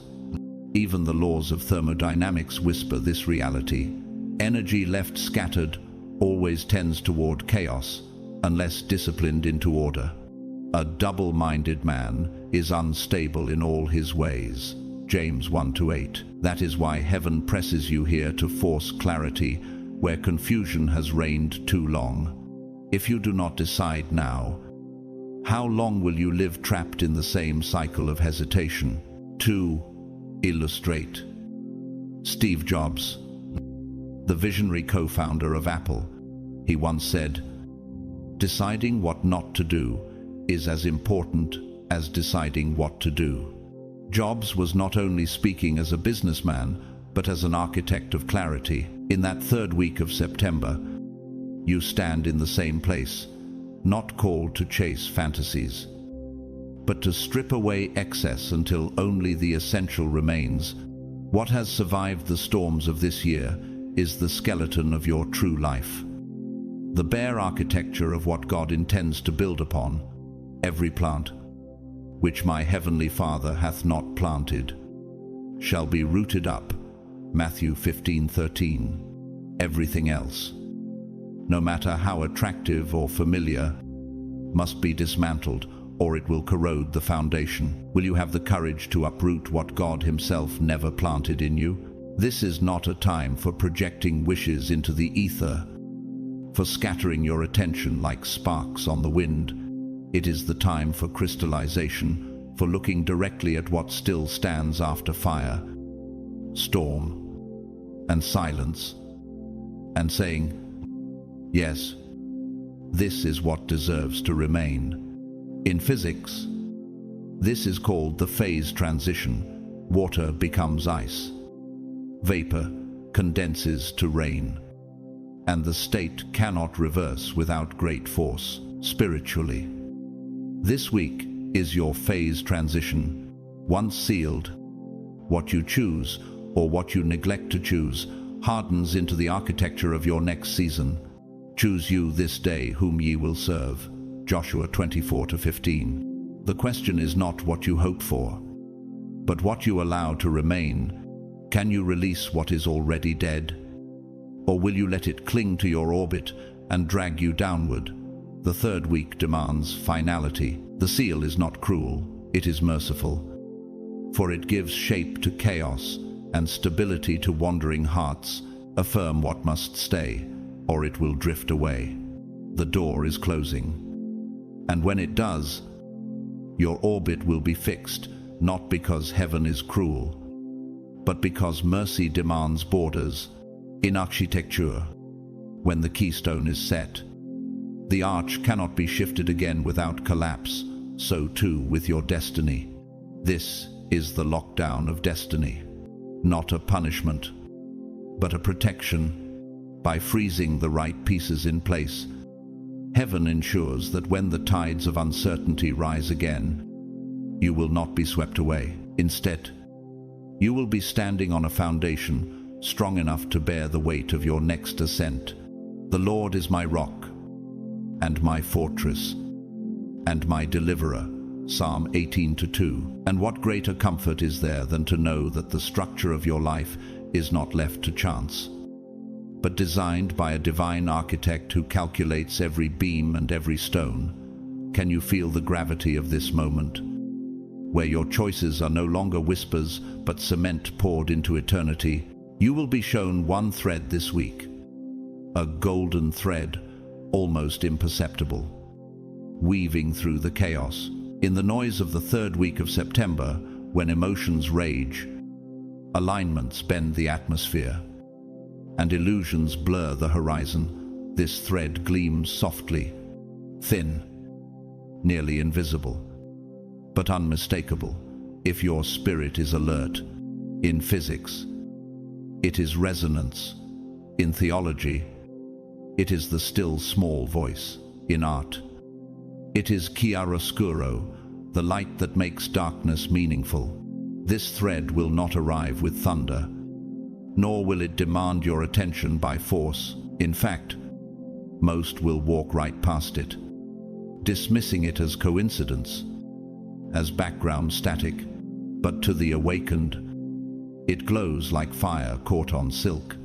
And isn't it true that the most transformative encounters in life often arrive without spectacle? Like a note in a symphony only the trained ear can detect, this thread asks not to be heard by all, but to be recognized by the few who are ready. Sometimes the golden thread comes disguised as a simple moment, a conversation where one sentence pierces deeper than expected, a dream that feels more vivid than waking, or a face in the crowd that carries an ancient familiarity. Nikola Tesla, the visionary inventor who lived much of his life misunderstood and overlooked. Though his ideas often outpaced the world's readiness to receive them, once declared, "The present is theirs, the future, for which I have really worked, is mine." That golden thread of vision kept him pressing forward through poverty, ridicule, and isolation. And though he died in obscurity, his genius became the foundation of modern electricity and wireless communication. His story reminds us that the golden thread may not sparkle in the moment, but it always rewrites the future. How many threads have we ignored because they did not shimmer loudly enough in the present? How many seeds of greatness have we discarded, blind to the orchard they carried within them? But there is another side. History shows us the danger of ignoring or twisting the golden thread. Take Adolf Hitler, a man who in his youth dreamed of being an artist, but abandoned that path for a darker thread of ideology. Instead of creation, he chose destruction. Instead of vision, he embraced delusion. That single choice birthed devastation across the globe, proving how a corrupted thread can drag millions into ruin. The warning is sharp. The thread you follow, whether golden or false, determines not only your destiny, but also the fate of countless lives connected to you. Isn't it sobering to realize that missing or corrupting your golden thread doesn't just wound you, but can ripple into generations? What happens when a single decision echoes not for years, but for centuries? There is a way that seems right to a man, but in the end it leads to death. Proverbs 14:12. This week does not test your strength, but your sight. He that hath an ear, let him hear what the Spirit saith. Revelation 2-7. You will not be asked to climb mountains, but to notice the single path carved among the shadows. The counterfeit will glitter, rush, and seduce with urgency. The true will remain steady, offering peace even when it stretches you beyond comfort. One thread leads to clarity, the other to collapse. Can you feel the difference? Do you know the voice of your own soul well enough to choose correctly when the moment arrives? The battlefield is not in the heavens, but in your discernment, whether you can pause long enough to see what most ignore. For in that pause lies the architecture of your future, a cathedral or a ruin, depending on which thread you grasp. It could be a sudden phrase you overhear that vibrates through your body, like a secret code you were meant to carry all along. It could be an opportunity that feels strangely familiar, echoing a dream you cannot quite remember. The golden thread is subtle, but it is magnetic, not loud, not overwhelming, but quietly irresistible, like the fragrance of a flower carried by the wind, soft yet undeniable, just as a migrating bird senses the pull of the unseen compass within its breast. You too will feel this invisible guidance. This is the universe's way of handing you a doorway without announcing it, offering you passage wrapped in silence. And when you lean into that silence, the ordinary suddenly feels charged, like the moment before lightning splits the sky. In that stillness, you know that what is small in appearance can carry the weight of eternity. The great test of this moment is awareness. The thread will not repeat. If you ignore it, it will not return in another form. If you hesitate, it will not wait. The cosmos gives it once, places it before you gently, and steps back, just as a river branch only splits once before flowing in separate destinies. So your decision now will fix your course. To overlook the thread is to miss the single bridge across a widening canyon. Shakespeare once wrote in Julius Caesar, "There is a tide in the affairs of men, which taken at the flood leads on to fortune, omitted. All the voyage of their life is bound in shallows and in miseries. This is that tide. Will you step into it, or let it pass you by?" The weight of this question lingers like the shadow before sunset, demanding an answer, not tomorrow, not next week, but now. And every heartbeat you delay is a stitch in the fabric of destiny closing the gap. Because the golden thread is not just an opportunity, it is alignment, perfectly timed. It is not random, it is the whisper of heaven saying, "Now is the appointed time." Just as a seed breaks through the soil, not a day too early and not a day too late. So this thread emerges only when the season is ripe. If you are awake enough to notice, you are already strong enough to pull, and when you pull, everything shifts like the first gust of wind that tips the sail and sends the ship toward its true horizon. Beethoven once composed his Symphony No. 9 with the words, "Ode to Joy," declaring, "All men shall become brothers under thy gentle wing." The golden thread carries the same invitation. One chance, one pull, and everything changes. For when heaven weaves, it does not weave loosely.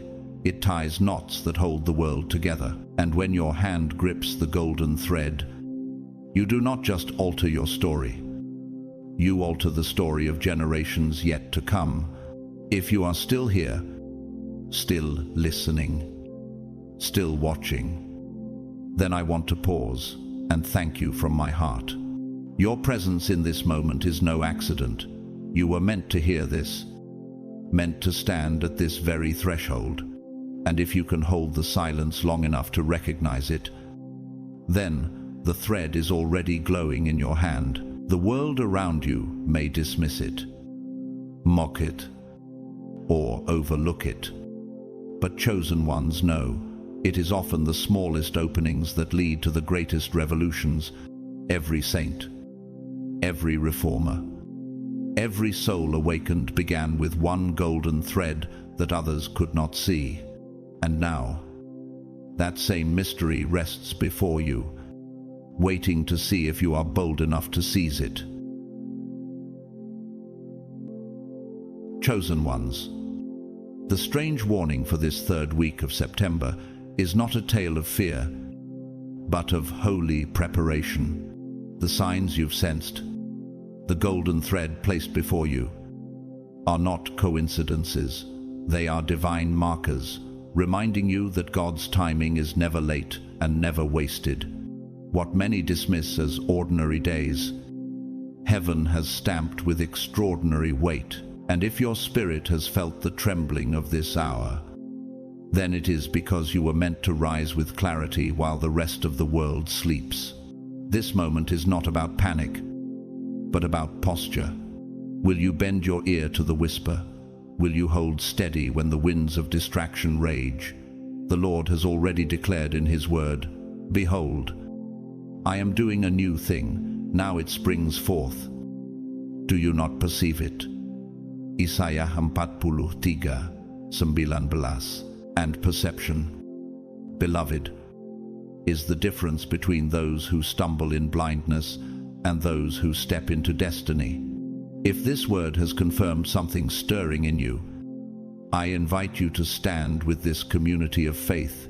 Like, share, and comment so that this message does not stay hidden but ignites others who desperately need the same reminder. If you haven't yet, subscribe and stay connected.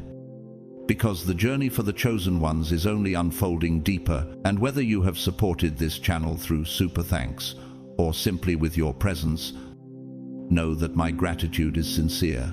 Your support is what allows this message to keep reaching further. I bless you now. May your eyes remain open.